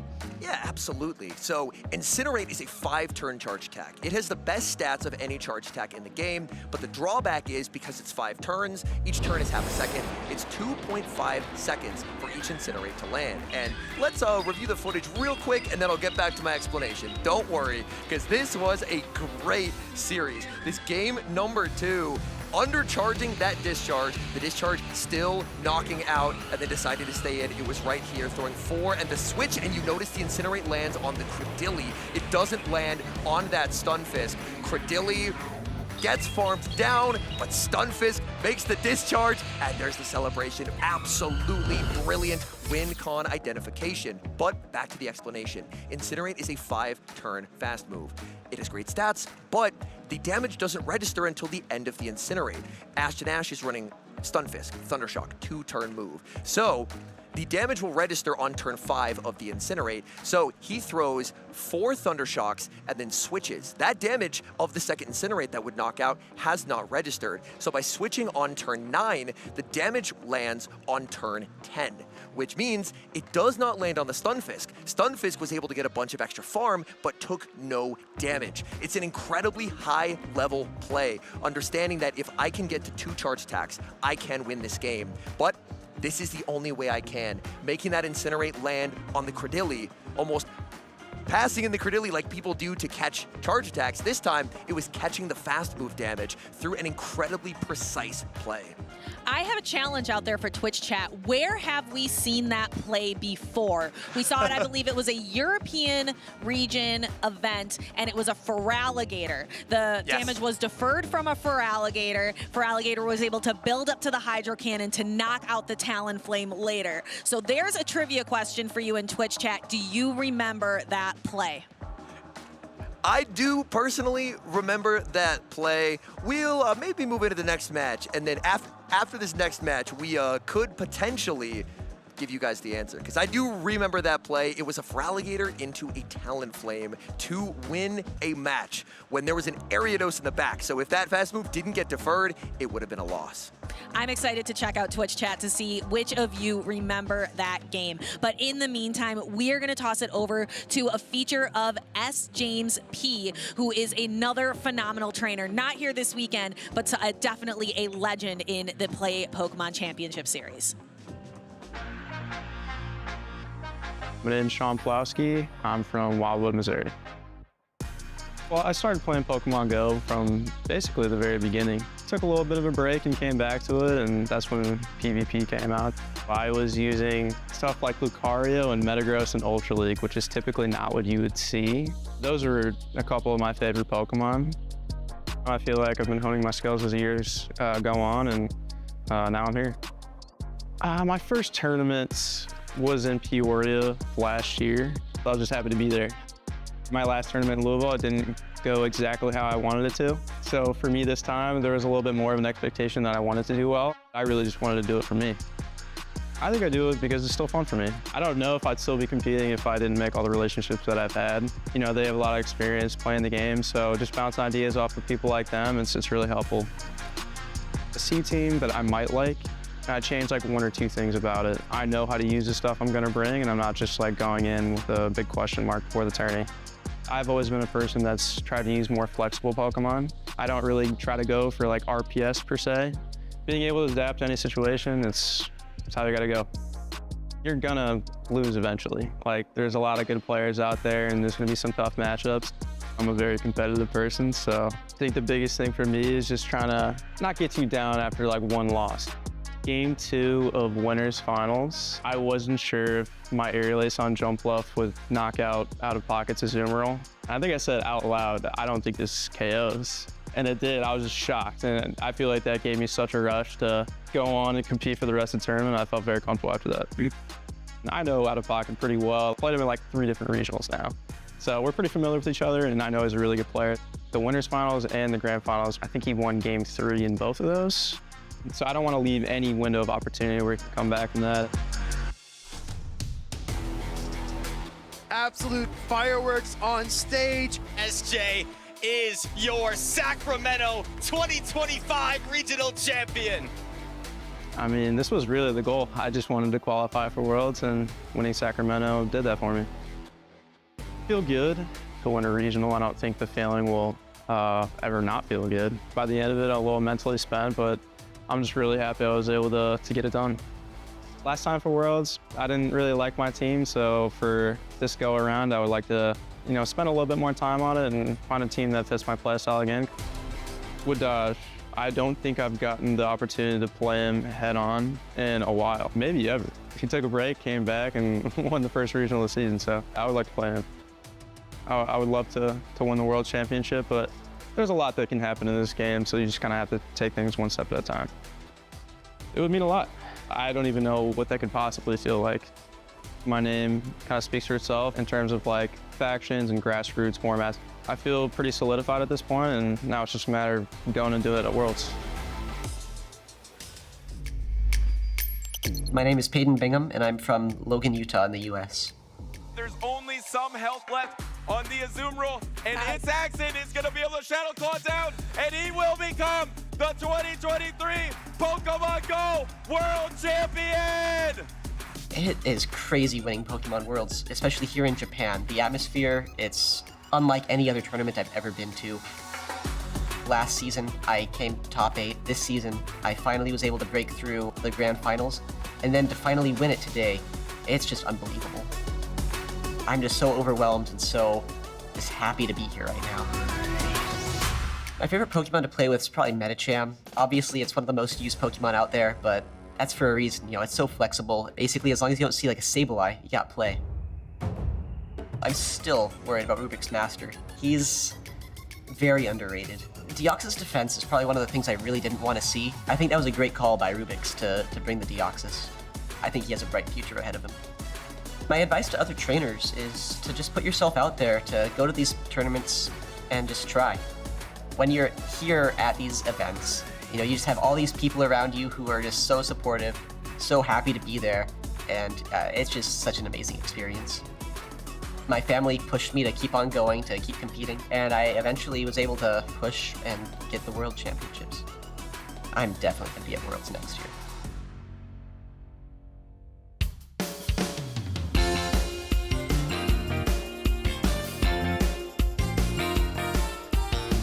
Welcome back, trainers, to our live coverage of the Pittsburgh Regional Championships. We are making our way through day number 2 of the competition, but I need all of you to do me a quick favor. You just heard from the world champ. He says his parents pushed him along. His mom helped him a lot.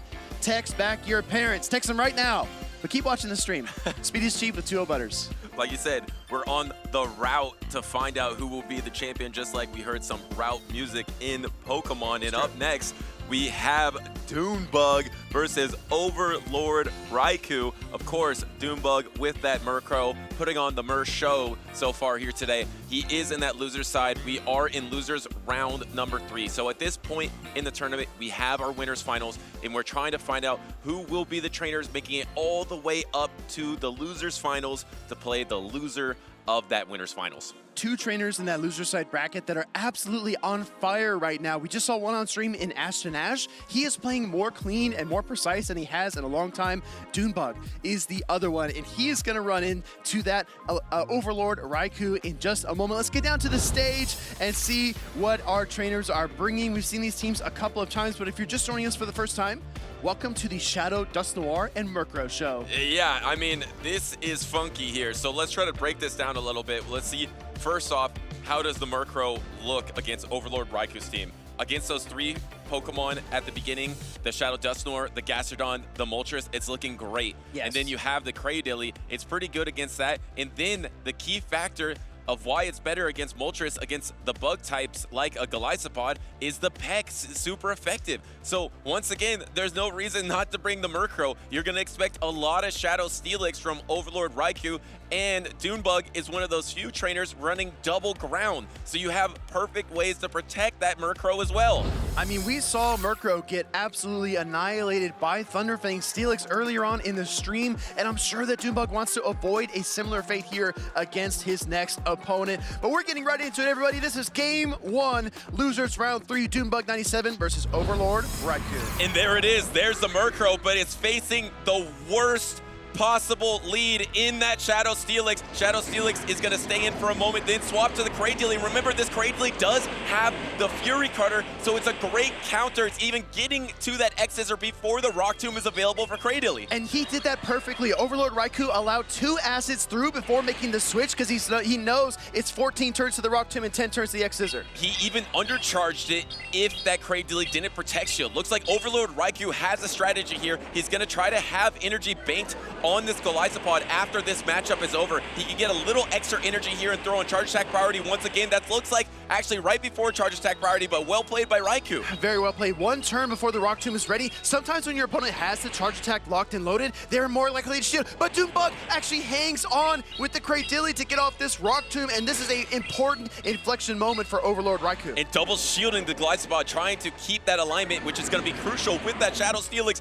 into the Murkrow here. You can't pivot out, and now your attack is dropped so much, you're going to be able to hit that Aqua Jet. This is double 2-stage dropped on the attack. We know Murkrow doesn't have much bulk, but it's not going to do a ton. Still does half of the remaining health, though. You're going to be able to get that Peck down. You're going to land a foul play into that Steelix that comes out. Looking for the Galarian Corsola. Doombug makes the swap immediately into the Steelix, but the downside here is that he has switch-locked his most powerful remaining Pokemon, and it's going to get debuffed into oblivion between these Psychic Fangs and Crunches from the Steelix. Interesting that OV decided to throw that Psychic Fang before even being at Crunch. damage, or even going for the crunch that's super effective, thinking that if I get that Psychic Fang damage, I know I can knock out with double Rock Tomb. I think that's his line that he's going for, and I think it's going to work out.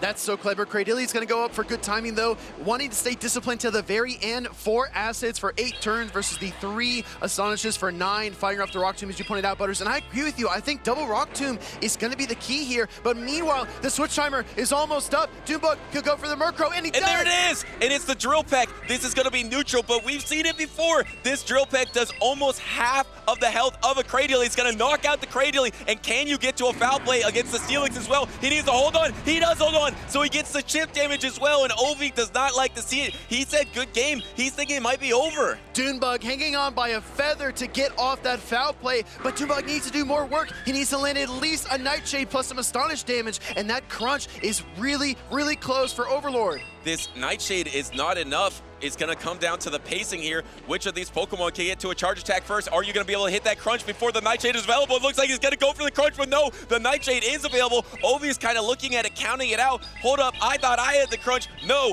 Doombug has the Nightshade. It's going to knock out the Shadow Steelix. We are working with 2 Pokemon with extreme bulk, not a lot of attack.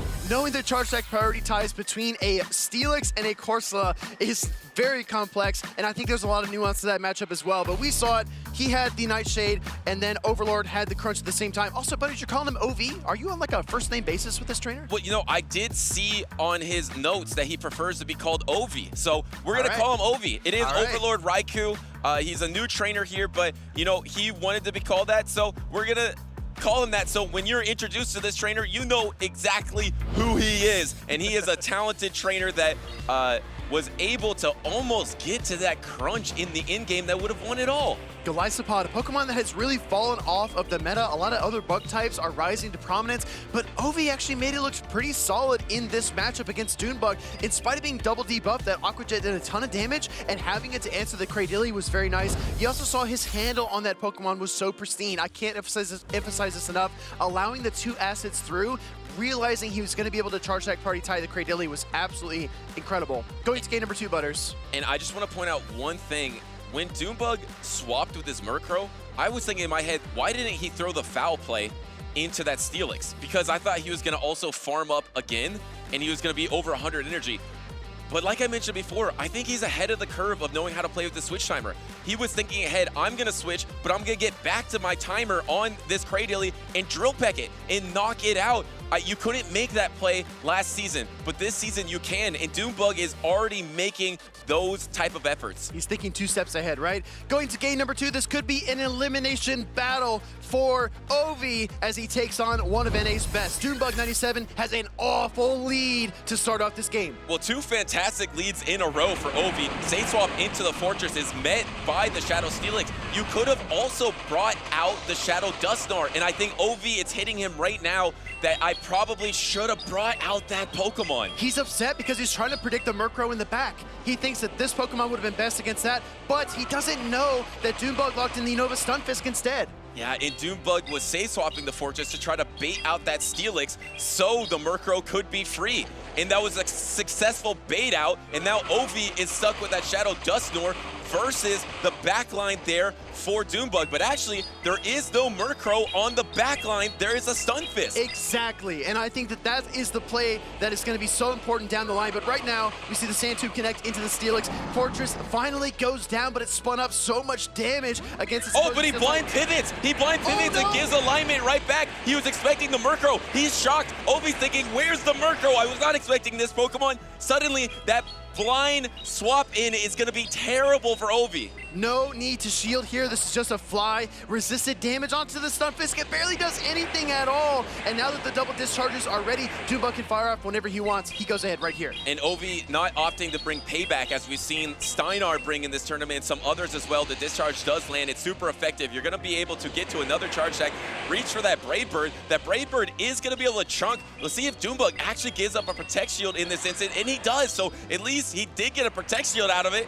Yeah, exactly right. He is going to use that first shield of the game. He's predicting maybe that there won't be a Gastron in the back, and he's exactly right. In comes the Shadow Dust Noir, and this Pokemon can dish so much damage, but it needs protection versus these charge attacks. And this is exactly how you overwhelm these Pokemon that need Protect Shields with these attacks that are low energy, not even that strong, but you have to respect them and give up the Protect Shields, and suddenly this Dust Noir uses a Protect Shield. It is almost at half health when the Corsola enters the battlefield, swapping the Steelix, going for the crunch. We've seen the bait over and over again, so Doombug instant no shields. Hold on, a debuff here could be nasty. Once the crunch connects, Galarian Corsola loses a ton of HP.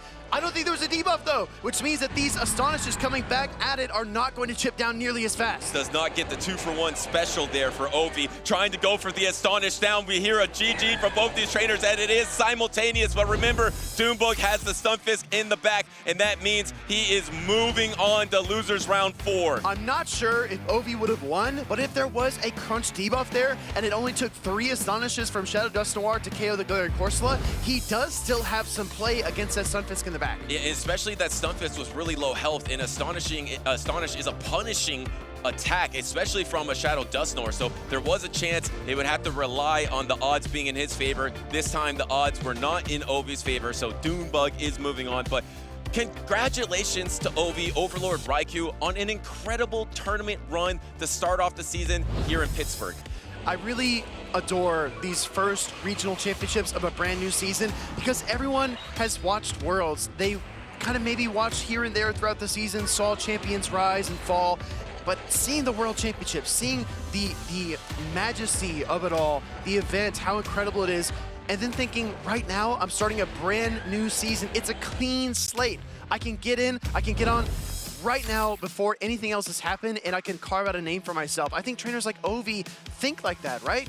You have to. You saw the smile for him at the end. You saw frustration in the game as well, but you're realizing I made it this far against these type of trainers, and there's so much to build on. You got so much momentum now, and now you think, okay, if I clean up that a little bit, now the next time I face it, I'm gonna win that battle. I'm gonna be the one moving on to losers round 4. So it's just incredible to see the growth of these trainers, and starting off really strong. That's a great starting point. I also noticed, it was very subtle. I don't know if you saw it, Butters, but I saw Ovi send a friend request to Doombug. So there might be lots of scrims, practice tournaments, whatever it might be. There might be a lot of camaraderie building between those two trainers as time goes on. And that's one of the best parts of competitive Pokemon Go. We always get up, hug each other on stage, GGs. It's always very formal and very friendly.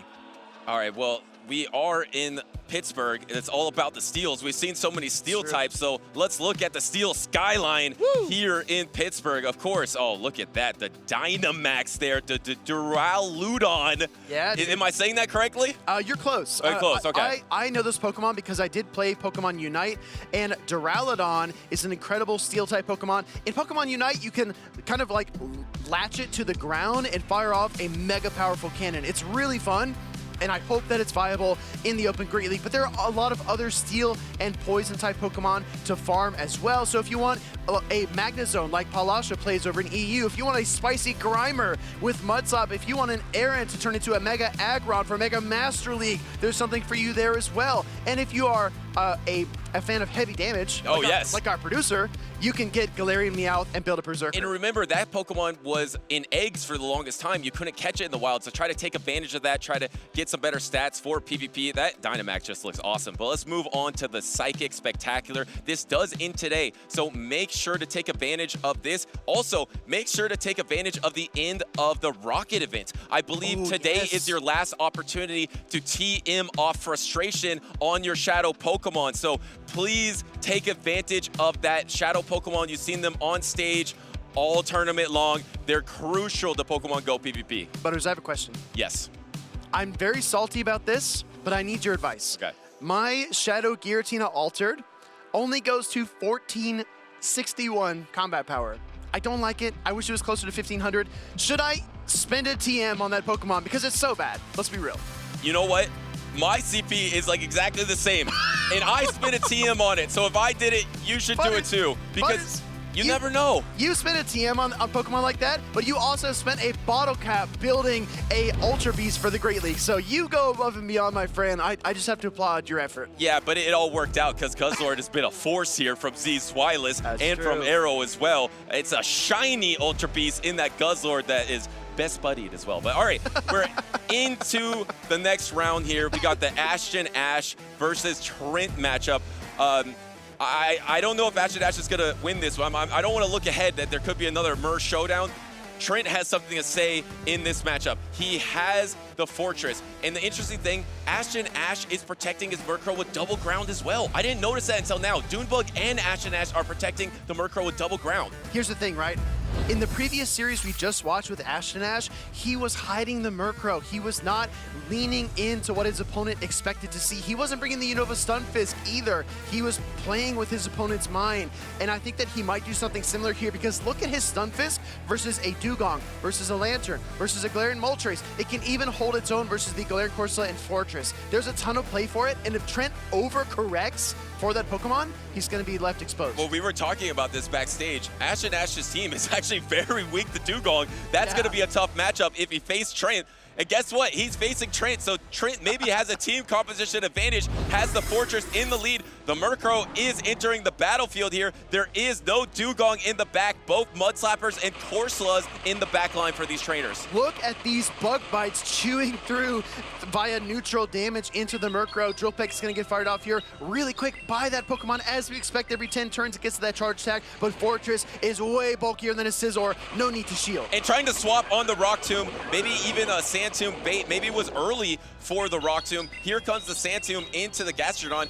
Decided not to bank this energy. I don't know how impactful this will be. You do drop the defense here, and then you swap into your own Corsola. So this could be impactful to put the Gastrodon in range of Nightshade. But here's the thing, right? If you look at Trent's team, he has a Mudslap user and a pure Ghost type. And he just saw a Murkrow across the field. He's got no other answer besides that Fortress or getting energy on one of these two Pokemon. So this was an important decision, and let's see how it plays out. Yeah, and that's why I am shocked that he threw the energy, because that Rock Tomb or even a Sand Tomb bait against a Murkrow in the back could be incredibly impactful. Yes. But he was able to clean up that Gastrodon. But are you giving a runway here for the Murkrow? You didn't really get that much out of it. Yes, you were able to force an attack.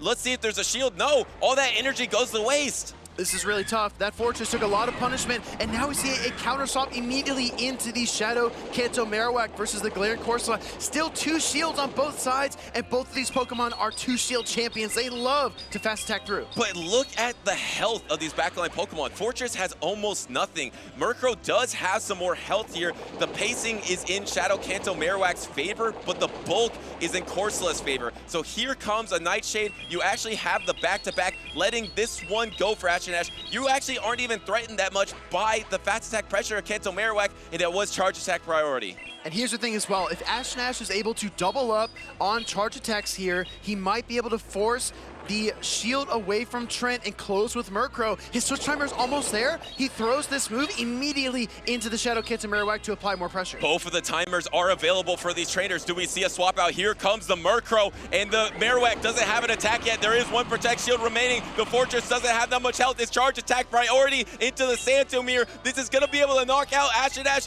Doesn't know if he has it for sure, but this is a great help. I wonder if Trent's Marowak can come in and double up on the Bone Club here by farming down the Murkrow and try to break this shield. It's going to be so close. It's going to be incredibly close. Corsola comes in. It's got no energy, but Astonish is coming through. He can't do it. Astonish will connect. I think it will connect, and I don't think he can take it. This should be a knockout here. Ashton Ash is thinking about it. Do I get the knockout? I think I get the knockout. And he gets the knockout. That means Ashton Ash wins it here. I don't know what he's talking to Trent about. Maybe is a little confused, but that was so close in that in-game. He went for the exact win condition you were talking about. So very important wrinkle, very late in that game. We saw Trent go for that Sand Tomb, but he was just a hair too late. Ended up charge attack priority tying with the Murkrow. I think if he got that Sand Tomb one turn earlier and was able to throw that into the Murkrow, things could have been a little bit better for him. Wouldn't have taken as many pecks in terms of damage, but still very, very close to call. Yeah, what a tough battle in that end game there, it all came down to those backline Pokemon with the double Protect Shields, the Shadow Kanto Marowak and the Galarian Corsola. But I don't want to keep saying it over and over again, but it's such a factor. The new timer. Yes. The new timer. I know maybe the old timer would have been available there, but even before that charge attack, that last Nightshade was thrown, I believe Trent actually was just at his Fortress if he tried the swap on it. He didn't go for it, but maybe he had the opportunity. I just want to clarify, we are not sponsored by the 45-second switch timer. We just love that thing so much that we need to bring it up every chance we get. This is the key moment right here. We cut in that replay just after that Fortress entered the field, but the Marowak trying to get the Mud Slaps through, trying to get the double Bone Clubs. That would have been so critical to double up on charge attacks there. I think Trent could have won it, but there's no time to linger. We're moving forward, Butters. This is game number 2. And here is the Lantern, a Pokemon we haven't seen that much. Match up against the Cradilly. Backlines, once again, no Murkrow for Ashton Ash, sitting his signature Pokemon. Say swap in the Galarian Corsola, maybe gonna chip and dip with a Rock Tomb here, and then swap out somewhere else. I think the backline is the Fortress for Ashton Ash as well. I gotta take a peek after this charge attack. Yes, Fortress Corsola. But what do? Do you go, okay, actually go into your own Corsola after the debuff, but you're at risk of taking additional Nightshades here because Trent has so much energy on his Ghost-type Pokemon, and also the switch timers are now displaced. Exactly why I was wanting to look at the backlines. I was thinking, what do you do as well? I know there's a Fortress in the back that you don't want to bring into this Corsola. And how about the boldness of Trent, knowing that Murkrow would not be in this battle, to say swap the Galarian Corsola? True insanity, right? But he's got that Lantern to answer for it in case he needed it. Looks like a full farm down, though, by Ashton Ash. Absolutely clinical, the way he calculated out the damage from those fast attacks. Galarian Corsola has a ton of energy. Where is it going to go? What a difficult situation for Trent. He just sat there and let that Astonish down happen. He didn't try to pivot out. Oh, peekaboo, peekaboo. Let's go into the resistant Nightshade there. Showed the Lantern, swapped to the Galarian Moltres, and now he's got to face off against the Fortress. The bug bites aren't adding up here over time, and you know, I know, this fly doesn't even need to be shielded. And he's thinking about it. There's only one Protect Shield remaining. Wants to keep that for the end game here. Gonna need to reach to that Rock Tomb. There it is. Does he ever try to get spicy and go for the Sand Tomb? Because there's 2 Protect Shields remaining, but what do you value more? The attack drop or the defense drop? This Galarian Moltres is probably going to get an additional Sucker Punch because this Rock Tomb was thrown so early on in this matchup, but the caveat is that it takes a lot more Bug Bite damage as well. That was a very important decision point, and then we see the instant pivot back into the Lantern, but this Cradilly is ready for it. And now we're back to where we started. Lantern versus Cradilly. Cradilly has the super effective Grass Knot, instant no Protect Shield from Trent. Lantern is definitely bulky enough to take this to endure. And remember, there is a charge attack banked on that Galarian Moltres as well as the Galarian Corsola for Ashton Ash. Yeah, this is very, very close still. Gonna go for the Surf here. You definitely don't want to throw Thunderbolt into a Cradilly. If you can avoid it, Surf is gonna be more efficient overall. And you know what? That's a lot of damage, Butters. I'm kind of worried now. I think this Cradilly might get Water Gun down. And now he's gonna be able to throw the Rock Tomb that definitely has to get protection. I don't know, but you don't have enough health on your Moltres. Doesn't use the Protect Shield. The Moltres is gonna be coming out. Here's the swap into the Galarian Corsola. Gonna try to go for the Sucker Punch down. Actually does secure the Sucker Punch down, but he needs 2 charge attacks in order to win. 1 acid goes through. Ashton Ash takes it. What about the parallels of the 2 games we just watched? The Kanto Marowak taking the Astonish and getting KO'd from Trent and losing the game. The Galarian Moltres taking the Acid and losing the game there at the very end. Both of those games came down to 1 fast attack from each trainer's Pokemon. That was incredibly close. And even with the peekaboo from Trent there to bring in the Lantern swap to the Moltres, take that resisted Nightshade, I thought one of the pivotal moments was that farm down on the Astonish Corsola versus Corsola. Trent had his timer back, but he kind of just sat there and took 4 Astonishes. That really gave a runway for Ashton Ash to get a ton of value out of that Corsola, where you could have maybe cut it off somewhere else. It also speaks volumes about Ashton Ash's matchup knowledge, knowing he could throw the Rock Tomb, debuff the opposing Corsola, switch into the mirror. Right here, our replays are on fire this weekend, everybody. And look at that, a pure, unadulterated farm down from that Galarian Corsola. The peekaboo, you almost missed, Butters, but you got it. I did. Thank you for the peekaboo assist there. It was a beautiful one. It was unexpected in a way because there was all that energy. I thought he was going to soak it onto the Lantern, but you want to bring out your best counter for the Galarian Corsola anyway. So there is that Rock Tomb that didn't get Protect Shielded. Were you about to mention that? No, I was about to say something a little different. It is about Rock Tomb, though. Ashton Ash, as we pointed out, if he throws the Rock Tomb into the Galarian Moltres later, he gives it less farm. However, when you look at the end result and you see how weak the Moltres was when it came back out, those Bug Bites were necessary. That was part of his plan, part of his script the entire time. If he throws a Rock Tomb late and that Moltres is healthy, I think Trent wins that game. And you know what's interesting? If he threw the Sand Tomb bait instead of the Rock Tomb into those 2 Protect Shields, I actually don't think that Moltres would have got the farm down. It would have got knocked out from the Bug Bite damage with that defense drop. So wait, so you're saying there was a cleaner way to win that game? No, I mean, they're saying there's multiple ways, and that's what makes Pokemon Go PvP so dynamic, is because the in-game has multiple win cons and multiple lose cons that you have to juggle simultaneously while trying to predict what the other trainer is going to do. This is a really useful mental model that I was told years back by one of my close friends, Wild Susan Boyle.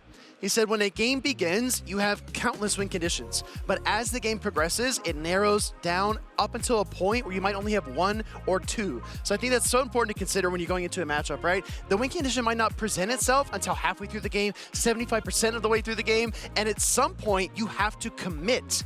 And that's what Ashton Ash did. He committed to the damage. He committed to trying to win that with fast attacks in both matches, and it actually paid off perfectly. Yeah, I love that metaphor. I would say, though, at the end, it's very rare that it whittles down to 1 or 2 until literally the last second. Because sometimes at the end of the game, there's 3 Pokemon remaining on one side, 2 on the other side, energy on multiple Pokemon, 1 Protect Shield, no Protect Shield, catch opportunities. Even in that scenario where the game is going to be over in maybe 40 seconds, there still could be multiple, maybe 10s, 20s of opportunities to make different plays in those scenarios. You know, our co-caster DeFi, she reminded me that Pittsburgh is known as the City of Champions. And I'm feeling like I want to talk a little bit of sports, Butters. You know, there's a lot of football, there's a lot of other games here. Why don't we go to a draft that you and I participated in yesterday? Take it away.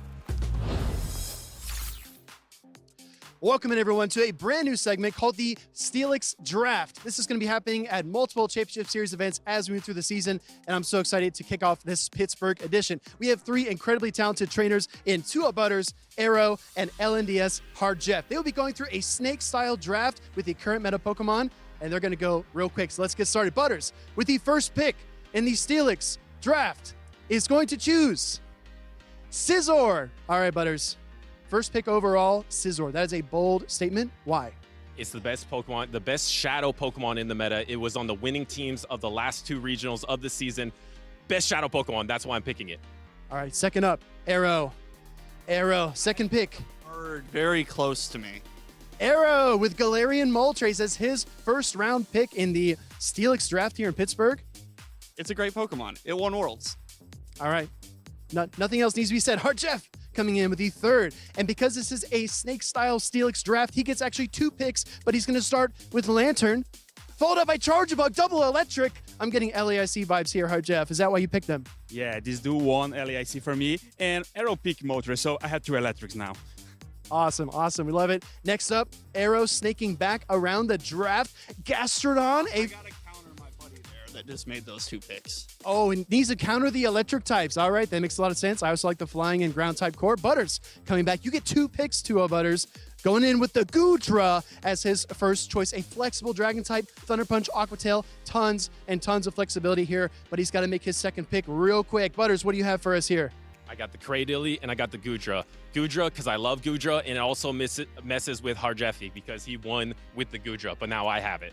Awesome. And also, Cradily falling to round 3 of the Zzwilous draft is wild to me, but let's see what Arrow's got. These trainers need to pick it up because we are moving through this draft real quick. Oh, Azumarill!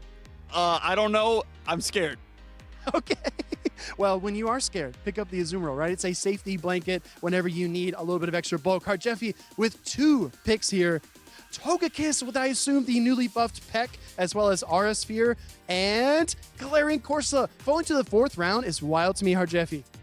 Yeah, I don't know how they let me get Corsola. It's very neutral, it's good against everything, and Togekiss is busted. It's busted, he says, coming back in with Arrow. Next pick in the Zzwilous Pittsburgh draft, Furret. Come on. Not 1, but 2 sucker punches. This is poetic. I know that Arrow absolutely adores that Pokemon, and now it's on his official team. Butters, you got to make 2 picks, and you got to make them real quick. I want everyone in chat to vote which team you think is the best. Coming with Murkrow. What? I can't believe it. A dark flying type Pokemon that we did see in the Monterey Regionals. I believe it placed both 2nd and 3rd overall. And Dusclops as your, oh my gosh, as your 5th pick. All right. We're coming back around to Arrow. Arrow, what do you have for us here? You're kind of walking up kind of slow. Sometimes you got to do the evil thing. Oh, the evil thing. I don't know. Mouse is evil.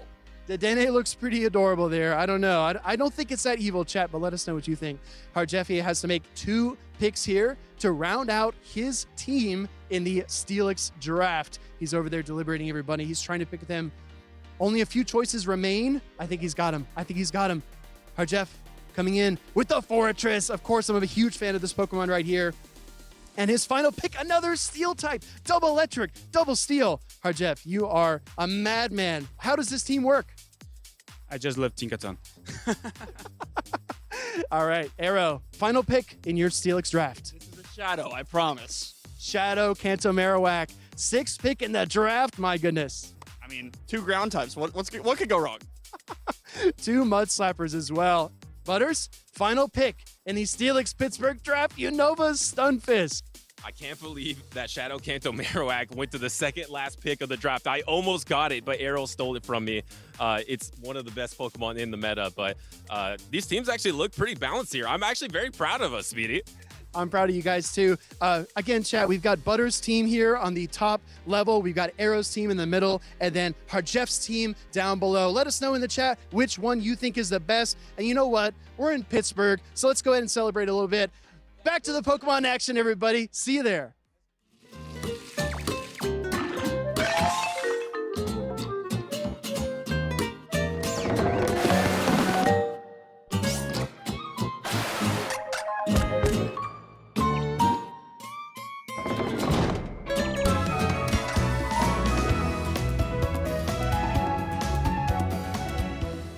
Welcome back, Pokemon trainers. We've had some unbelievable battles so far here at the 2026 Pittsburgh Regional Championships. The competition is only heating up as the day goes on. My name is Homeside joined by the one and only DeFi. And my goodness, as day 2 has progressed, I thought day 1 couldn't be topped, but here we are. Most of the way through day 2, the competitors started at over 180, and I believe now we're down into the top 6. And the next 2 trainers we have up on the stage are legends in North America, legends in the PvP community. Our next battle is actually on the losers side of the bracket. Losers round 4, it is Out of Pocket and Doombug, 2 incredible trainers. We saw Pocket and the Shadow Caesar absolutely run roughshod over Pokemon, over that Gastrodon especially. And then we've seen Doombug rocking that Murkrow and the Fortress having a really interesting choice. We see those two, the difference between the 2 bug steel types really emphasized on their team. Fortress is difficult for Out of Pocket's team. I believe it was an earlier matchup where he ended up in really tough alignment, but with a 2 Night/boost on the Shadow Scizor. So 4 stages of attack boost was able to help secure that victory. But Fortress, very strong for Dune. Fortress, its worst matchup is Corsola, and even that, Fortress can still fight back quite a bit. Murkrow also looks to be a bit of a problematic matchup for Pocket.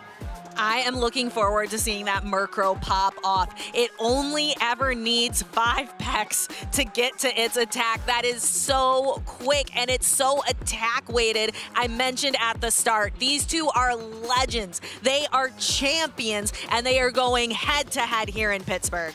I see the word champion 7 times on the screen. The battlers, they're locked in. We're ready. Top 6. Losers round 4. Shadow Scizor for Pocket into the Galarian Corsola for Doombug. Let's see what these trainers decide to do. Looks like they are both going to stay in this matchup. We need to see that Shadow Caesar start to ramp up. It's at the Night/, Out of Pocket with patience, throws it just before Doombug is going to be able to get to an attack. Doombug lets the first Night/ go, a common tactic because you always have to be ready for a boost to happen and save your shields.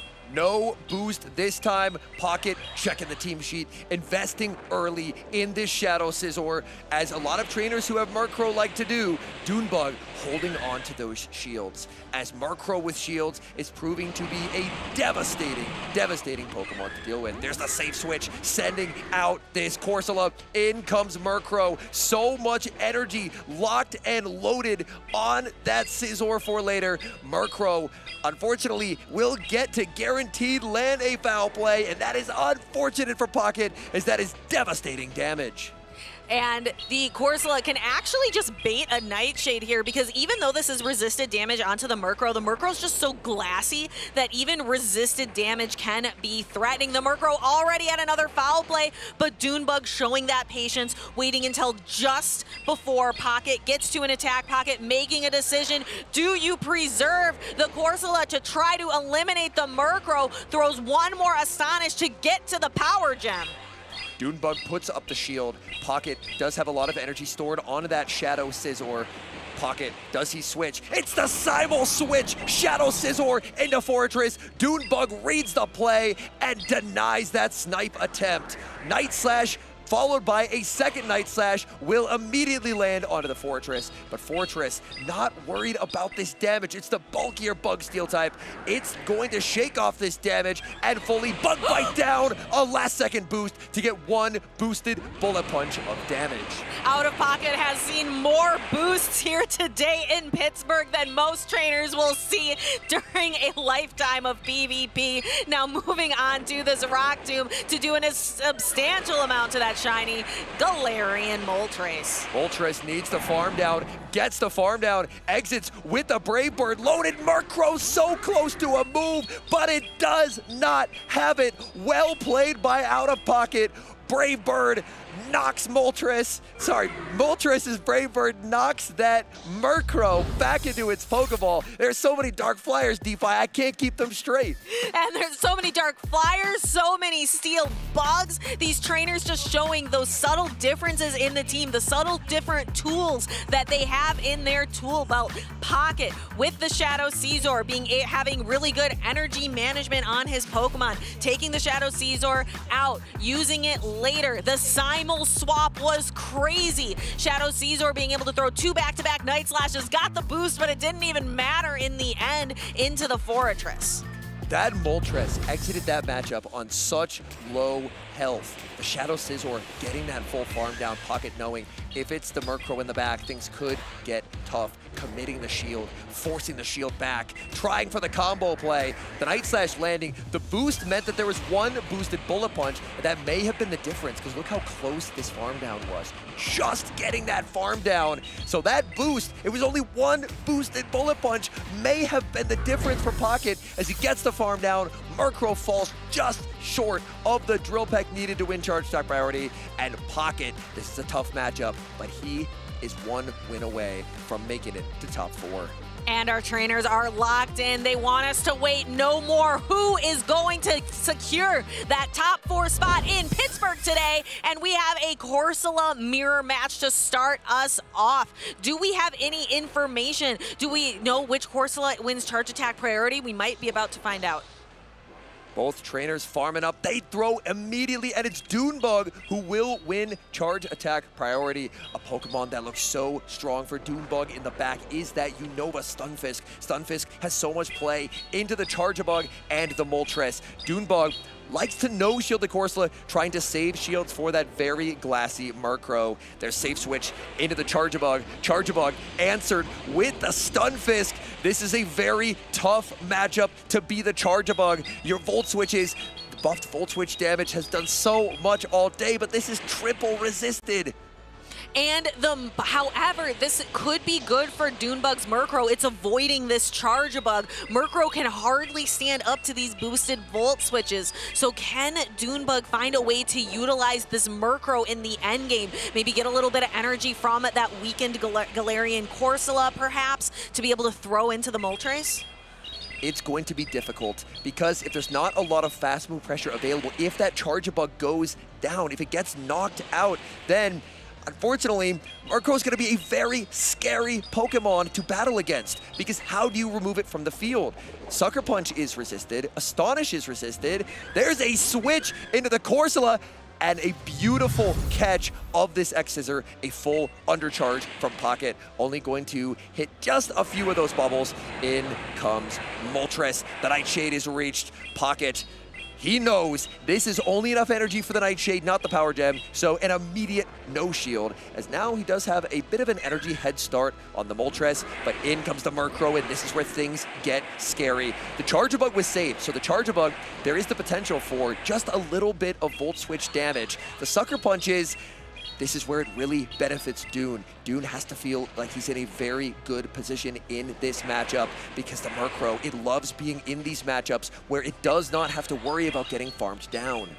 And the Sucker Punches are resisted on Doombug's Murkrow. The out of pocket has 2 flies built up, can throw them back to back, but Doombug has saved his shields throughout this game, so can just shield both of them, and then Doombug is going to be able to outpace to another attack. Has the Drill Peck, is trying to build up to another one. Will we see a catch attempt from out of pocket or a full farm down? What a farm down by the Murkrow. In comes Charjabug. Charjabug immediately met with the foul play. Pocket can shield to have the Volt Switch land. It looks like that's exactly what Pocket is going to do. There's the switch into the Stunfisk, and Stunfisk will get to farm up to the back-to-back charge attacks. That Murkrow, wow, what a game from the Murkrow, getting that farm down and really setting Dune up for success. Out of pocket, immediately back to the drawing board and starting to write down some notes. He's saying, all right, game 2, Dune, you took it, you won. I'm gonna try to come back and get you in game number 3. I will not be put down by that Murkrow for long. That Murkrow, my, oh my, the damage output. Fully farming down a Moltres. Moltres, all it had taken, I believe, was it caught a Nightshade. And then in the 2-shield, Murkrow fully farms it down. That energy just goes everywhere. Nothing on Pocket's team wants to take a move from this Murkrow, so for Dune, it ends up being a surprisingly very safe Pokemon, as long as it's able to avoid that Charjabug, which so far it has.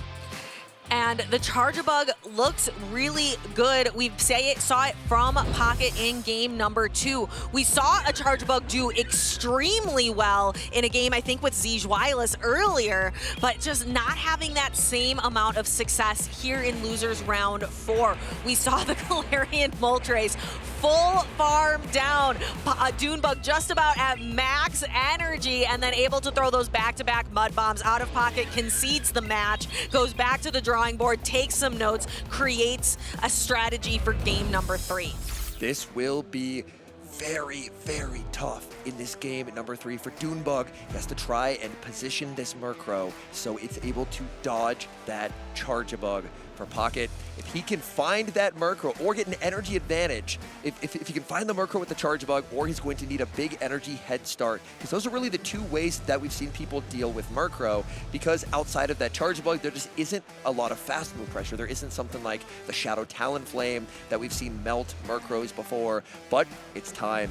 Game number 3, Doombug versus Out of Pocket. We've got the leads. Murkrow for Doombug. Oh no! Leading into that Charjabug for Out of Pocket. This could be key for Out of Pocket. But Dune needs that Murkrow to avoid the Charjabug. It's fine into the other 2 Pokemon. But for now, Out of Pocket throwing an X-Scissor into the Shadow Kanto Marowak. This is where this electric type Pokemon can actually fight back against the Mud Slappers.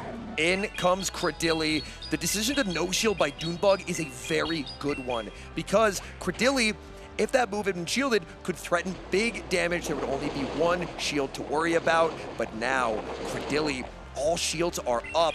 It can't ever really acid farm down this Marowak, so things get very complicated as Pocket puts up an early shield. Dune continues to farm. There's going to be the Rock Tomb. It is resisted, but will still do a lot of damage to the Marowak. Dune has to decide. Dune is letting it go and saving shields for the Murkrow. There it is. In comes Murkrow. Murkrow should make the Drill Peck when the Rock Tomb is reached, and that's charge attack priority. Doombug's Murkrow putting so much pressure onto this Credilli. The Credilli is saved by a shield, but out of pocket, his switch timer is up at this point. He's gonna allow the Rock Tomb to go through as that was charge attack priority, but then what will out of pocket do? Will he pivot? Will he stay in? The Murkrow is knocked out, but out of pocket is free to swap if he wants. That Fortress is going to have 2 shields to hide behind. Doombug sends in the Fortress, and there's the switch by Pocket. He sends in the Shadow Scizor, but Shadow Scizor, this is not a comfortable matchup. The Bug Bites do so much damage, and Scizor is going to get farmed into a range where Rock Tomb can knock out. Dune's nodding. He knows Pocket is in trouble. No Night Slash boost to speak of this time. Rock Tomb comes out. Shadow Scizor in so much trouble in this decisive game number 3. And kaboom! The Rock Tomb lands just a couple Bug Bites more. The Shadow Scizor goes down. All that's left in the back is a Charjabug at a reasonable amount of health and a very low health Credilli. Charjabug comes in. It only has a little bit of residual energy left over. Wants to try to get to some attacks to try to do something. Try to at least peel a shield away from Doombug's Fortress. Doombug has to make sure that he sees the Volt Switch start. Pocket could attempt to wait several turns. He does just that. He throws the Volt Switch, and that is such brilliant patience by Doombug. You have to make sure you see the Volt Switch start, so that way there's no ability to catch. The Rock Tomb lands. In comes Credilli, hoping to get to a Rock Tomb, but it cannot get there. Doombug takes the series 2-1, and he's on to top 4. I love that celebration on the stage. Doombug is hyped. He is ready to move on through the loser's side of the bracket. It is a long road. It is a road of endurance. But as we were saying before, sometimes you go through the losers, Brown, and you keep winning and winning and winning, and like a boulder running faster down the hill, like a snowball running down the hill, picking up the momentum, picking up speed. Dune is ready to go into that losers finals.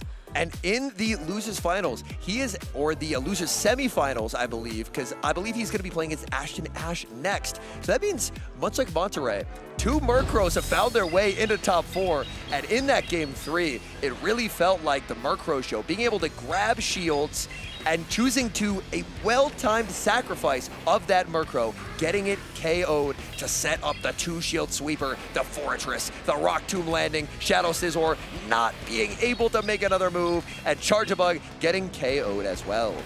And some trainers might look and say like, oh, that Murkrow wasn't very impressive there. It just got knocked out by the Rock Tomb. However, oh my goodness, that celebration from Doombug. But sometimes that's what that Pokemon needs to do. It needs to be able to set up another Pokemon for success later. And the Fortress with the Bug Bite, that was exactly the recipe that Doombug needed for success to go on and face Ashton Ash in the losers semifinals. But you can tell Doombug and Ashton Ash both, they have their eyes on the losers finals. And both these trainers have Murkrow, which means a Murkrow is guaranteed a top 3 finish. We will see Murkrow in the finals. Ashton Ash feels like ever since that early loss has been very difficult to beat, but similar story with Doombug. 2 Murkrows enter the battlefield here shortly. Only one can emerge still alive in this tournament. So with their tournament lives on the line, this is going to be an incredibly, incredibly fun matchup ahead of us. I'm wondering if you want to reveal the answer from that trivia question from earlier. Yes. That incredible, just in case you're just tuning in, Ashton Ash pulled off an incredible play, was able to defer Incinerate damage. Incinerate damage applies on the 5th turn. So was able to throw 4 Thunder Shocks and then switch out his Pokemon so that the Incinerate landed on a different Pokemon so he could come back in with his Unova Stunfisk to throw the deciding blow. We saw that one other time in the EU region for sure. We saw it with a Feraligatr deferring Incinerate damage. It was a game that also involved an Ariados, which is a hint because we haven't had a lot of Ariados metas here in the Pokemon Championship Series. Can you tell me a little bit more about that match? So it was Colin, and he ended up using his Feraligatr to defer and Incinerate onto a Clodsire against Howie. And this was in Europe last season. But enough about my trivia. I believe we get to hear from the man himself who just won on stage, Doombug 97. And we've got an interview lined up so we can hear about this Murkrow that has just been catapulting him through day number 2. All right, thank you so much. We just saw Doombug pop off First off, how are you feeling right now? Out of this world right now. And it's an honor to. We will be taking a quick look at the audio there, but can you tell me a little bit more? We were just having that conversation about the about Colin 6 and that talent flame. So let's wrap up that thought that we were having. So in that game, Feraligatr would have gotten KO'd by 2 Incinerates. He had a Clodsire that had a Sludge Bomb loaded and an Ariados in the back, but Sludge Bomb not going to be enough to KO the Talonflame. So if Colin doesn't throw 4 and then transfer that second Incinerate onto the Clodsire, knocking it out, he would have lost the game. Ariados, notably not a big fan of Brave Birds. Ariados not known to survive a Talonflame Brave Bird. So it's very cool to see trainers see these plays in action and then be able to replicate them in later regionals. And that was such a great play that we got to see again here in Pittsburgh with Ashton Ash, who we will be seeing on the stage shortly to battle it out in the losers semifinals. That was such an incredible play. Just again, Ashton Ash playing out of his mind, fighting his way all the way through the bracket. I'd be happy to see the losers bracket again, just to kind of refresh, just kind of let trainers know, let the audience know where we've been at so far, just because it's been a long road. Losers bracket is an endurance run. Yes, it is.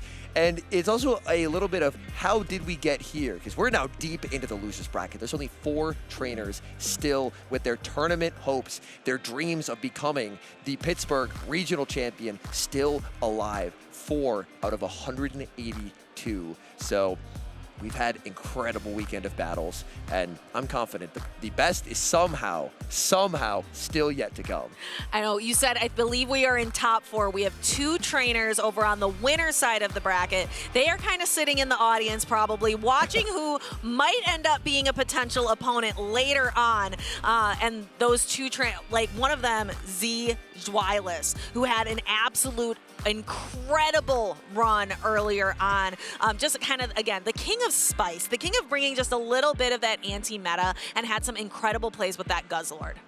And awaiting him is going to be LNDS Steinar, who's had an amazing run in this tournament. So as you had mentioned, they're going to be sitting in the crowd watching these teams, trying to watch play styles. What kind of lines do they like to run? What will they rely on? Trying to gain any kind of knowledge that they can get, because whoever doesn't win the winners finals is going to be in losers finals playing the winner of this next matchup. So there is much to study from this gameplay.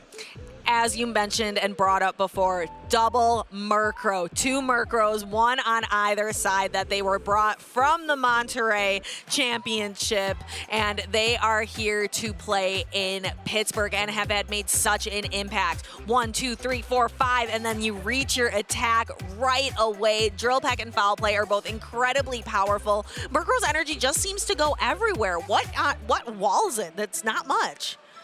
I think when it comes to walling Murkrow energy, your best hope would be something like a Carbink, because Carbink is a fairy rock type, so you would have the resistance to dark and the resistance to flying, but no Carbink to speak of here. Instead, for the anti-flyers, Ashton Ash has Unova Stunfisk, and pairing that up with the Credilli, and unsurprisingly, Doombug has that same duo. So if I'm not mistaken, I'm doing a little matching here. Are these the exact same teams of 6? Because I'm with the exception of the Mudslapper, where there's Gastrodon for Ashton Ash and the Marowak for Doombug. So very, very similar ideas when it comes to team building. And it's very cool to see, because mirror matches are some of my favorite games to watch, because you know what your opponent has, because you have the same Pokemon or very similar, 5 of the 6 identical, and the 6th being the Mudslapper. So what reads, what adjustments, what predictions can you make to emerge victorious? Because there isn't necessarily a team composition advantage. It all comes down to the gameplay. And these 2 trainers have been in the losers bracket for a while. They were both knocked out into losers in round 1 today of winners, and Ashton Ash has had to beat El Semi, has had to beat GCB, has had to beat Trent to get here. Dune defeating Silent Beast, defeating Overlord Raichu, defeating Out of Pocket. Now we have these 2 trainers facing off, and we have the Murkrow on the side of Ashton Ash and the Fortress on the side of Doombug. These trainers running the same line of 3, but in a slightly different order. Whereas the Murkrow is on the lead for Ashton Ash, and for Doombug, that Fortress, Drill Peck, no shielded. This will do big damage, but importantly, it does not threaten a farm down after this. A safe switch into the Fortress. This will bring out the Galarian Corsola, and this alignment looks very, very good for Doombug, especially if endgame he can get that Murkrow with shields up onto the Ashton Ash's Corsola. Yeah, but if Ashton Ash can be sure to get shields down, that we saw what a power gem can do to a Murkrow, and it is not pretty for the Murkrow. So this is going to have to, it's not just alignment, but it's also, can you manage your energy? Can you manage your shields to be able to come out with success? Galarian Corsola getting closer and closer to the Nightshade, farming up quite significantly. Rock Tomb available for this Fortress. Rock Tomb will barely miss the KO here, the knockout. Rock Tomb lands, Corsola survives. There's the pivot, Murkrow into Murkrow, able to get to the Drill Peck, but for Dune, this can set up a 1-shield farm down, and Murkrow energy will be a big problem for the Corsola from Ashton Ash that's in the back. So we saw a little bit of an undercharge. It didn't matter because the Protect Shield went up instead. This energy is going to be a problem. Ashton Ash has to make a decision. What do I send in? Do you bring in the Fortress? Do you bring in the Galarian Corsola? Fortress comes in to try to get a little bit of chip damage, but those packs, just one more pack. The Murkrow now has a ton of energy and has, but Ashton Ash has those 2 shields. One of them is going up now. The tricky thing is, can Doombug make a 3rd foul play? Doombug is going to switch out. Doombug now going for the Sand Tomb. Sand Tomb into the Corsola will be no shielded, but if Doombug is able to make it to a foul play will do even more damage. There's also, I believe, a charge attack loaded on the Galarian Corsola. So even if Doombug is unable to make it to an extra move on the Murkrow, now I think Ashton Ash is in a very difficult position. He's forced to save the shield for the move from the Murkrow, but Corsola should have a Nightshade banked. It's very low, but with the move banked on the Murkrow as well, this is game over. Ashton Ash does not have the shields needed. Ashton Ash knows it, letting the Nightshade go, and Doombug in mirror lines is able to secure the advantage and take home the Game 1 win of the losers semifinals. Doombug is on a roll, just came off of that last match with a bunch of energy, a bunch of momentum, and has his eyes on the losers finals coming up shortly. But Ashton Ash, we've seen incredible plays from him with the Talonflame deferring the Incinerate. He's been playing out of his mind all day today, so if anyone can stop Dune's momentum, it might be Ashton Ash. These trainers, this is every game from here on out is the most important game that they've played this weekend. So they are taking their time looking through the team, trying to make last-minute adjustments. For Ashton Ash, getting farmed down by that Murkrow proved to be a big problem.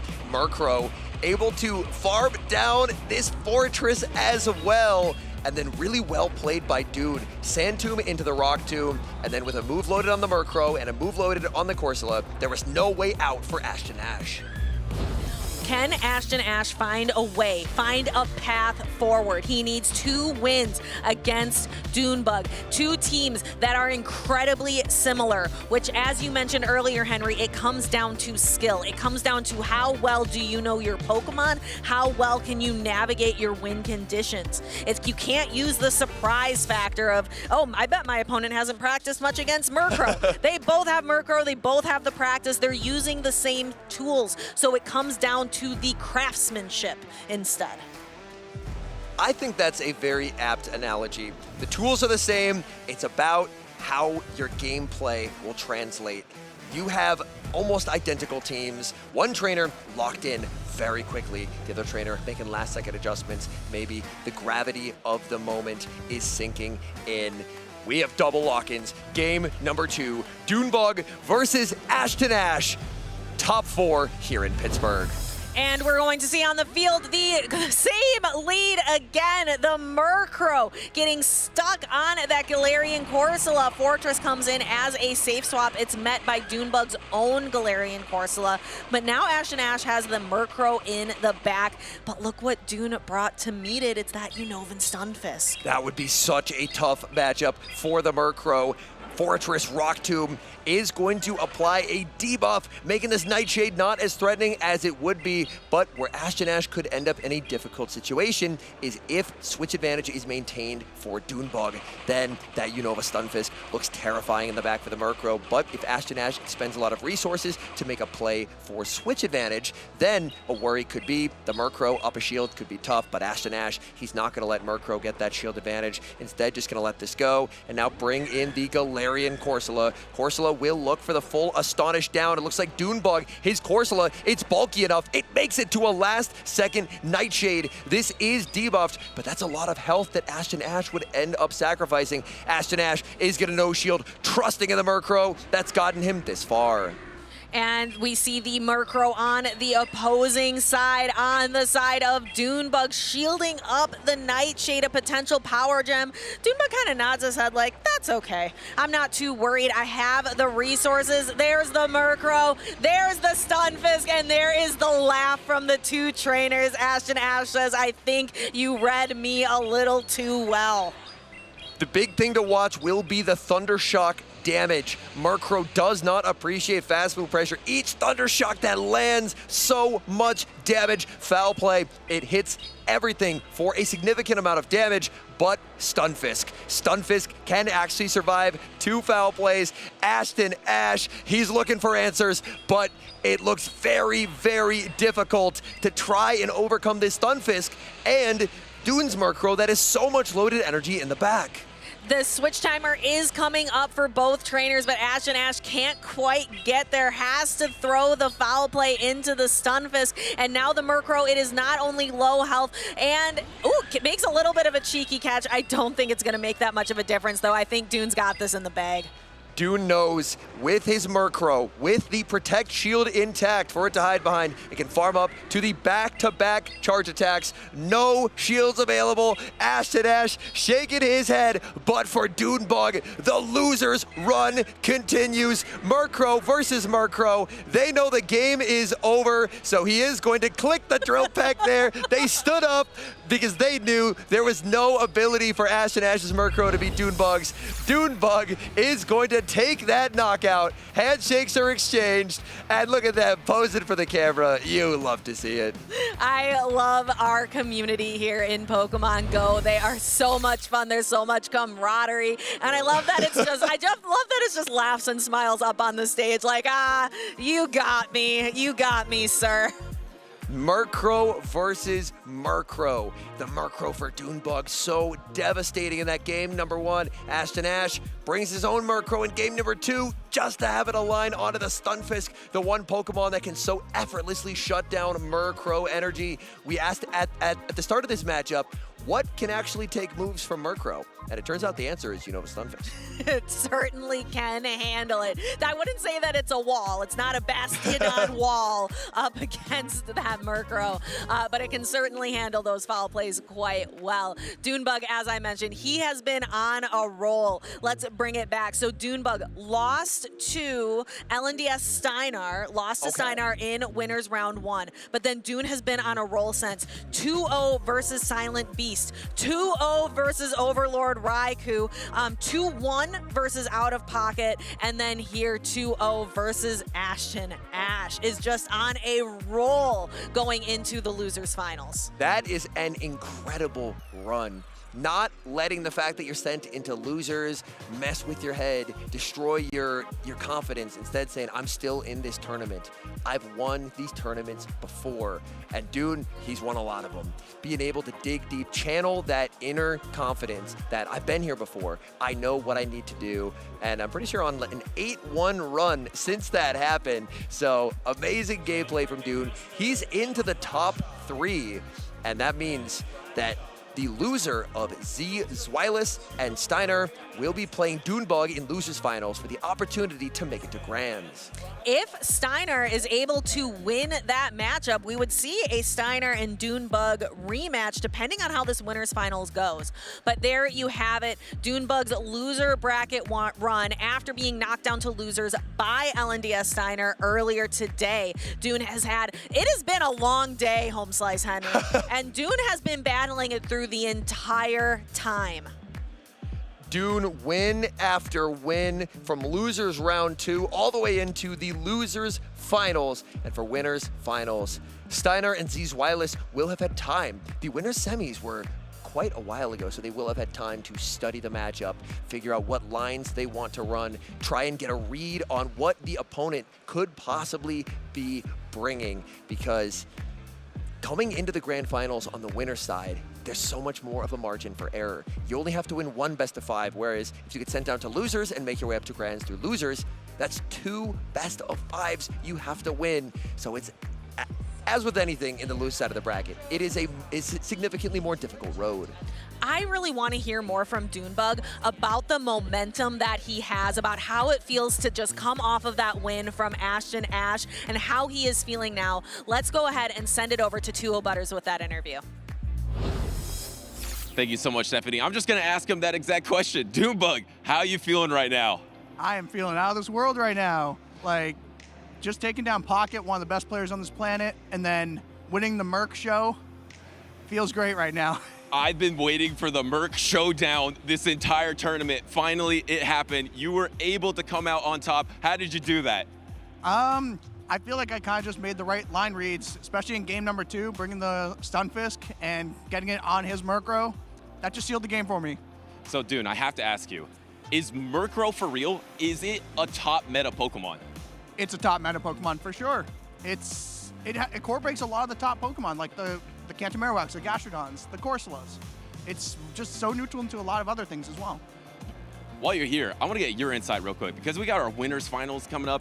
You lost to LNDS Steinar early on. He's going to be facing Zzwilous. Who do you think is going to come out victorious in that matchup, Doombug? I think I'm going to say Steinar will. I think that Bastiodon is going to put in a lot of work against Zzwilous' team, because that Guzzlord does not want to see that Basti. So does that mean you want to get to that grand finals as well to get to a rematch with Steinar?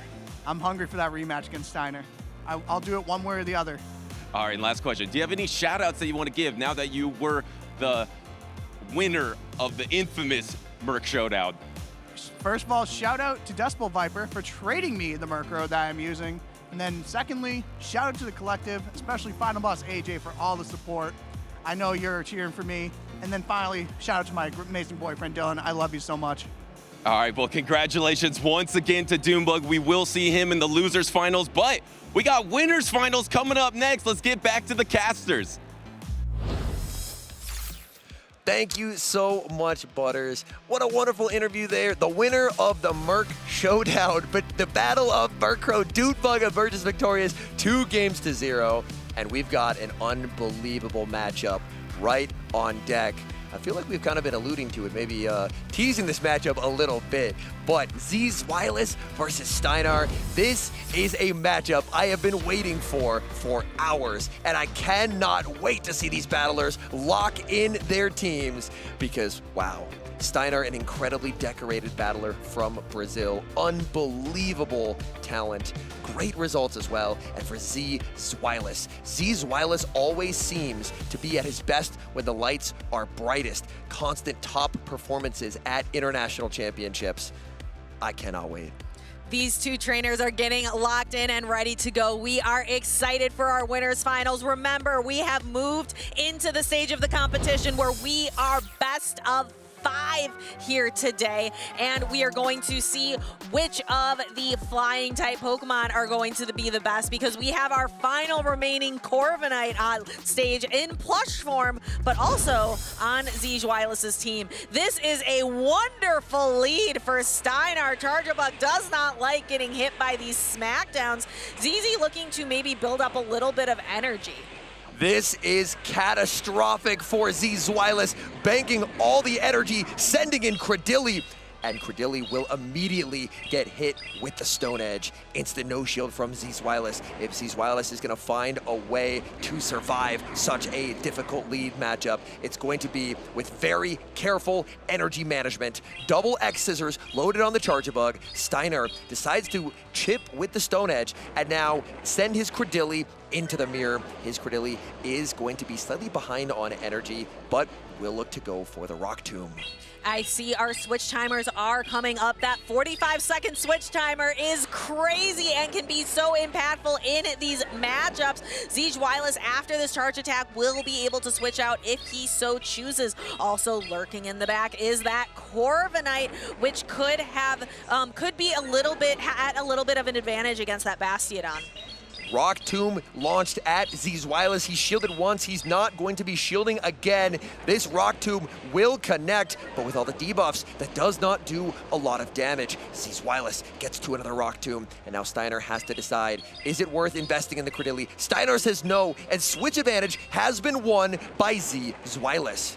Ooh, Steinar deciding to bring the Moltres in, giving it a 3 Sucker Punch energy advantage. That could be devastating, but the Charjabug comes in, having energy from before. That Charjabug stood tall against the Bastiodon for just long enough to be able to bank some energy, banking not 1, but 2 discharges. We saw a Charjabug earlier.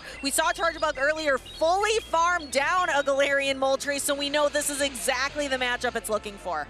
Steinar puts up both shields, will throw the fly right before the next discharge is available. Zzwilous will invest the final protect shield of the match here, as the discharge should now be available. Does Steinar try and go for the catch? Steinar waits. ZZ waits. He saves the discharge. In comes the Corviknight. Corviknight will take super effective damage from the flamethrower, but it's taking double super effective damage from these sand attacks. Sand Attack is known for being really quick. It helps Corviknight to pace really quickly, and it is slowly going to be chipping away at Bastiodon, and Corviknight being able to have that payback to be able to deal a little bit more heavy damage when paired with that air cutter. Bastiodon, though, that is a wall to so much energy. Look at all those sand attacks chipping away.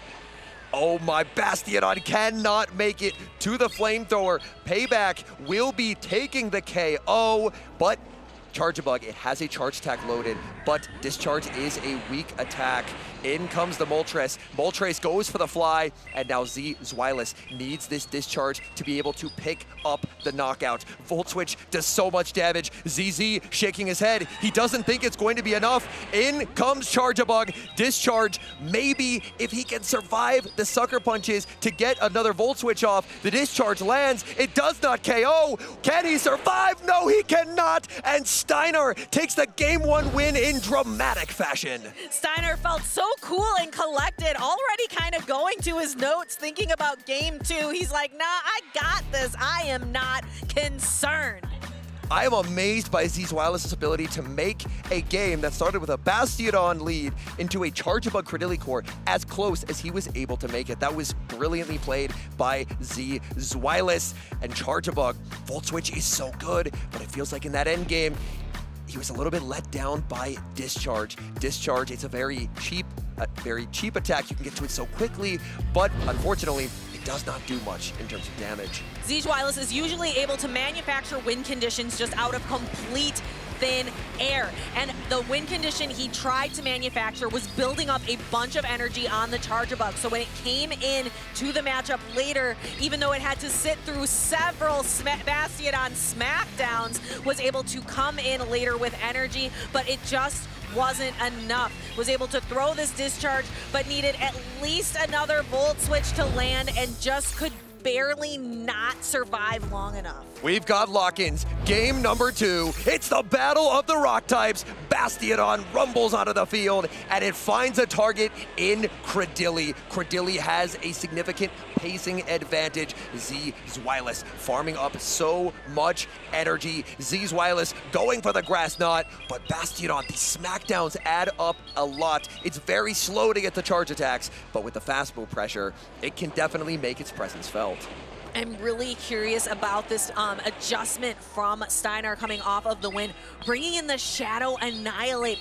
Thankfully for Zzwilous, the Credilli has found the Bastiodon instead, but we see a quick switch out into Corviknight. What is going to come to meet it? Looks like we're going to see a little bit of chip from the Bastiodon. ZZ putting up a Protect Shield.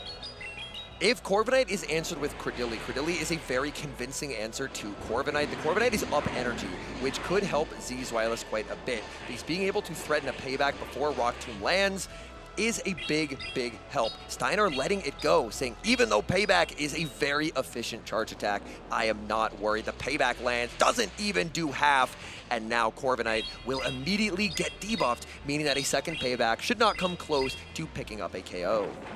Corviknight still stands tall, flies strong in the air up against the Credilli, has a ton of energy and a catch. So the Corviknight has it looked like it had just about 2 air cutters banked for later or a payback to do a significant amount of damage. There we have no farm down potential available. Steinar opting to knock out the Credilli. Perhaps Zzwilous able to get a little bit more energy on his Corviknight, or even a Volt Switch advantage on Charjabug. Charjabug has yet to be revealed in this game, so Zzwilous is now weighing, do I want to show my third? And Zzwilous says no, able to get the farm down. These air cutters will be very threatening to the Annihilate, so this forces the Bastiodon onto the field, but this is actually advantageous for Zzwilous, as Zzwilous would rather get the Bastiodon low, because if Bastiodon can get out of the way, then it's looking pretty good for the Charjabug. In comes Annihilate, instant air cutter from Zzwilous, and just like that, the shields are equalized at 1 apiece. And we're going to see the Charjabug come in. Charjabug actually gets to resist the counters from the Annihilate, but it's just a little bit slow on pacing. And Annihilate is going to be using those Rage Fists to try to bump up its attack. First Rage Fist comes through, taking Charjabug down to half health. Charjabug throws 1 Volt Switch, 2, it has 2 attacks locked and loaded, 1 discharge potentially to take a shield. Let's see, will Steinar give it up? He says no. Steinar survives. Can he get to the Rage Fist? Yes, he can. Zzwilous did not throw the discharge, went for the Volt Switch instead. Rage Fist will pick up the knockout. Zzwilous is leaving it all up to Corviknight. The counter lands. That is big damage. And now can Bastiodon smack down the Corviknight? This is going to be a race to the finish. Corviknight goes for the air cutter, but the mistime from Zzwilous at a smackdown sneaks for free. Zzwilous shaking his head, recognizing that he just doesn't have enough health on the Corviknight. It did its best, but Bastiodon is just showing up to be too powerful. It's too defensive. It's too strong. Bastiodon is back in the meta in a big way from Steinar. That was a 2-win victory. Can Zzwilous flip it around? He needs to come back and win 3 in a row to be able to take down Steinar. Can ZZ shake this off? Back into this game number 2, Zzwilous with the snipe attempt, trying to take the knockout with the Grass Knot, but the damage fell just short. Lost the Credilli energy. Corviknight not revealing the Charjabug proved to be a very nice play, but as has been a continuous theme, Charjabug, Volt Switch, so good, but Discharge, so underwhelming, failing the knockout. Charjabug gets KO'd as a result, and now Steinar's up 2-0. And Steinar, I feel, just has like a great game plan. He can bring the Bastiodon, which has great play into ZZ's team. What counters the Bastiodon hardest? That would be Zzwilous' Gastrodon. Steinar has just been building double strong, or double, like, at least neutral into a potential Gastrodon swap. We've got lock-ins, game number 3, and it's like looking in a mirror. Galarian Corsola into Galarian Corsola for Steinar. Steinar has the 2 rock types in the back, Bastiodon and Credilli, but Zzwilous has that Gastrodon, and Gastrodon would love to see that Bastiodon. What I was just saying, what is ZZ's hardest counter? His best check to that Bastiodon is Gastrodon, and that Gastrodon needs to find the Bastiodon. It cannot find the Credilli in the back. Zzwilous opts to no shield. There's a safe switch into the Corviknight. Steinar, does he bring in the Bastiodon or does he bring in the Cradily? Brings in the Cradily, and suddenly the tides may have turned as Zzwilous, by baiting out this Cradily, could set up the Gastrodon to reverse sweep in this endgame. I am looking forward to it. I think you and I both, we love LNDS Steinar, but we want to see that Bastiodon take a little bit of damage during a game here. So we are going to see, we see the Rock Tomb land on the Corviknight, bringing down its attack. Corviknight does have the option to boost its attack up a little bit with Air Cutter, but instead going for the payback, going for the heavier hitting attack. Payback will connect. Quick switch by Zzwilous, sending in the Galarian Corsola. Corsola is able to force the energy from the Cradily. Zzwilous happy to let this go. Got some very valuable damage. Could this potentially set up a big farm down for that Corviknight? Sand attack. It's not known for its damage in neutral matchups, but the Cradily, I believe, threw its energy instantly. Zzwilous waiting down the switch timer. No, it's Gastrodon. Gastrodon is going to get a 2 Mud Slap head start. Steinar has to bring in the Corsola. Corsola does have a lot of loaded energy, but this Gastrodon is looking so scary. Zzwilous doesn't know it yet, but Gastrodon's target, Bastiodon, is going to be Steinar's final Pokemon. Zzwilous has to keep the Gastrodon healthy. He has to keep it healthy. He cannot allow, he has to keep it healthy. He had to use the Protect Shield early. Steinar pulling both Protect Shields. This could be a clue to Zzwilous as to what is in the back. He needs this Gastrodon healthy for the Bastiodon matchup.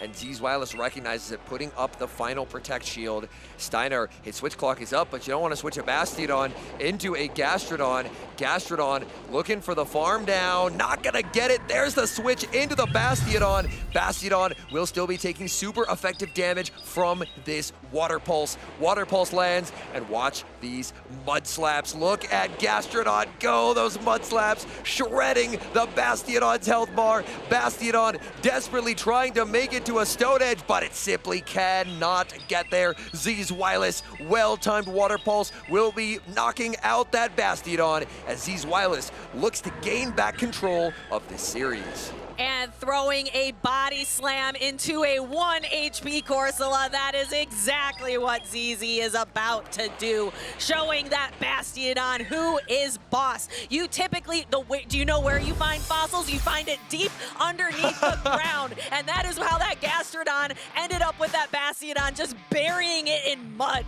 Steinar has brought Bastiodon all 3 games. It is very strong in this matchup. Does he decide to make an adjustment in game number 4? Finally decided to not lead it, put it in the back, and it ended up getting punished as a result. But if you brought Bastiodon 3 times, this could put pressure on Zzwilous, feeling like he has to bring the Gastrodon. So Steinar could potentially look to try and counter the Gastrodon and maybe leave that Bastiodon on the bench, or does he stay with his guns, bring that Bastiodon, and trust that Bastiodon will find the alignment it's looking for? It's hard not to bring Bastiodon when it's done so well for you throughout the entire tournament run. I feel like overall, 2 games out of 3, Steinar's strategy of just bringing the Bastiodon and bringing 2 Pokemon that can reasonably counter the Gastrodon in the back has worked out pretty well for him. So Steinar bringing Bastiodon again. We see the Corsola trying to do its best, trying to weaken this Gastrodon. However, it is not enough. And we have our game 4 lock-in in the winners finals, Cradily versus Corsola. The Bastiodon is nowhere to be found, which brings up a lot of places for that Charjabug to go. Bastiodon on the bench. The Gastrodon scared it away, and Zzwilous benching that Gastrodon. Rock Tomb connects. There's the safe switch by Steinar, saving that Corsola energy, bringing in his own Cradily. Zzwilous will look to debuff, throwing an instant Rock Tomb. Steinar with the no shield. This does desync the switch timers, but applying a debuff can be very valuable. Zzwilous opting to stay in this matchup, not gonna pivot out just yet. Rock Tomb thrown by Steinar, no shield by Zzwilous, and that Corsola gets to stay in the back. Its debuff reset with a full Nightshade locked and loaded. Now we know, we have all the information, we can see the cards on the table. ZZ doesn't know it yet that the Bastiodon's nowhere to be found. So he kind of needs to hide that Charjabug just in case the Bastiodon were to come out. So I don't know if I'm gonna see the Charjabug come in quite yet.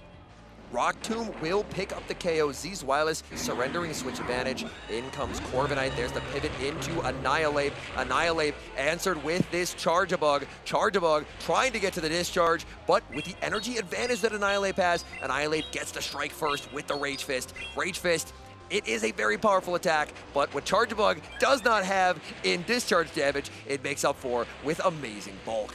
It has 2 discharges ready to go. The first discharge is going to draw the Protect Shield from LNDS Steinar on the Annihilate. Charge-a-Bug very happy to find the Annihilate and not a Bastion on, not a hard counter to it in the back. Charge-a-Bug launching the second discharge, pulling both Protect Shields away from Annihilate. Oh, wow. Not gonna get to another attack. Look, Shadow Annihilate with all that energy. Annihilate on a rampage. It's boosted. It counters down the bug type. Bastion on the bench, but Annihilate, absolute devastation. Getting to the Rage Fist. Zzwilous forced to go for a double shield. And if Zzwilous attempts to go for a farm down, these triple boosted counters will be deadly. Look at the counters. Zzwilous realizes he cannot take the damage. Forced to go for the air cutter. Can Zzwilous get the air cutter boost on this Corviknight? I heard it. I heard the noise. That is an air cutter boost. Corviknight really looking to get to the payback, but Corviknight doesn't quite get there. Steinar throwing an attack instead, throwing the Nightshade. It lands for neutral damage, and is Zzwilous able to get to the payback.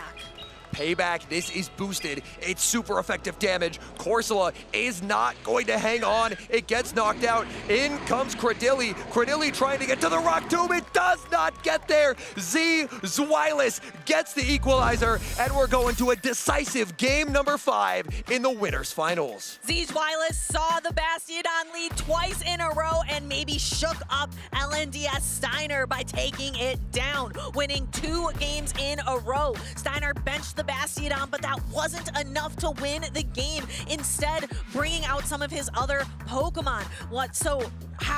Who is gonna win this next matchup? The momentum, the tides have shifted over to ZZ.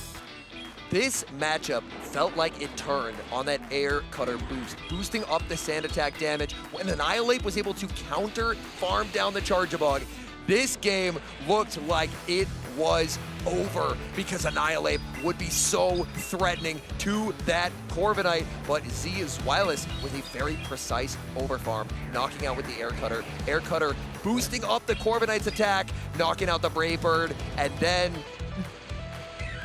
knocking out the Corsola with a payback, and then able to take the win by farming down Credilli.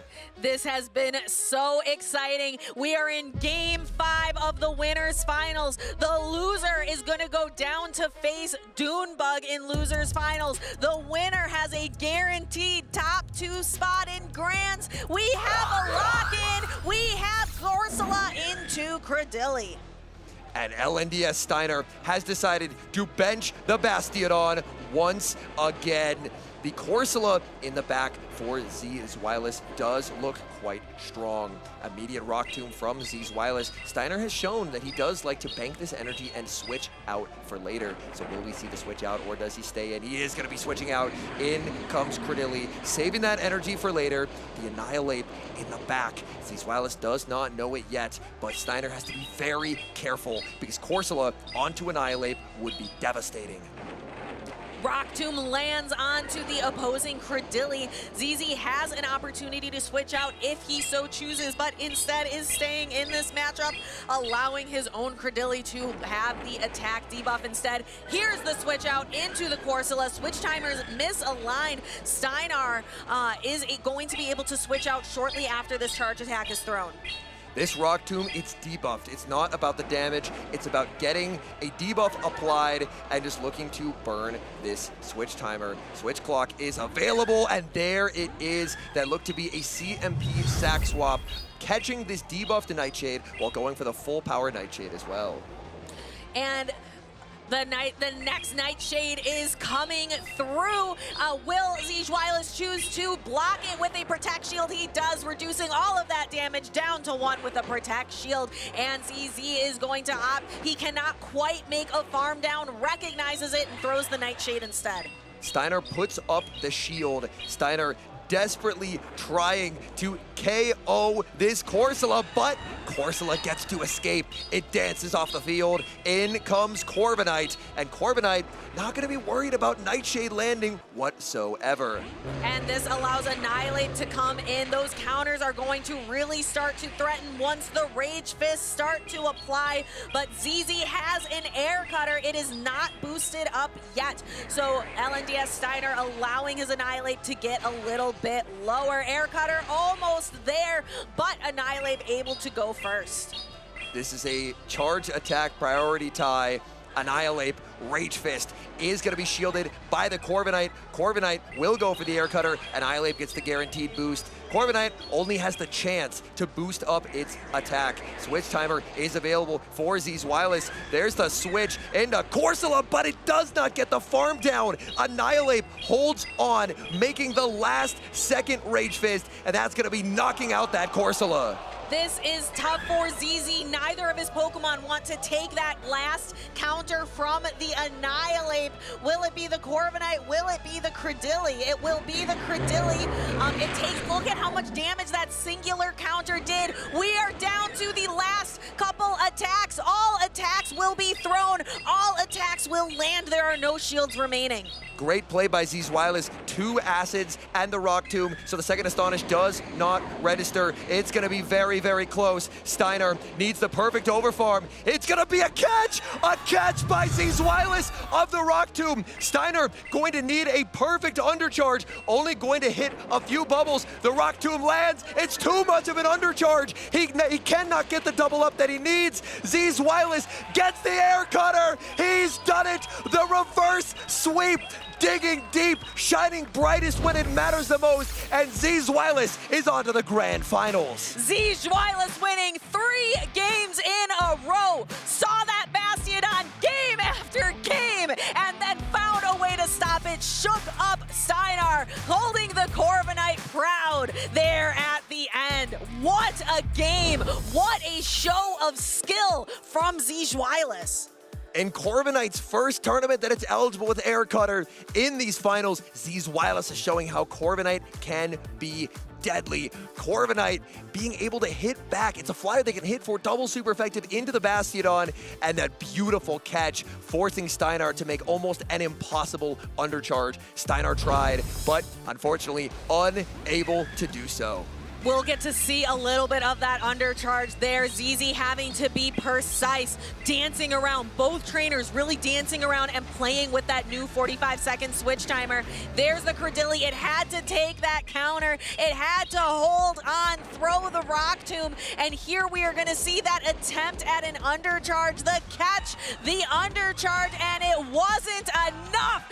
And that celebration from ZZ, who is going to be in our grand finals coming up.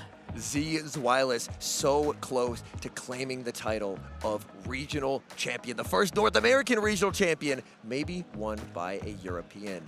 But for now, let's talk to another regional champion, an international champion at that, as we have a segment coming up featuring LNDS Harjeff, one of the most decorated trainers in Pokemon Go Championship Series history.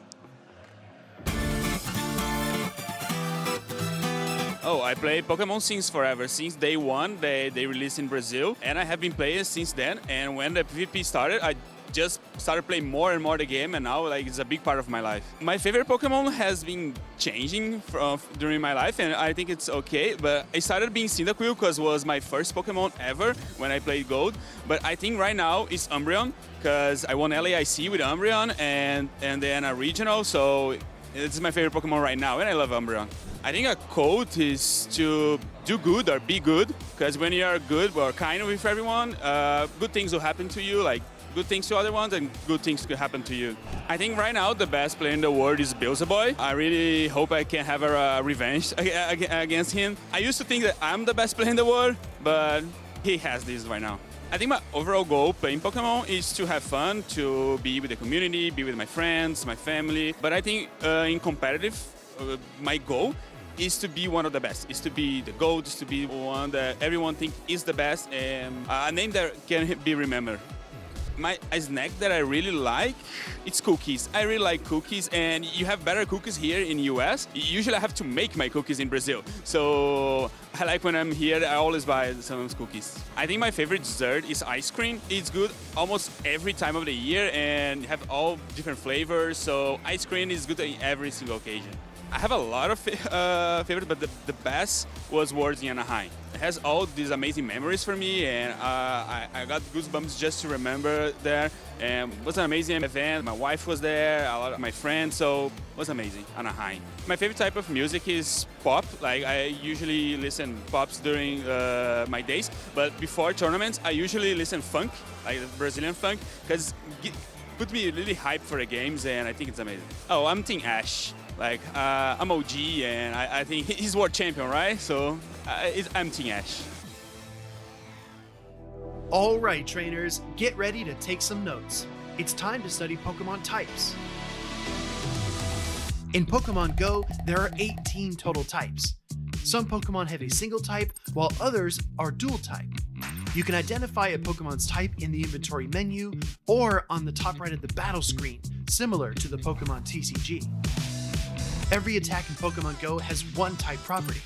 Similar to VGC, the type property of a Pokemon's charge attacks are displayed on screen during battle. We can use this scale to see how damage applies in Pokemon Go PvP.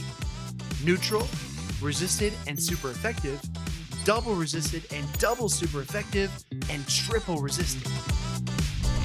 In VGC, flying type Pokemon are immune to ground type attacks. However, in Pokemon Go, no types are immune to other types. The closest comparison to immunity in Pokemon Go is triple resistance. More on that later. Unlike TCG, no Pokemon in Pokemon Go can use a special ability to remove their type's weaknesses.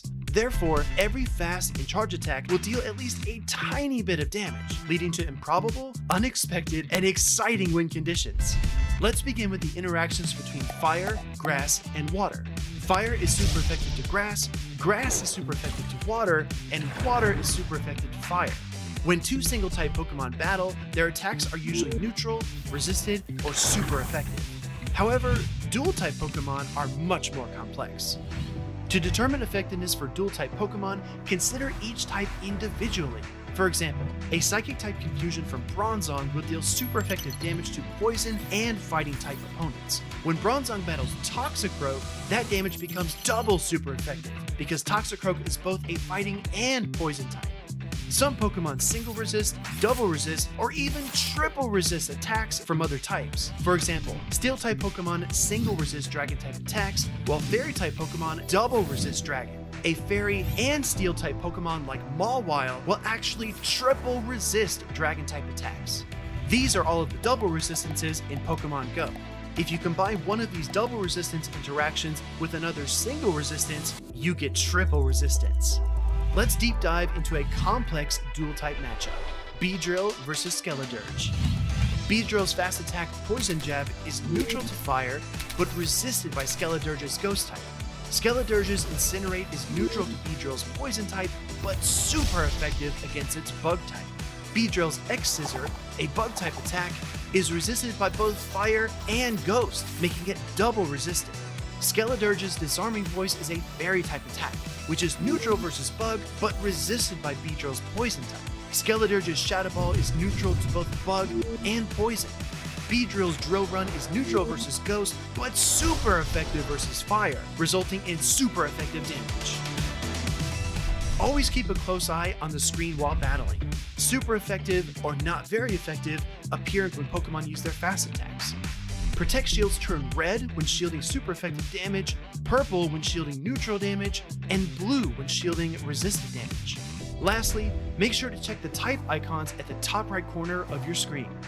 The power of a charge attack depends on the Pokemon using it, so an Earthquake from Swampert likely hits harder than one from Clodsire. A Pokemon that uses an attack that aligns with its type will receive a slight damage bonus, called Same Type Attack Bonus or Stab. Finally, buffs and debuffs can swing the momentum of an entire battle.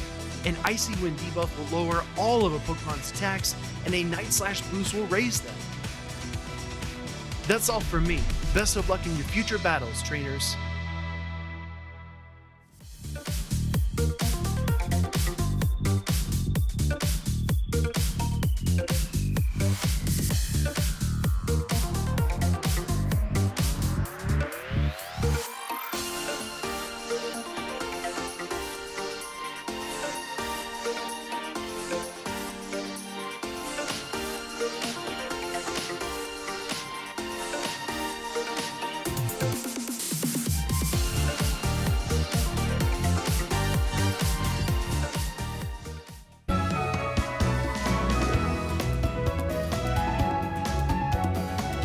Who doesn't like a good game of Where's Honcho? But it's time for the Where's the 2026 Pittsburgh Regional Champion? Will it be one of these trainers that's in the losers finals right now? We just saw our winners finals. Zzwilous with the reverse sweep to secure grand finals. I just want to lay the groundwork here, Butters. We are looking at 3 trainers from 3 different regions. We've got Zzwilous from EU in our grand finals bracket, but we're headed down to that losers finals right now to see Doombug throw down versus Steinar. We had to focus on Doombug's run, right? He was on that winners finals. Our winner's side, he lost to LNDS Steinar. That is what dropped him down earlier in the tournament. Since then, 2-0 versus Silent Beast, 2-0 versus Ovi, 2-1 versus Out of Pocket, and then a 2-0 versus Ashton. Ash only has dropped 1 game since dropping down to the loser side. Meanwhile, Zzwilous was tested on his first round of the day by GCB, falling to an even series before winning it 2-1. He then took on Out of Pocket with a swift 2-0, and then as you just saw, the reverse sweep going down 0-2, and then a light came on, and Zzwilous says, maybe I should play some Gastrodon. That thing is pretty good. Yeah, that Bastiodon was a problem, and Gastrodon was the solution, and now ZZ has secured the grand finals, but between these 2 trainers, who will join him? Will it be a rematch of ZZ versus LNDS Steinar, or will Doombug get his revenge and defeat LNDS Steinar to move on to the grand finals? You know, this is a football city. We talk about halftime adjustments. Let's talk about rematch adjustments, because Doombug has had a chance to digest what he wants to do in this next series, and Steinar's coming off a tough loss. This is going to say a lot about who these trainers are. I remember he played this matchup the exact same way. He led that Shadow Annihilate for 3 straight battles to defeat Doombug. He feels like Doombug's team has no answer to this lead Annihilate, and he's sticking with that strategy here in the losers finals. Great call out, Butters, but look at the back line as well. He's got the Shadow Kanto Marowak and the Galarian Corsola. That is Doombug. He doesn't have an answer to Galarian Moltres, and if he's not careful, he's gonna get Ice Punch right here, so he calls it. Protect Shield, and there's the adjustment you were talking about. And here comes the Moltres to counter swap this Kanto Marowak, getting to that rock slide already. Remember, LNDS Steinar does have that payback. That can be crucial in the in-game versus the Galarian Corsola. Protect Shields on the rock slide here. Now, how much energy can you bank up before you throw your fly here? I mean, you know the rock slide's gonna be 5-4, right? So LNDST Steinar is able to get to the fly, but the shield comes up from Doombug. He's confident he can throw the rock slide and either take a shield or take down the Moltres. The problem is the next charge attack is coming in, but if you protect shield this, you can farm down. I think Doombug has to pivot. He has to get out of there. And there it is, utilizing this new switch timer to get out of there to try to soak all this damage and swapping on the discharge into the Galarian Corsola. What a play by Steinar as well. Very nice play to be aware of that Unova Stunfisk energy from the lead situation to the swap in. Like you said, Butters, discharge connects, but that Galarian Corsola just shrugs it right off, and it's gonna get an energy lead as well, which is really nice. I just don't know how he's gonna be able to take care of that Galarian Moltres in the back. Doombug has that Shadow Kanto Marowak, has the Galarian Corsola, but how are you gonna deal with that Galarian Moltres? It has a payback, it has almost double fly, and that Shadow Kanto Marowak did throw that energy, so it's energy dry. What are you gonna do? I mean, does Doombug need to try to switch again? Maybe catch a charge attack from the Galarian Corsola on his Marowak and then save it for that Moltres? I don't know. And no, he doesn't try to swap at all. This is the first Nightshade. This is going to knock out the Stunfisk. I believe there is a back-to-back, or if not, one Astonish away from the back-to-back here. All 3 Pokemon are around for Steinar. Here is the next Nightshade, super effective. And now you could combo play. Do you try to swap on it? Watch the combo. Watch the combo right here. Nightshade's going to come through. Steinar's timer is up. Goes for the Moltres. Pulls the trigger here. Oh, and he swaps. And the immediate counter swap. But Steinar knew that there was going to be a swap into the Marowak. He actually threw the fly. He didn't necessarily need to because Shadow Kanto Marowak was energy dry. But you do secure that knockout, and all you have to do is reach that payback, and you're already at the payback, and this is going to be clean. He's farming extra just for the heck of it, and he's going to be able to throw the payback here. Those sucker punches might as well have been exclamation marks at the end of this sentence. A dominant 3-0 flex against Doombug here in Game 1 of our Losers Finals. Picking up where he left off in this previous matchup, leading that Shadow Annihilate, which was so dominant in that matchup versus Doombug. And I mean, the whole battle, Doombug was on his back foot. He was trying to utilize that switch timer to bounce around the battlefield to try to get some footing in this battle, but he was just unable to.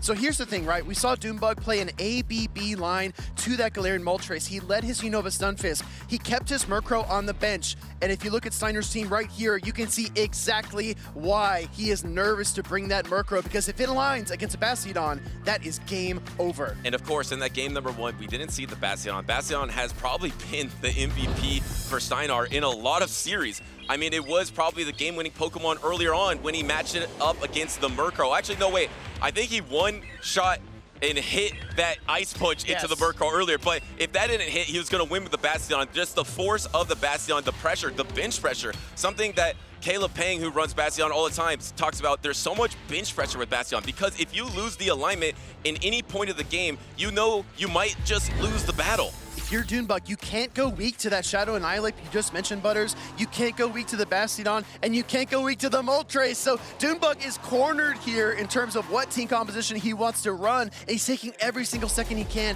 to think things over. His flexibility that he has had all tournament long with double protect shielding Murkrow, holding that Cradilly in the back to try to swap into it, soak some attacks, get back to your timer. It's just not working as well against Steinar. Do you get bold? I feel like you just lead the Galarian Corsola. We've seen 4 straight leads of Shadow Annihilate. You have to say, okay, I'm willing to lead the Corsola. You can't keep doing this, Steinar. Oh, he might do it, but he's too little, too late. Here comes Galarian Moltres into the Corsola. Wow, Steinar is in Doombug's head right now, knowing he would make that adjustment. Save swap into stuff is met by the Gastrodon. That is absolutely brutal. Doombug is chuckling, but remember, this is a best of 5 in the Losers Finals, so it's not over even if he loses this battle. I'm telling you, Butters, somebody sound the alarm. This is a red alert for Doombug. This is an awful lead, a terrible switch, and to your point, Butters, this is a best of 5, but my goodness, it's got to feel terrible to get kicked while you're already down. And the only way you could get out of this is somehow get some momentum for Murkrow, but it's just devastating here for Doombug. Here comes the Water Pulse, super effective into this Unova Stunfisk, gonna knock it out. I guess you're gonna come in with the Murkrow here, gonna try to peck all the way down. Steinar will get back to his timer as well, see if he pivots. No, actually goes for the Corsola, thinking the Corsola energy would be more useful. No, I actually like this a lot. Doombug also doesn't reveal his third Pokemon either, which is something you see elite trainers do time and time again. He wants to maintain that surprise factor. If he can get a shield advantage at some point in this battle, don't count Murkrow out. Yeah, and this Power Gem is obviously super effective into the Moltres. And do you throw it right here? Do we see a Peekaboo? No Peekaboo. Yes! Yes, Peekaboo! He comes in a little bit, then he swaps out. He brings in the Cradilly to soak the Power Gem. That's going to be neutral instead of the super effective. Soaks the energy and tries to get ahead with the Cradilly now. That Murkrow is going to be useless if this Cradilly already has a Rock Tomb loaded. The delayed Peekaboo pays off. The Nightshade is coming through. There is Murkrow in the back. It's going to be the Galarian Moltres versus Murkrow. Doombug is not out of it yet. The Rock Tomb is already available, but Cradilly is going to be energy dry here if you can get the peck down, but I don't know if you can get the peck down. Is there Protect Shield? Yes, because you have to find a way to get this Cradilly out of the way. If Doombug brings in the Murkrow, he's going to get hit with the Rock Tomb and be switch locked and debuffed, which is going to basically cripple him in that Galarian Moltres matchup. So exactly, he has to shield and get this Cradilly off the field. Now it's the Murkrow show. It's down to shield. Can it do it? If it can do this, it can do anything. You are down to Protect Shield. You already have to give it up here.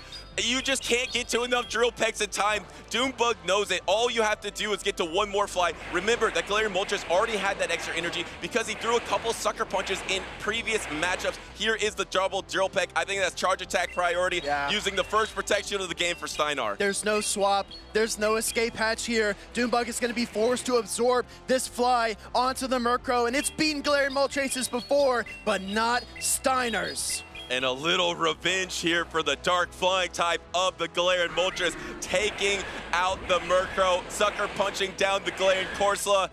LNDS Steinar is up 2-0. Talk to me about the lead, Butters, because you called it.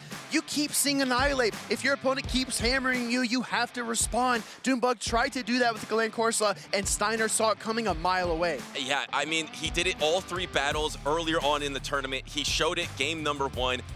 It's so big brain to then show it and then say, I did that before, I'm just gonna do it again until you change something. Doombug's like, all right, I guess I'll change something. And so did Steinar. He changed his lead to the Galarian Moltres, which hard counters the Galarian Corsola. And then obviously the Say Swap of the Sunfist did not pay out against that Gastrodon. Steinar just has all the momentum in this series. But remember, he was just up 2-0 versus Zzwilous and got reverse sweeped. That has to be at the edge of his mind. It has to be there. It has to be lurking in the back. And if he stumbles in his game number 3, those doubts will creep in even further. So for a trainer like Steinar, who has yet to win his first regional championship, this is a true test of that grit, of that determination. And he's got to push through and persevere through this game number 3. And just like Zzwilous did, Doombug needs to make some game-changing adjustments. He needs some different strategy to be able to handle this problem that is LNDS Steinar. So far, all the things that he's been doing has not worked. He's defeated every other trainer on this stage besides LNDS Steinar. He needs to change it up here in this decisive game number 3 for his tournament. It's on the line for LNDS Steinar. The grand finals are on the line. We're locked in. I can't believe this lead. Steinar strikes back. What a call! Gets the Bastion into the Murkrow. All Doombug can do is shrug, but the Say-Saw Cradilly, there's no clear answer here, so LNDS Steinar is staying in, and the key thing is that switch timers will be way misaligned. It's not over yet. Absolutely, 7 assets and then the charge attack to boot. That's a lot of time to move the pieces around and try to wiggle free from a disastrous lead in this game number 3 for Doombug. He's just staying. Steinar is actually just staying in this matchup. We thought this could be incredibly devastating for Doombug. Finally, he swaps out, but look how misaligned these timers are. It's gonna come down to the end game. You just have to find a way to chunk down that Bastion little by little throughout this battle to finally take it out. It looks like the Rock Tomb is loaded up for Steinar. If he throws it now, he's gonna risk that Murkrow coming in, so he overcharges, finding the charge attack priority, sniffing it out, and is gonna connect it into that Cradilly. Doombug is still behind because Steinar is building a buffer. And look at the health on Bastion. You technically still have the alignment here. You're gonna be able to match up your Bastion versus Murkrow. Bastion was barely dent here. Steinar is such a commanding position to move on to these grand finals, and Doombug is shaking his head. What am I gonna do here? How am I gonna figure this out? The reality is setting in, right? He's only seen 2 of Steinar's Pokemon, and Doom's probably thinking to himself, if it's a Moltres, I'm in trouble. If it's a Gastrodon, I'm in danger. If it's a Galarian Corsola, I'm up a creek. The only chance he has is if maybe there's an Annihilate in the back, and we know there isn't. There is not an Annihilate. There is the Galarian Corsola in the back for both of these trainers, and they are going to meet right here, but Steinar does have the Protect Shield advantage. Doombug is smiling. He is shaking his head. He knows even a trainer with the talent of Doombug can't find a way to get out of this tough, terrible alignment.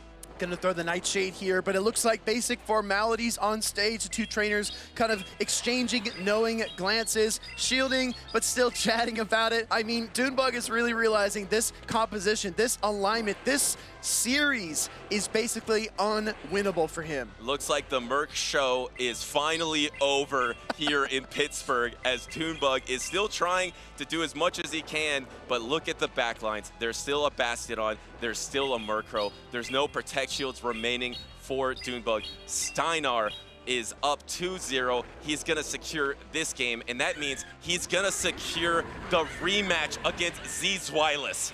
Crush and grind. Bastion is going to smack down this Murkrow. Rise, Steinar Rise. He's going up to the grand finals to get that rematch against Zzwilous. Well, Doombug, it's fitting that he goes out flapping his wings because he's been doing it all tournament long, and he threw the double resisted drill peck into the Murkrow. Here comes the charge attack. Here comes the W from LNDS Steinar. He is victorious, and he will be in the grand finals.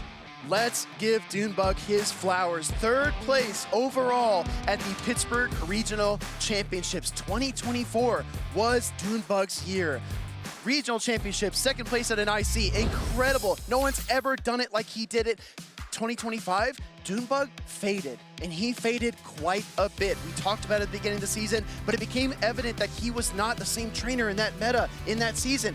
2026, 3rd place is a heck of a way to start. I completely agree with that also, because I felt like throughout the tournament, he demonstrated his ability to connect with the switch timer at a higher level than some of the other trainers. Unfortunately, he ran into a literal brick wall, which was Bastion from LNDS Steinar. He was the only trainer to defeat Doombug in this tournament. Was a tough matchup. I feel like Steinar had the momentum the entire series, this series, and the entire previous series. So it was just really tough. He obviously switched the Murkrow after doing okay in Monterey. Not okay, he got 5th place, I believe, in Monterey. He did awesome. He did very well. And then he swapped to Murkrow because he lost the 2 Murkrows in Monterey.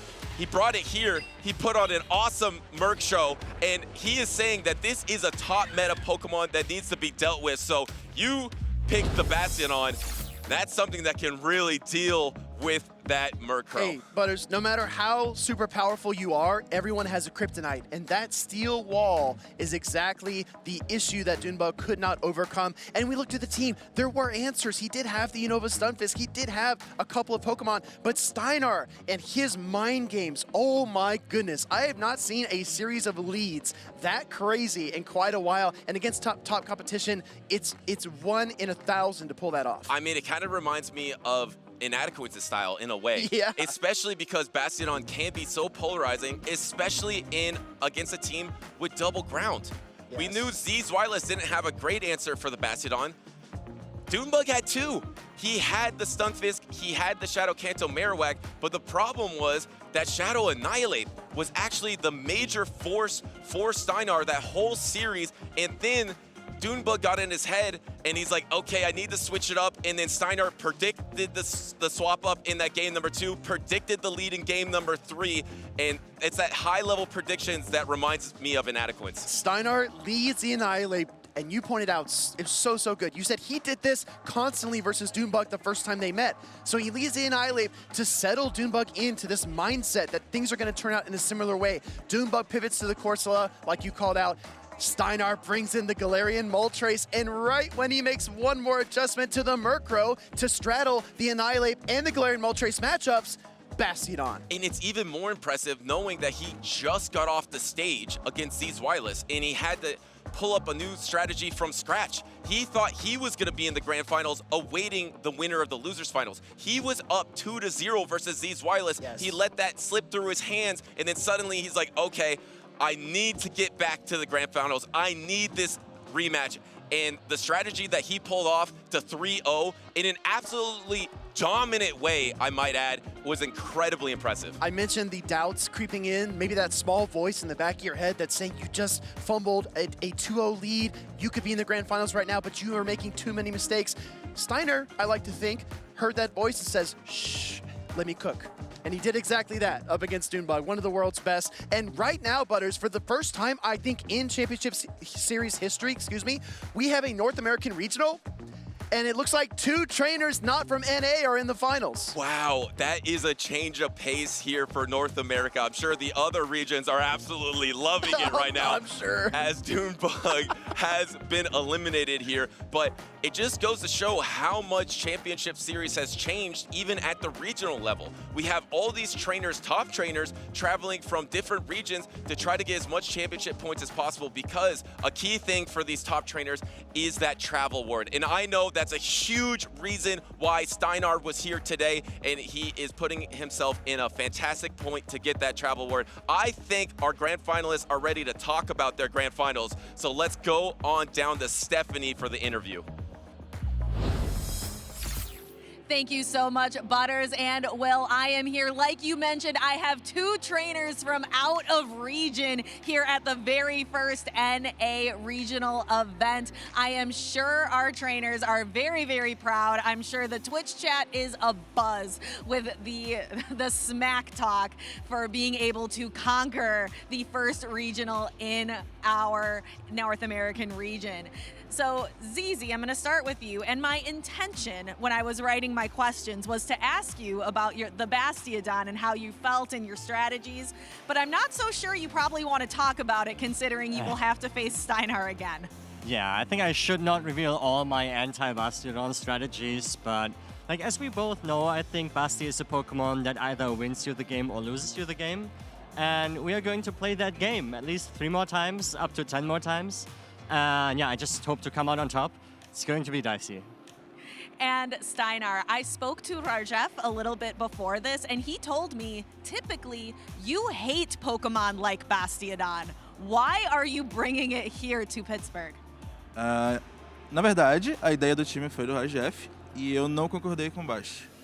Mas acabou que parecia muito forte e a gente resolveu trazer.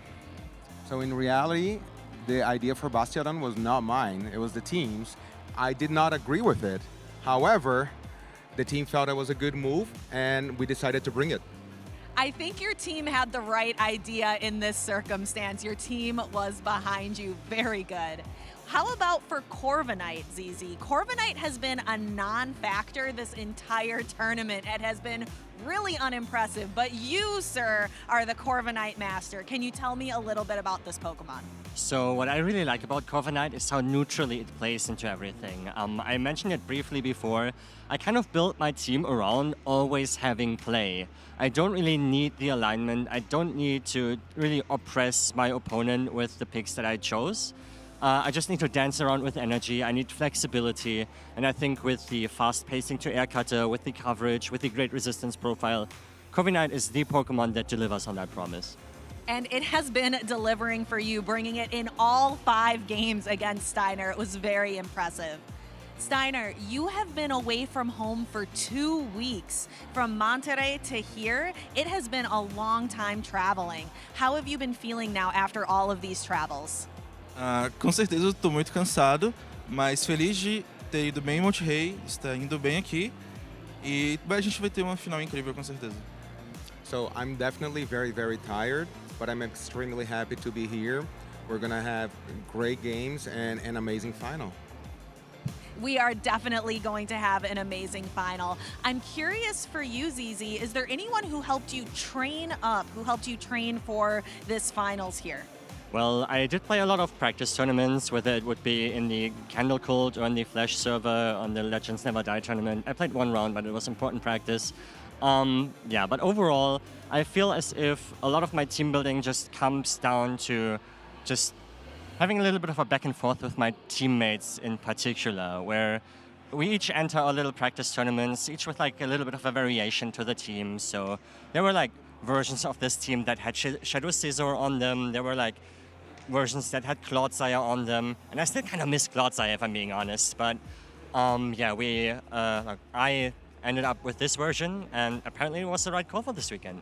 It was a good call, but it could have been you who had the double back-to-back Night Slash boost with the Shadow Scizor. Imagine how that could have turned out. It is true, but I can double Air Cutter boost with my Corviknight, and then the sand attacks will chunk.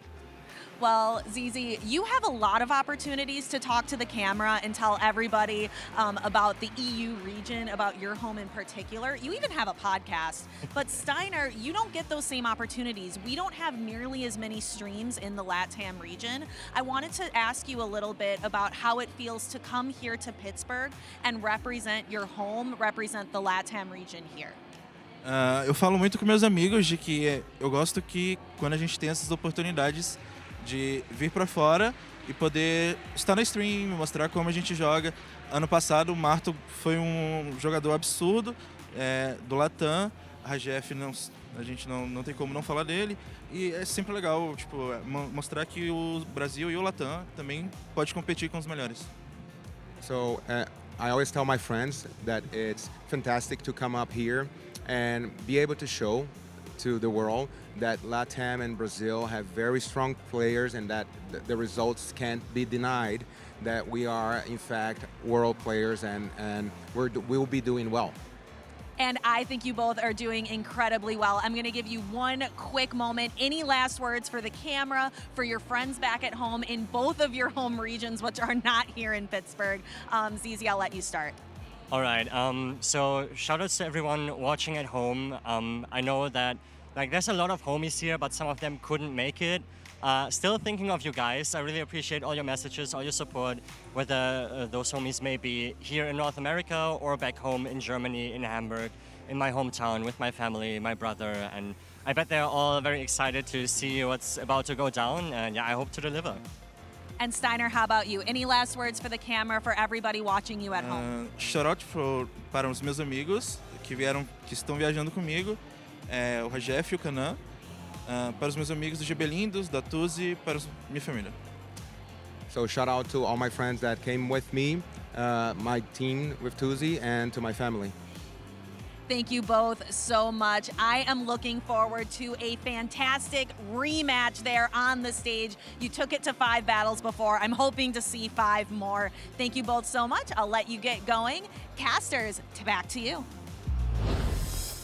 The winners finals came down to a game 5 between those two trainers. And the question now, Butters, is which one will ultimately go the distance and take the crown here in Pittsburgh? What an incredible interview as well. Stephanie's questions were so good, and I felt like I got to know a little bit more about Steinar and ZZ as well. Oh, absolutely. And DeFi mentioned we might see 5 more. We might see 10 more the way these series have been going. It was so close, like you mentioned, in that winners finals. LNDS Steinar was up 2-0, then got reverse swept, but now he's back for the rematch. Bastion is so strong against Zzwilous' team, forced out the Gastrodon. So that's going to be the key dynamic. How much is LNDS bringing Bastion, and then how much is that Gastrodon a factor for Zzwilous? If you zoom out, right, this is a North America regional. A lot of trainers who are watching this are in the North America time zones. If you zoom out and you look at Worlds just last year, the highest number of top cut trainers from any region was from EU. If you look at LATAM, who was 3rd overall? LNDS Harjefe. Who was 4th overall? LNDS Corlash. Brazil and EU are absolutely elite. And to see them here in the grand finals of Pittsburgh, it makes perfect sense. And it's a theme. I remember when I interviewed Harjefe as well, he was saying that's their goal. They want to have that respect on their name. Yeah. They're here to prove they're at the highest level, and they want the audience, the fans, the fellow trainers to feel that presence. When these Lindos walk in a room, they can win it all anywhere. Of course, a Lindo has already won in Monterrey, and now we have another Lindo, LNDS Steinar, in these grand finals here in Pittsburgh. ZZ's got a lot of homies here in the crowd, as he mentioned. I'm sure a lot of fans at home. But if there's anyone who is cheering for Steinar, it is Harjefe. It is his best friend, and I think that he is his biggest cheerleader here in the most important series of his life. And I want to shout out LNDS Kanan, that is also here, being just as supportive towards LNDS Steinar and Harjefe as well. I know both of those trainers are in the crowd cheering on their teammate, but we did hear earlier also, the crowd was popping off a little bit for Zzwilous, so we know he has a lot of fans here. We know he has a lot of fans overseas as well, and we're going to have a non-North American champion here. I want to hear from both sides, right? When ZZ makes a big play, I want the homies to pop off. When Steinar makes a big play, I want everyone else to pop off as well, here in the venue and in the chat. Butters, we're doing this one more time for the final time. Let's break down these teams. Yeah, we have to talk about 2 Pokemon in particular. Of course, it is that Bastion, but on the other end for Zzwilous, I feel like he's really forced to bring a lot of Gastrodon and Charjabug. The key thing is Gastrodon is obviously going to hard lose to that Galarian Moltres. You need something to be able to handle that Galarian Moltres, because besides that Charjabug on the team of Zzwilous, the only other thing that can do well is Guzzlord. And I don't know how much we're actually going to see Guzzlord in the series. In my opinion, it's either going to be Charjabug or Guzzlord on a lot of these teams to try to defeat the Galarian Moltres from Steinar. And this is just the pressure that Steinar's team applies, because as we take a broader look at ZZ's team, you mentioned the Bug-type Charjabug and the Dragon-type Guzzlord, neither of which have any real play into Bastiodon. Right. And that's the pressure that this team exerts. That's the risk. And that's why you saw so often as we look at LNDS Steinar's team, of course, that Bastiodon was a key factor for him all tournament. Shadow Annihilate is being slept on. It's not as good in this series because Zzwilous has a lot of counters, but looks like we're locked in, Speediest. Let's get these grand finals started. It's gonna be Zzwilous versus the Bastiodon of LNDS Steinar, and there's that Charjabug, which we thought we would see, and it's the worst case scenario in the lead here. I'm actually surprised there's not a swap out to Corviknight or to something, the Cradily. Yeah, that's a crushing lead there for Zzwilous. That bug type cannot hold up against the smackdown pressure. Now the Stone Edge will connect into the Cradily. Like you said, Butters, a very late switch, but I think that Zzwilous is taking advantage of these slow charge attack intervals on this Bastiodon. The chip and dip is kind of crazy for Bastiodon.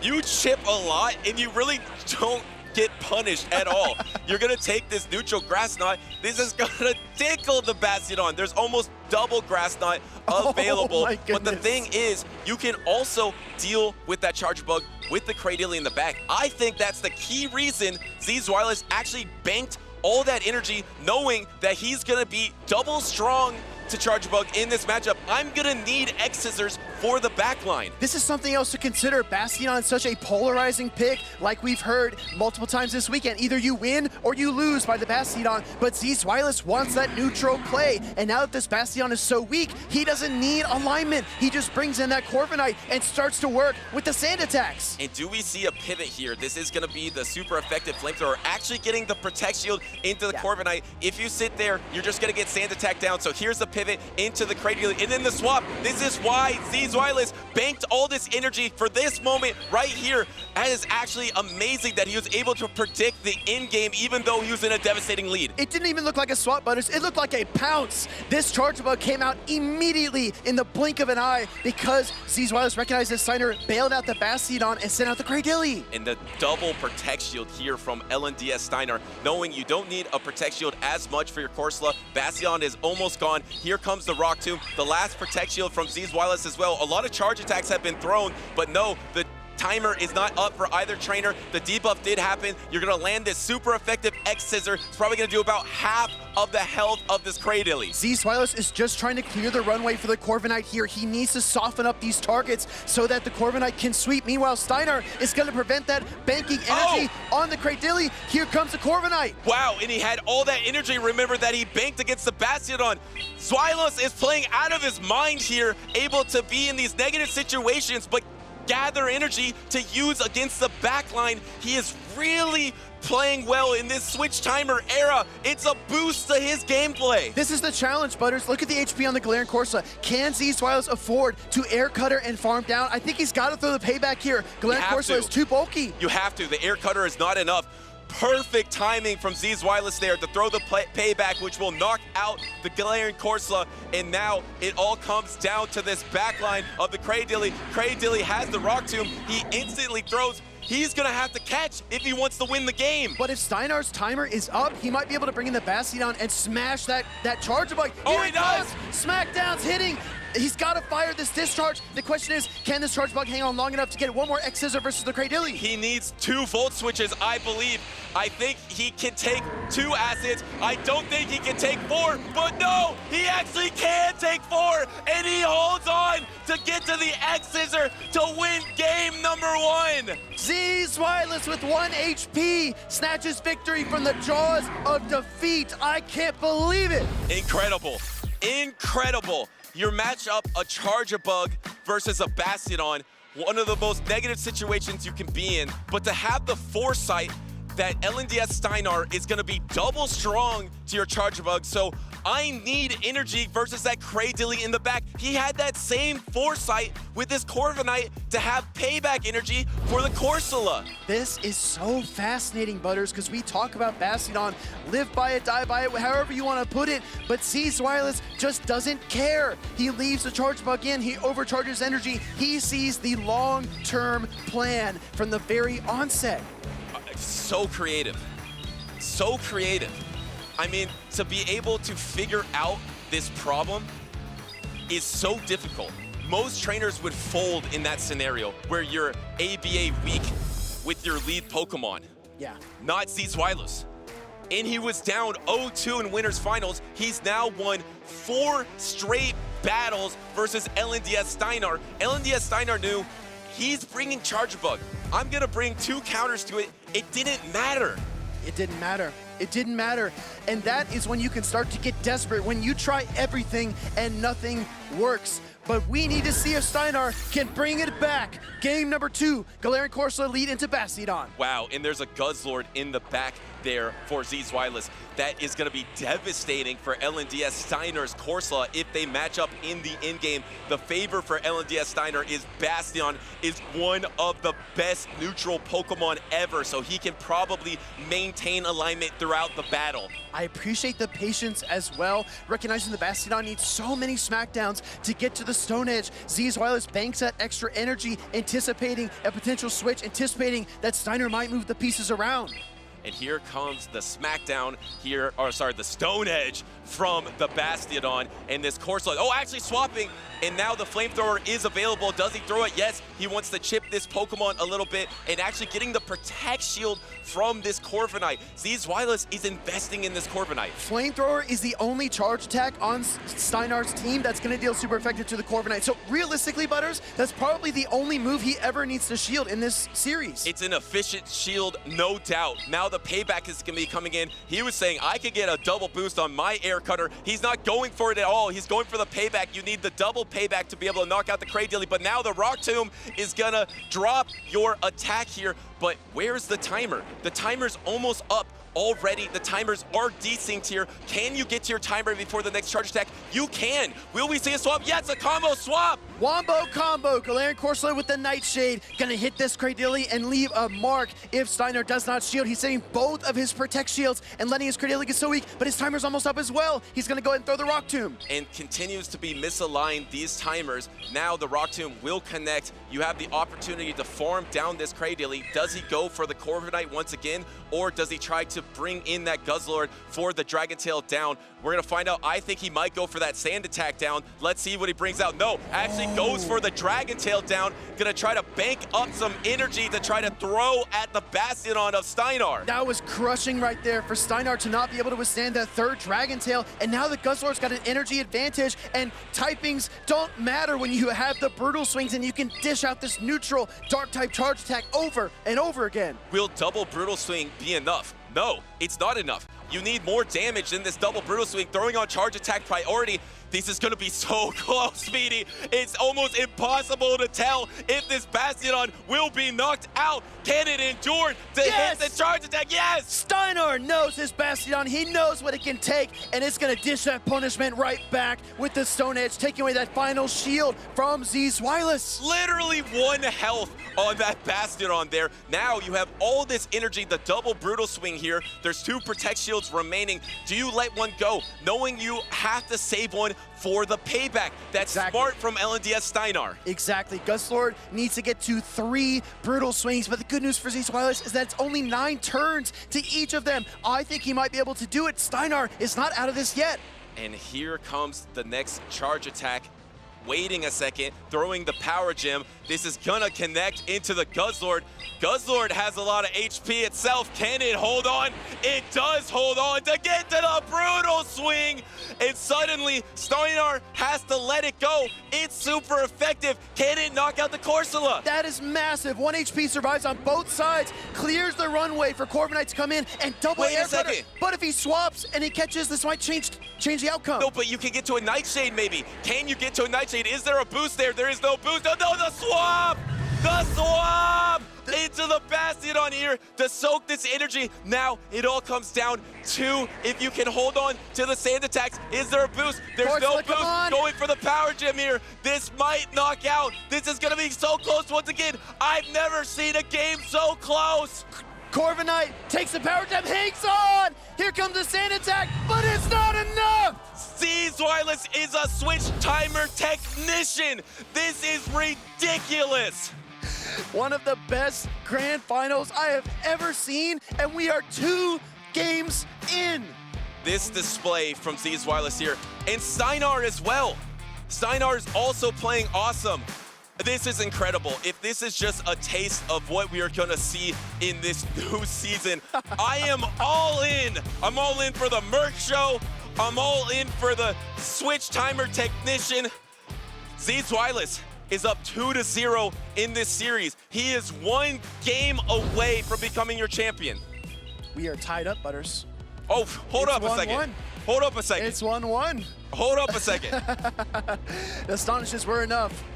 And now we're heading into game number 3. But to your point, the 1 HP survives. The insane gameplay from both of these trainers. I can't believe it. I thought Bastion was the key. It was. It swaps into catches, and we are already heading into game number 3. And here's the Charger Bug once again into the Bastion here. Do we have the Cradilly in the back? Yes, there is Cradilly in the back for Steinar. That is the Charger Bug, just like he did in game number 1. Can he bank up the energy and swap out? Looks like he's going for the exact same strategy. Oh, actually going to the Cradilly, just like you called out, Butters. Gonna soak this Stone Edge on the rock type here and try to get a little energy, but Bastion, as we've seen before, Steinar is not afraid to leave it in this matchup to deal damage, but this time he pivots into his own Cradilly. And Cradilly versus Cradilly is something we didn't see in that first game. We saw the Bastion stay in that matchup. This time, LNDS Steinar is switching it up, keeping that Bastion healthier for the backline, knowing that it's a way better option for the Charger Bug than his Cradilly will be, especially knowing that Zzwilous is banking all that energy.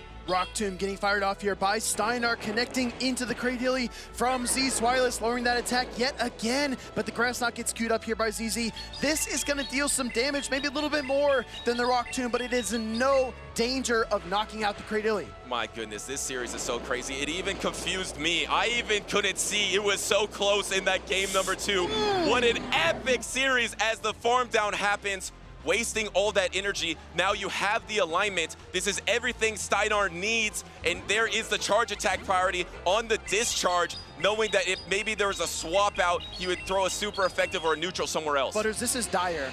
That farm down on the Cradilly is what is going to be the backbreaker for this game number 3, because now you got the Galarian Moltres lined up against the Corviknight. Corviknight's learning double resistance sand attacks. It's not doing any damage whatsoever. You would think that a steel flying type could be good against another flying type, but because you have Sucker Punch, which is going to be neutral for that Galarian Moltres, this is the Galarian Moltres' matchup in some scenarios. If you can get an Air Cutter boost, that could change your fate for Zzwilous. Can he secure this boost? But the problem is the backline. It's Bastion versus Charge Bug. There's no way getting out of that.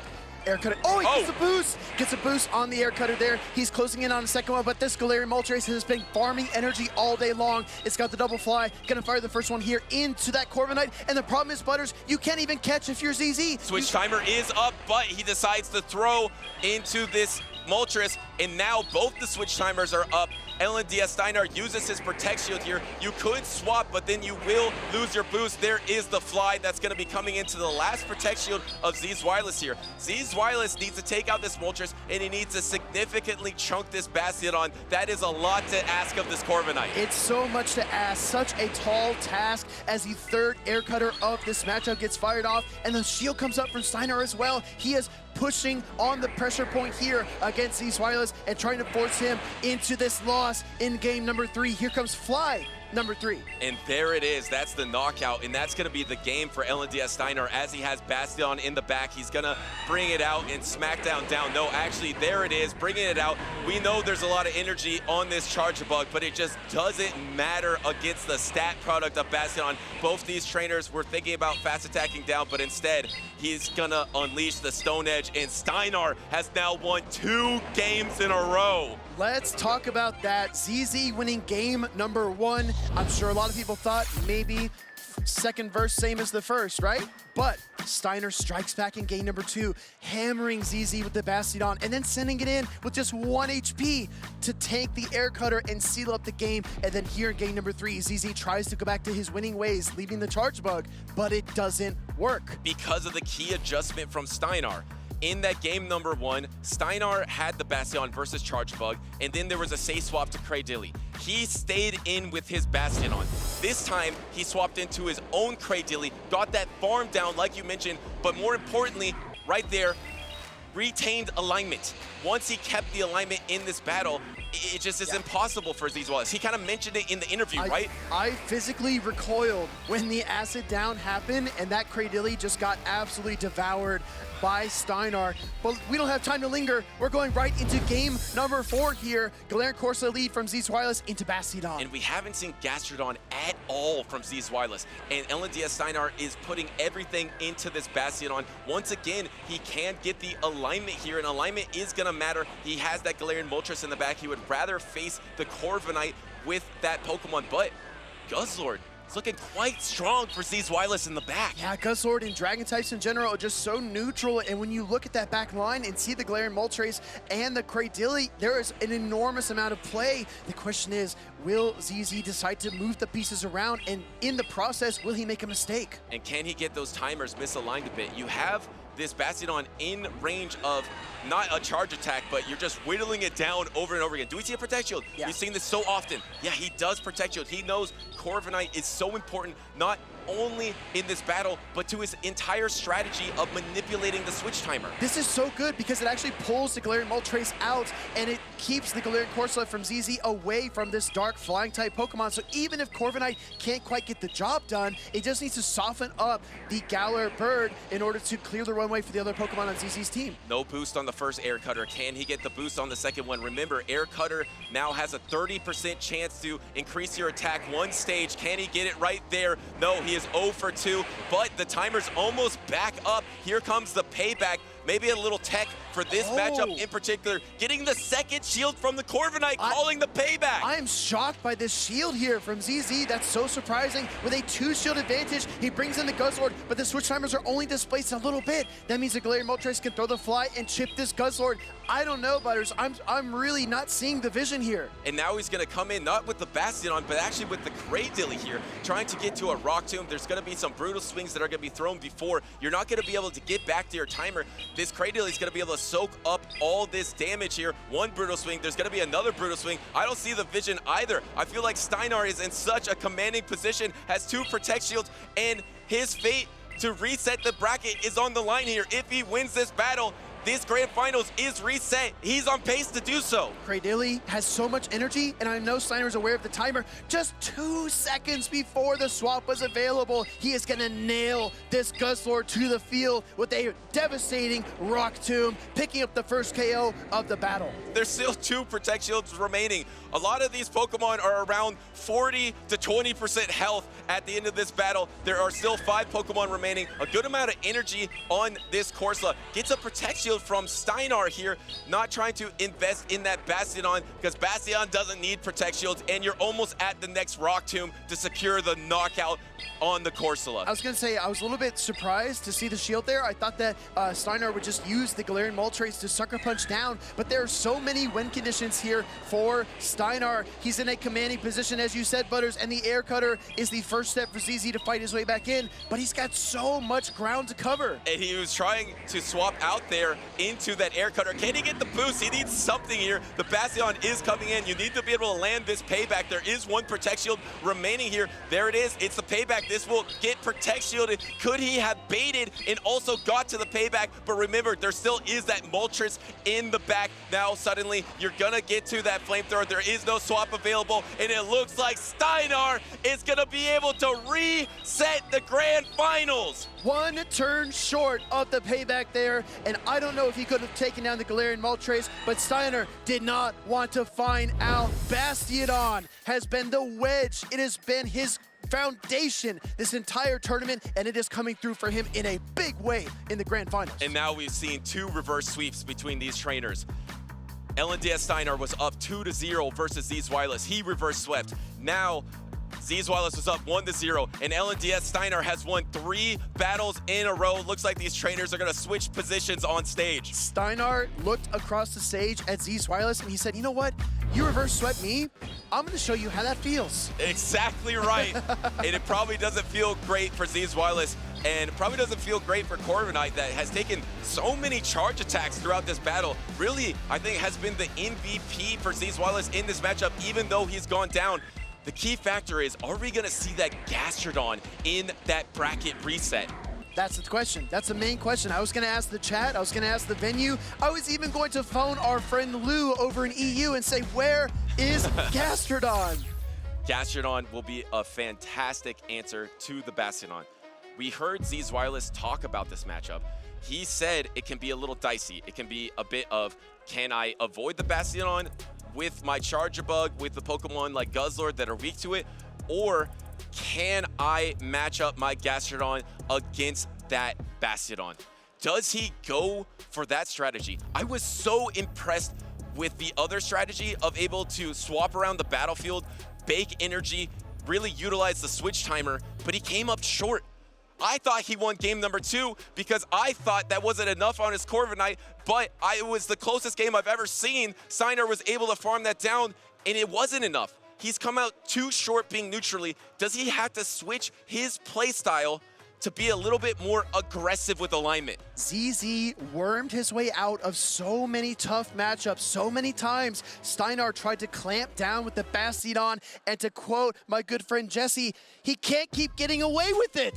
Steinar is able to lock him down in that first Grand Final series, and as a reminder to everybody watching at home, we are headed into a best of 5 Grand Finals reset. The first trainer to win 3 battles is your Pittsburgh regional champion. The field is equalized.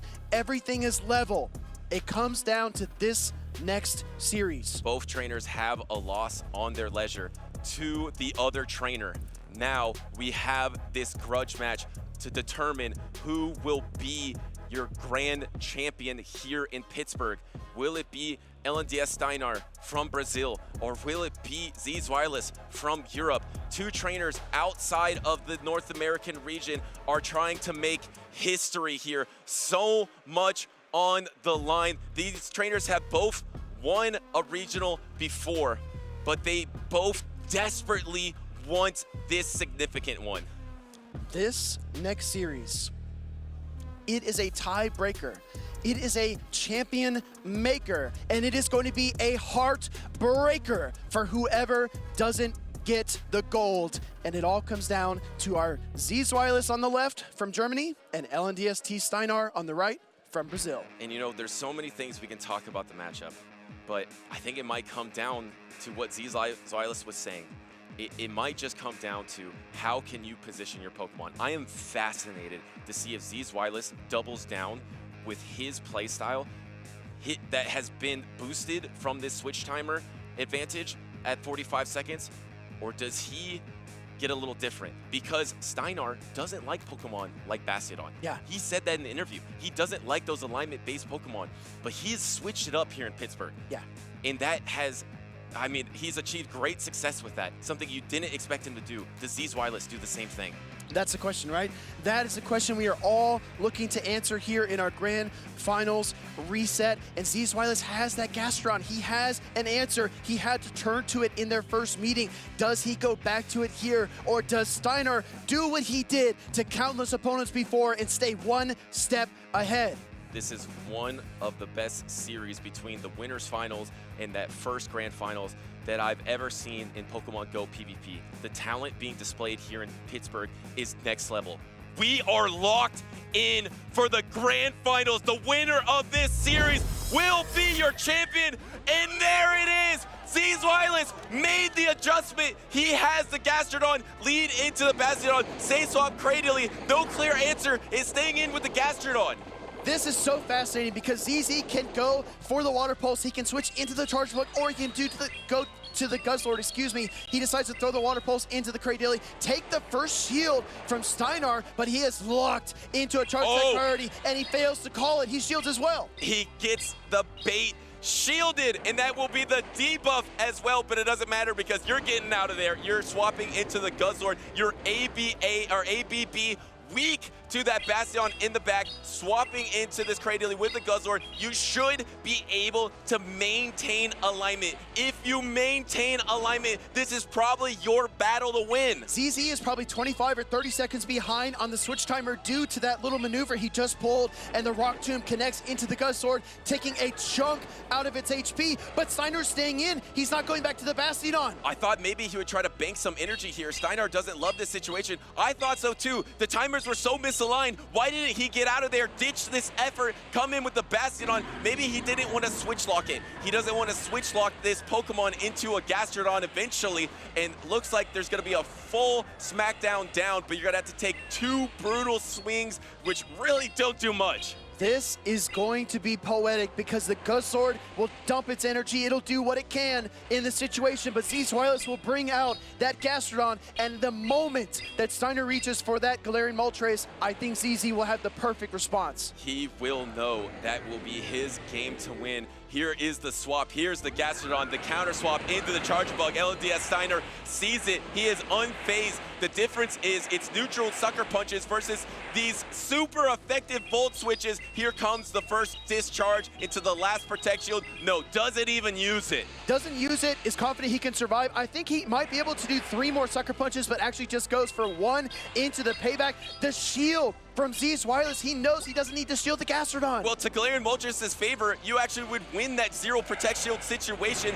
Here is the Volt Switch down. There is the Bastion in the back with the Protect Shield, but it doesn't matter. There's no way with a Protect Shield advantage. You're getting through a Gastrodon. What can you do? Your fast attacks are resisted. Your charge attacks are resisted. Zzwilous needs to get back to that Gastrodon to finish off this game, and Steinar needs as much energy as he could possibly muster. 2 Stone Edges. I don't think it's enough, but we're going to find out. Steinar firing off the first one here. It's not going to be nearly enough, unfortunately, because it's just underwhelming damage into the bulk of that Gastrodon. Just 2 more Mud Slaps. Well, no, actually just 1 more will do it. Zzwilous gives a little GG, maybe to himself.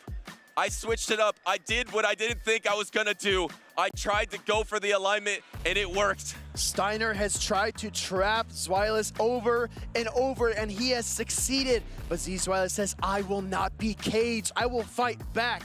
And now the question becomes, how will Steinar actually respond after he's seen the Gastrodon? Does he overcorrect? Does he leave the Bastion on the bench? Does he double down to the Pokemon that has gotten him to the Grand Finals? Yes, because the same thing happened in the Winners Finals, remember?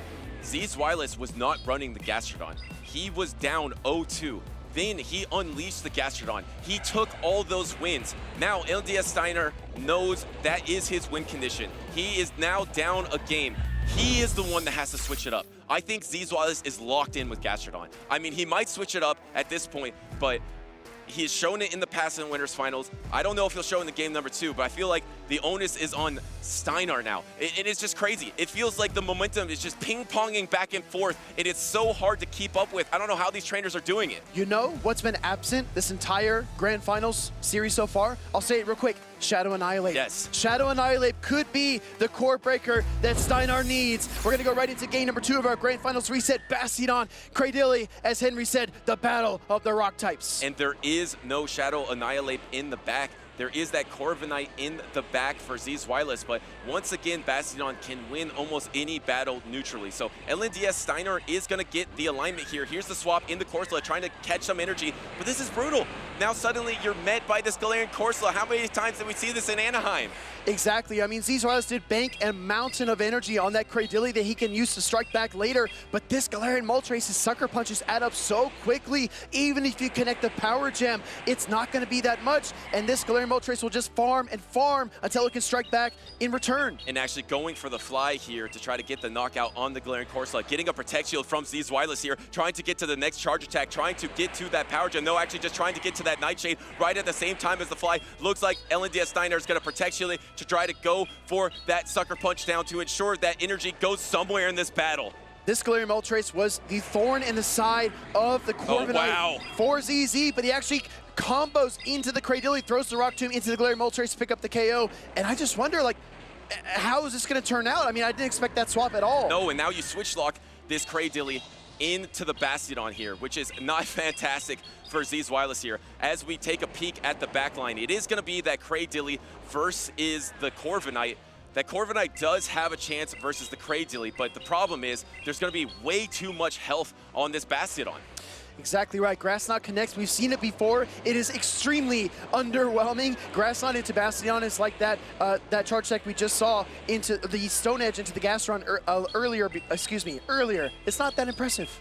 No, and here comes this neutral attack into the Bastiodon. The timers are back up. Here comes Corviknight just calling that. Steinar just knew that Corviknight was going to swap there. Yeah. Simultaneous swaps, trying to be at equal energy versus Corviknight. The first air cutter comes through. Looks like Zzwilous is trying to get a boost here because Payback is the better attack in this matchup. Does he get the boost? Can he secure it? No, he does not. Yeah, and you can see him kind of nodding his head. I don't think that's what he wanted either. Rock Tomb will get fired off from the Cradilly, chipping down this Corviknight down to about half health, and the second Rock Tomb will start to threaten. The window seems to be closing here for Zzwilous. He's got no HP left on his remaining Pokemon either. Yeah, it's just so tough here. LNDS Steinar has all the momentum in this situation. The Payback is going to be coming through into this Cradilly. Can he get back to a switch timer? No, he cannot get there in time. Here is the Rock Tomb. It's not going to quite knock out the Corviknight, but Zzwilous does give up that protection here. He does have his swap available. So does LNDS Steinar, trying to go for the combo move, trying to call it, and look at the patience from LNDS Steinar. He is locked in right now. Doesn't throw the flamethrower, which is exactly what Zzwilous wanted, and now that he's switch locked, he knows he's out of options, he's out of time, and he's about to get cooked by this flamethrower from the Bastiodon. And it is going to be super effective into this Corviknight. There still is a Protect Shield remaining for Steinar. A pretty dominant Game 2 performance to tie up this series after a couple of smackdowns here. I mean, look at the composure. Zzwilous tried to catch on the combo attack from the Bastiodon. He swapped, knew it was going to happen. He also simul-swapped on the Corviknight swap. I feel like he's catching up against the switch timer technician a little bit here. Yeah, Steinar's memory is so impressive as well. He compartmentalized that Galarian Corsola did not have any energy at all. So if Zzwilous tried to switch it in, it was no threat to the Bastiodon. He could just continue with the smackdowns, farm it down, and bank that energy for the flamethrower, and eventually the outcome that he wanted. Steinar ties up the series. We saw no Gastrodon in that game number 2. Correct. We might see it in this game number 3. It doesn't get closer than this. They're tied 1-1.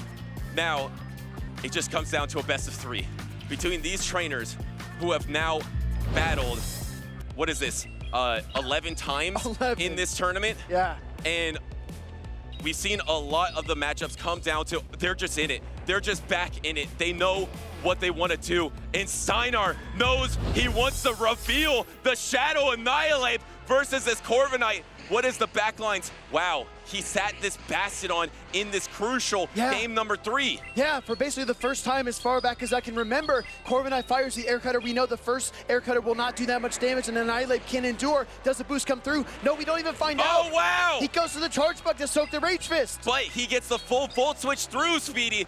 That is crucial to get that energy advantage. Here comes, no swap, throwing one counter to get a little bit of extra energy here. And remember, there's no crunch on this. Out of Pocket mentioned that the Charger Bug is a negative matchup into Corsola, specifically if you don't have crunch. Zzwilous just safe switched a Charger Bug into a Bastiodon team and didn't blink at all. Absolutely preposterous plays here. He knows Steinar can't bring it every single game, and he calls it in game 3. This is absolutely ridiculous gameplay from both of these trainers. Now suddenly you are at the Nightshade, but you want to try to bank up as much energy as possible so you can have extra remaining for the backline Pokemon. Corsola takes such good care of that Charger Bug, but at least you were able to get some chip damage with that Volt Switch into that Annihilate. In your Corviknight, it's just so healthy here. You can maybe try to go for a Sand Attack down and just be energy loaded for that backline. And Zzwilous knows that Steinar was one Astonish away from the Power Gem, so no need to shield. We see the third Pokemon revealed. It's going to be Cradilly from LNDST Steinar,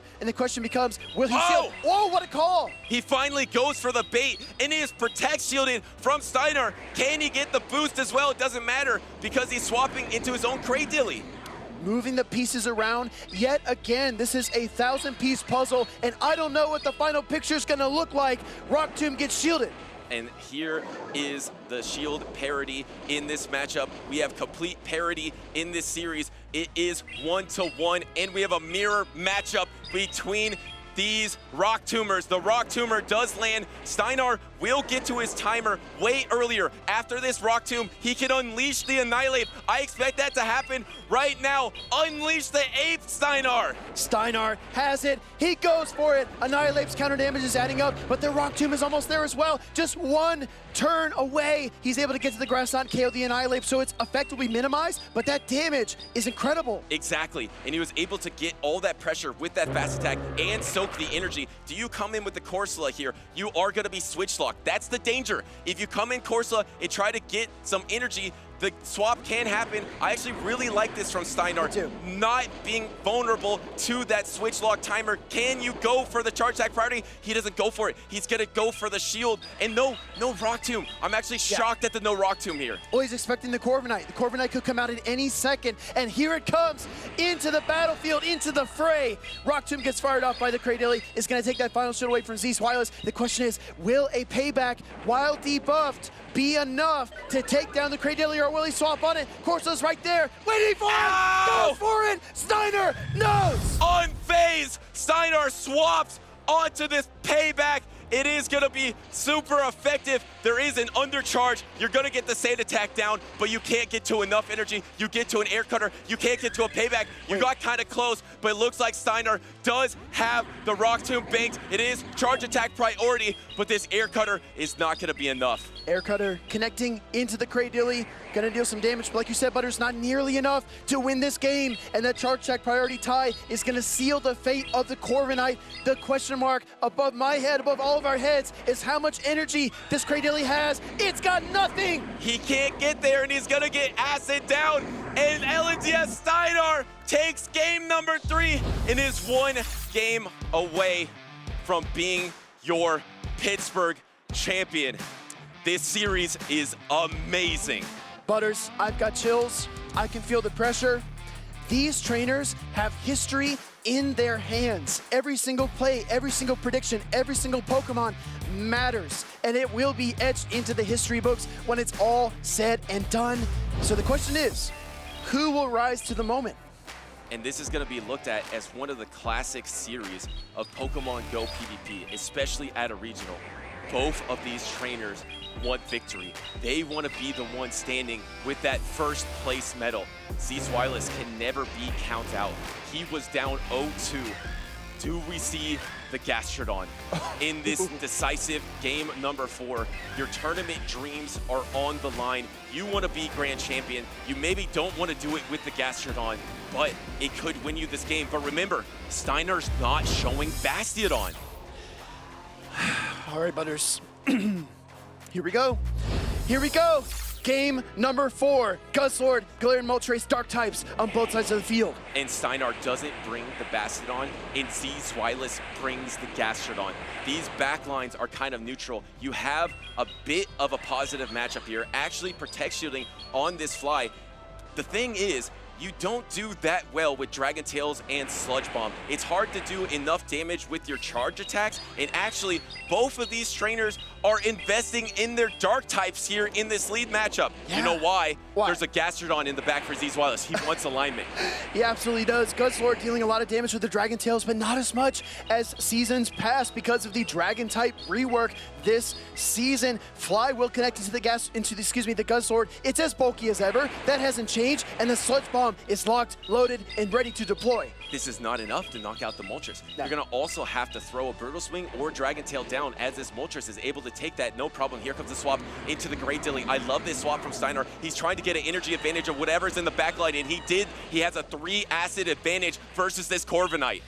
In the back line, we see the Gastrodon for Zzwilous and the Galarian Corsola for Steinar. This is still incredibly neutral. I can't tell which trainer has an advantage. They seem evenly matched at every single twist and turn. Payback fired off here by the Corviknight. It's a Cradilly, no shield. Anything can happen in this in-game here. The backlines are neutral as well. You have the Gastrodon versus the Corsola. Of course, Corsola loves all neutral situations. The Rock Tomb is coming into the Corviknight, is not going to knock out. Zzwilous just lets it go. Can he get back to his timer? The timers are misaligned, but not enough. Steinar is actually closer to his timer than Zzwilous is. Does he try to go for a swap? Yes, he tries to swap into the Moltres. He successfully does catch an attack, but it's the air cutter. Yeah, just the air cutter, but it still be enough to take down the Galarian Moltres, pick up a knockout, the first knockout of this game, number 4, and this Corviknight is not threatened by the acid, so if that Corsola comes in, that allows these Zzwilous to swap to the Gastrodon. Tensions are rising here in Pittsburgh, trying to go for the Astonish down. Here comes the Gastrodon, but that is crucial for this Corsola. You are now an Astonish ahead versus this Gastrodon. It's already a neutral win for you. Now you're even more ahead. Where's the Water Pulse going to be, and will it land into the opposing Galarian Corsola? No shield on the first Nightshade by Zzwilous. He needs to decide if he's gonna bait. He's gotta go now. Throwing the Water Pulse, doesn't pick up the shield, no! Steinar lets it through. He's got to go now because he has to get back to his switch timer. He has 2 sacrificial Pokemon in the back, but the switch timer is not available yet. That was charge attack priority. Here comes the last Protect Shield. You have to be able to knock out this Galarian Corsola with a charge attack. Cradily has health. There's no swap. It's the Water Pulse. It's let go. The problem is the Cradily cannot acid down this Gastrodon. It's all up to the Cradily, the final Pokemon for Steinar, and it's got energy. Gonna throw the Rock Tomb. I love that play because it's so safe. If he tries to catch, it's gonna knock out anything that it hits. Cradily is the last hope for Steinar. There's still a Guzzlord. There's still a Corviknight. What's Zzwilous gonna do? And Zzwilous knows that these acids are reduced, so he's coming in with the air cutter. He thinks he couldn't get to that payback, plus there is a Protect Shield remaining. Can he go for a combo attack? There is a null shield. Steinar knew the exact count. There is the swap. Can he get the acid down? He's going for the acid down. He has to give up his last Protect Shield, but he has to be able to acid down or Rock Tomb into this Corviknight. It's gonna come down to the wire. I think this is it. Steinar with the Rock Tomb connects. He's looking for the knockout. He's looking for the trophy. Steinar, rise! Steinar, rise! Steinar is your 2026 Pittsburgh Regional Champion. The emotions are overcoming this trainer. He wants to be known as one of the best. After that, you are one of the best, Steinar. In one of the grittiest, most I can't even find the words. One of the most difficult, challenging Grand Finals and Grand Finals resets I've ever seen. 1 HP survives. Bastiodon being a wedge, Bastiodon catching charge attacks, doing everything he can to try to win. Steinar finally comes out on top. That was one of the best regional performances in a Grand Finals I've ever seen from both of these trainers. There's so much on the line. History, a trainer out of region stealing a North American regional. There's not even a North American in that Grand Finals. To be able to be the trainer that makes his impact early on in this new season as well, because this season is looking amazing. I'm just so impressed. We saw the switch timer technician just do things I just could not predict that would be possible in Pokemon Go PvP. So creative, so intelligent. He came up short, but what a performance. What really impressed me as well is that Steinar took advantage of that 45-second switch timer to turn Bastiodon away from being one of those RPS Pokemon into something special, something unique, something that he could pilot all the way through the tournament and turn to whenever he was in trouble. Let's take a look back at the first set of that Grand Finals because there are so many unforgettable moments. The adaptability from Steinar cannot be understated. To be reverse swept in the winners finals, to then cook up a whole new strategy to 3-0 Doombug, then to be down early on versus Zzwilous, and then able to reset the bracket as well, and then clutch it out in this Grand Finals. I talk about a technician, but the adaptability of Steinar to change things on the fly. You show him one tactic once, he's seen it now. You can't do it twice against him. Yep, exactly. And it must be so tough, right? You're in a region, in a place where there's so many elite trainers, Corlash, Kanan, Harjefe, so many players that are constantly in the conversation, and Steinar was on the peripheral. He wasn't the guy, and now he looks more like the guy than anyone I've seen in quite a while. We gotta talk about the elephant in the room. What's that? We're in the season of Switch Timer. And what Pokemon just won it all? The Bastiodon is the elephant in the room. I'm actually shocked that in the season of Switch Timer, Bastiodon was that Pokemon to put a wrench in the whole system. It seriously did. It threw off everybody. It was the only thing to defeat Doombug. It was the only thing to defeat Zzwilous. Wow. I mean, when you have a 60-second switch timer and you know that the Bastiodon is either going to, just excel and crush the opposition, or it's going to be a liability, it's so tough. And in the 45-second switch timer era, it's able to evolve and be that flexible pick. And we saw Steinar not rely on it all the time, but through critical moments, he knew exactly where to put that Pokemon. So I am so glad, Butters, I know he is as well. I'm so glad he listened to his teammates and friends who told him, give this Pokemon a shot. Because he was critical of that Pokemon. Let's look at the highlights from this grand finals that we just saw. There is that Bastiodon right there that he showed very early and then pulled back. That's when I talk about the adaptability from this trainer. He is able to switch up his strategies on the fly, which is not easy to do with a Bastiodon team. He has so much maneuverability, so does Zzwilous. That is why this is gonna be looked at as one of the most epic grand finals ever, in my opinion. Just the tension back and forth, the stakes, the high level gameplay. It doesn't get better than this. I can't wait for the future. Let's talk a little bit about Zzwilous as well. I mean, a trainer that made it all the way to the grand finals here after not having a very good series of turnouts in North America Regional Championships. Butters, he's won a special event before, but he was the runner-up at EUIC. He's been the runner-up, he's been the bridesmaid so many times, and he has not yet won that trophy that he so desperately craves. So as a trainer that has come so close, competed against some of the best, taking down some of the best trainers in North America and LATAM, while here, what does ZZ have to build on? What should he take away from this performance? So much. I mean, there's so much to take from this performance. Zzwilous put on a show that was mesmerizing. Yeah. Creativity, brilliance. To be able to do little things like face a Bastiodon, bank some X-Scissors on your Charge Bug, win a game that almost no trainer on the planet would win. But we gotta look at our top 8 trainers here. LNDS Steinar, Zzwilous, Doombug, Ashton, Out of Pocket, Trent, GC, B, and Ovi. Congratulations to everyone in this top 8 in Pittsburgh. This looks like the top 8 of a IC or Worlds. Yes. Right? I could absolutely see that playing out, but it played out right here in the Steel City in Pittsburgh. Event winners, look at LNDS T Steinar in that first place position. Shadow Annihilate and Galarian Moltres, holdovers from last year's World Champions team, but he brought the Bastiodon. He said, Steelix is fine, it's well, but I want to go even heavier on the side of the metal. And Bastiodon is exactly what he needed to, like you said, disrupt literally everyone else here. Extreme creativity from all these trainers. Zzwilous with the Dragon Tail Guzzlord, with the Corviknight. The Corviknight, who was a complete non-factor this entire tournament, was just eligible for this tournament. There was only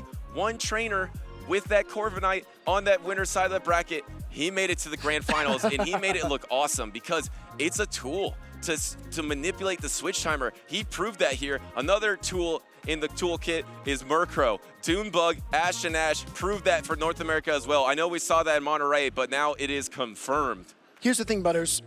You said it looked incredible. I agree. I think Corviknight did look really good. Bastiodon also looked really good, but it's just like going to the store. You're not going to fit into every single pair of shoes on the shelf. You cannot just pick up a Pokemon and change your entire playstyle, change your entire approach, and do well with it. You have to rely on picks that are comfortable for you. That's what Trent was talking about before. That's what all of our trainers have been saying. Unless you're Steinar.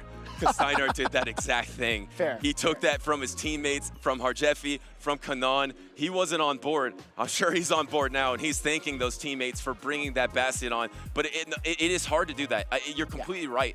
To the core of your point, you're completely right. It's so hard to do that, especially if it doesn't match your playstyle. The thing is, Steinar didn't only rely on that playstyle. He showed his ability to do a lot of other things, specifically dominate with the Shadow Annihilate in those crucial Doombug series, and then early on in the grand finals, show Bastiodon and then completely pull the rug. bench it, and then win the entire series with his other Pokemon. Butters, my voice is gone. Yes, you can hear, my voice is absolutely gone. I've given it all, and Steinar has as well. All of our trainers here this weekend put their best foot forward for the 2026 season, but there could only be one champion, and that champion is ready to be crowned. Henry, take it away. Thank you so much, Speedy. What an unbelievable weekend we've had here at the Pittsburgh Regional Championships. Over 180 trainers came to Pittsburgh with the dream of being crowned regional champion. And when the dust settled, we had some unbelievable games that kept you at the absolute edge of your seat. Now, the first trainer here in third place, an absolute terror with a Pokemon that might only be a foot tall, Murkrow, and that is the one and only Doombug 97. Please give a big round of applause.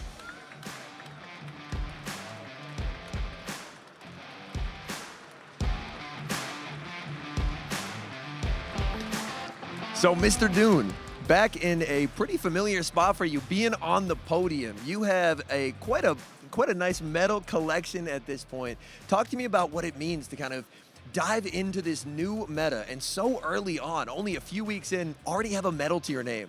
Yeah, this is already my second tournament of the season, and last weekend, Monterey got 5th place, 3rd place here.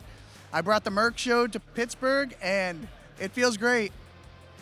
Now, my question is, you like to compete at a lot of these tournaments, constantly proving to see if you can be the best, if you can claim the title of champion, as you have on many occasions. So, do you know yet what your next tournament is going to be? When will we next see you up on this stage? Vegas, baby! Vegas should be an absolute blast. But again, big congratulations to you, Doombug. 3rd place, taking a Pokemon that wasn't really on the day one usage and putting it to great success. So big congratulations. Thank you. Next up, we have, in my eyes, one of the easily best trainers in the world. His results are unbelievable. His plays are unmatched. The support he has in the crowd is undeniable. Please give a massive round of applause for our finalist here in Pittsburgh, Zzwilous.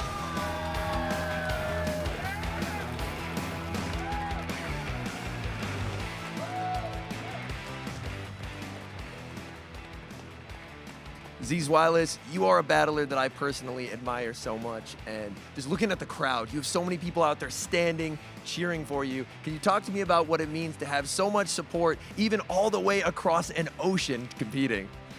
Honestly, like right now, even though the loss still stings, I know that when I look back at this weekend in like 30 minutes, an hour or so, then I'll just remember all those faces, all those people, and honestly, this is what we're doing it for. I may have lost the finals, but I am a winner if I just see the crowd and all my friends coming out for me, cheering for me, and it's honestly the most important thing in the world to me right now. Such a heartwarming answer. That's what it's about at the end of the day, building the community. We had an amazing turnout in Pittsburgh, and I wanted to ask you about your Corviknight. It seemed like Corviknight wasn't on a lot of people's radars, even though it was his first tournament. And with this performance, you put it on the map, dancing in and out of matchups, boosting, getting knockouts left and right. So talk to me about what Corviknight was able to bring to your team, because it's something that I feel that after this performance, people are going to be taken a lot more seriously. Well, the Corviknight it kind of has nothing and everything all at once, because it's not that aggressive Pokemon. Sand Attack is a very underwhelming fast attack when it comes to dealing damage, but it charges super fast, it has the coverage, it has the defensive resistances. It just plays really flexibly into most of the meta. If you look at the top usage graphic, there's Mudslappers, there's Credilli, you can tank energy that you don't want to take on your squishier Pokemon. I think Corviknight is an enabler for the rest of your team, and I think in that role it will shine in the future as well. And boy, did it shine with you operating that Pokemon. Unbelievable gameplay throughout the weekend. I don't want to keep you any longer. From your adoring fans in the crowd, can we hear it one more time? I know y'all can get loud for Zzwilous!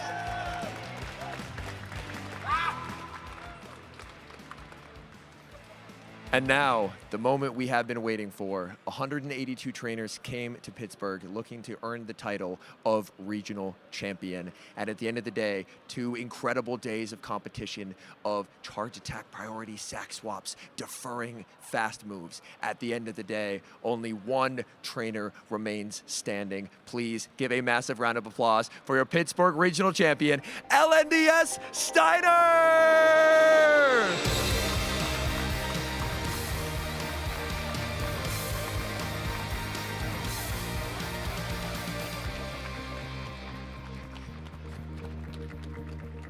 It's gotta be an amazing feeling standing up here knowing that out of this tournament you were able to emerge as the champion. Talk me through what you're feeling, what your thoughts are in this moment, because this has to be an amazing feeling. Eu não consigo acreditar no que está acontecendo, porque algumas semanas atrás eu estava reclamando com meus amigos que parecia que eu não conseguia performar do jeito que eu gostaria, no sentido de não conseguir chegar nas finais. E, sei lá, não tenho palavras. Can't believe where he is at the moment, because was talking to us, his friends, a few weeks back, how he wasn't being able to perform to get to the finals, and he has no word to explain everything that's happened at the moment.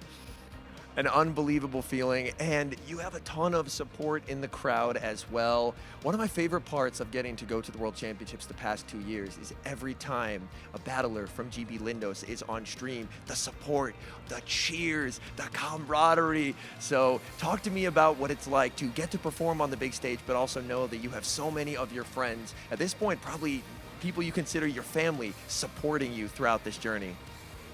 Enquanto eu estava jogando minhas partidas, eu recebia muito apoio por mensagens, já que infelizmente nem todo mundo podia estar aqui. Então cada um demonstrava um carinho ou apoio da forma que conseguia. He was playing, he was getting a lot of messages from all over the world. Unfortunately, most couldn't be here with him, but it was so much love and affection towards him, so he's just really happy. And happy you should be. What a performance throughout the weekend, making the reads that had to be made, running a double rock strategy to amazing results. Let's give it up one more time. Big congratulations, our Pittsburgh regional champion, LNDS T. Steinar. And that does it for us, an unbelievable regional championship. And all that's left is to send it back to my wonderful co-casters in the lounge.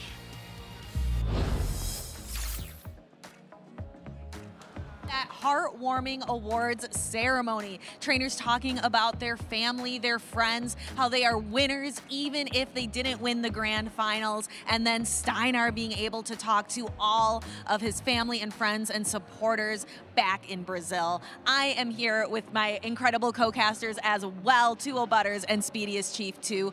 Speedy, I'm curious if you have any short, very quick thoughts about the grand finals or day 2 in general. Yeah, I feel like it's just so special. You and I were talking about this just before the cameras came on. It's so special for the LNDS team to have Harjefe winning in Monterey and then just turn around a week later and win here in Pittsburgh. It's so poetic, and it honestly feels like those trainers who have worked so hard over these past seasons are getting their Worlds invitations early, and they can just lock in, settle in, and prepare for the biggest competition of the year.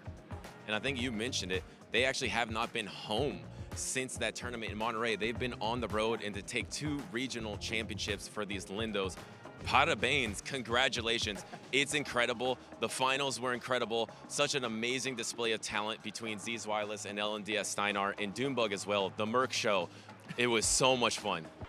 It was crazy. Our voices are fried. We are exhausted from all of the hype, but let me quick walk through the loser side of the bracket.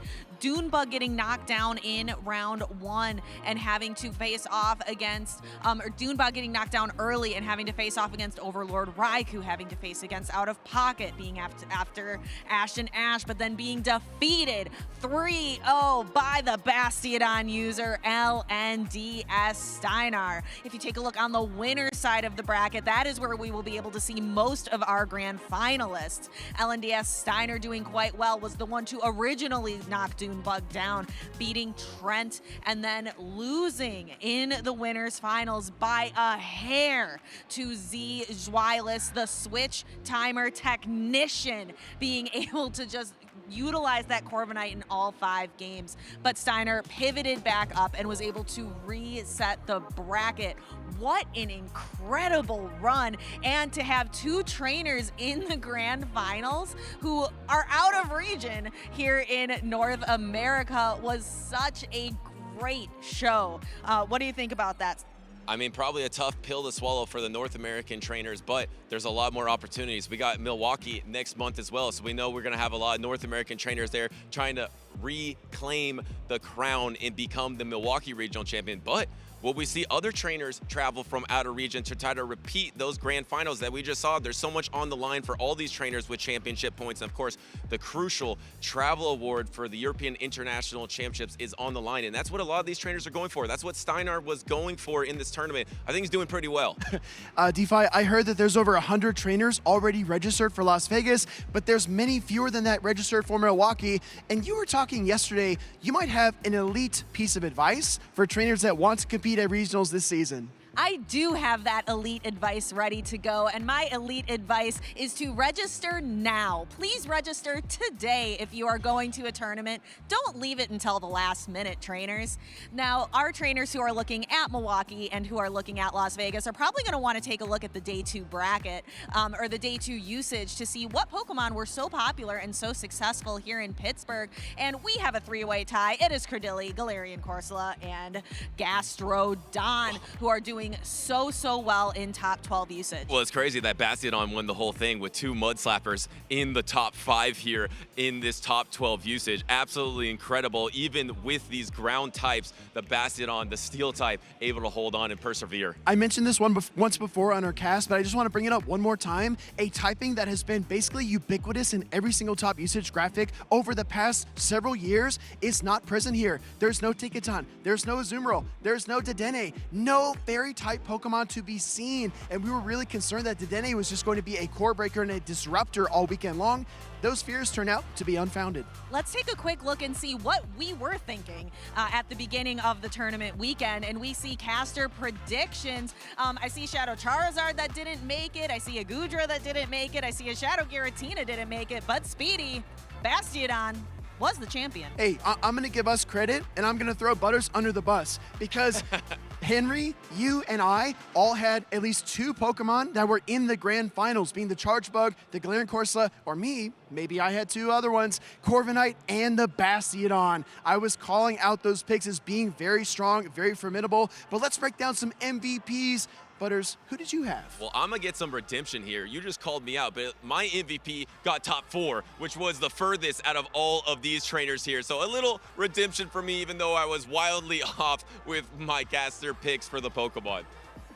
And we will have to see if maybe, because LNDS Steinar was not on our list. Let's see if maybe casters will do a little bit better in the upcoming regional schedule. We have Milwaukee registered now. We have Las Vegas registered now. Those are coming up, leading up to LAIC, and of course, all roads lead to Worlds in San Francisco. I'm so excited that we have Seattle here on the schedule. That is a city that's very special to me. Part of my family is from that area, and I just really love going down to that market square and seeing all of these statues of these giant pigs, all painted different colors. There's so much to see in that lovely city, and I hope that all of our friends on the West Coast try to attend that event. But coming up shortly is Milwaukee. That is my home state, not my hometown, but definitely somewhere that I am excited to go compete, and I hope there are lots of trainers who are excited to compete as well. 2026 Milwaukee Pokemon Regional Championships, but we might have some really exciting events in EU as well, where our grand finalist runner-up was. Well, as we head over the Atlantic to EU, we do have Lille coming up. France is a wonderful, beautiful place, and I know a lot of trainers are going to be making the trip over there. So much history, so many talented trainers have won events over the seasons, and I cannot wait to see who our champion will be October 25th and 26th. And so much has changed now. We've had a regional in LATAM, Europe, and North America. Can't wait to see in Lille and Milwaukee what these trainers cook up.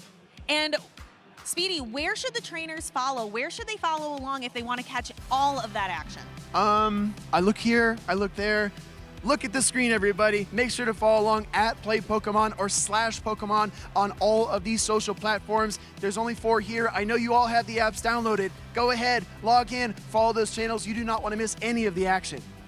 Butters, do you have any final thoughts as we wrap up the stream? 13 incredible games between Zzwilous and LNDS Steinar, a Merc show, charge teams. I believe I have 300 charge teams now.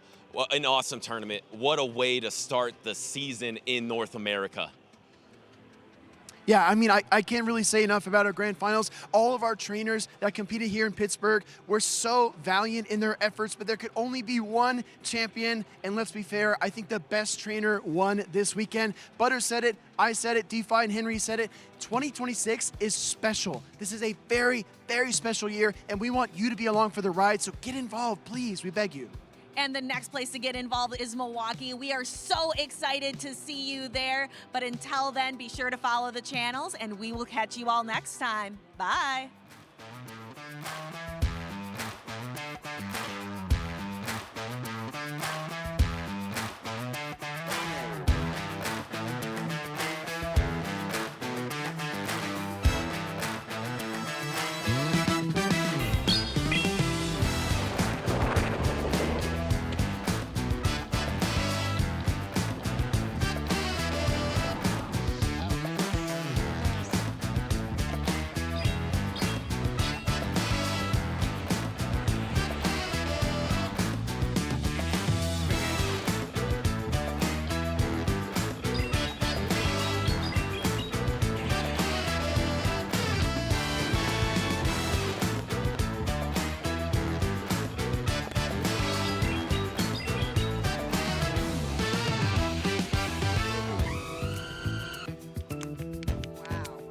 So well done, I can't even be mad. Yeah. That was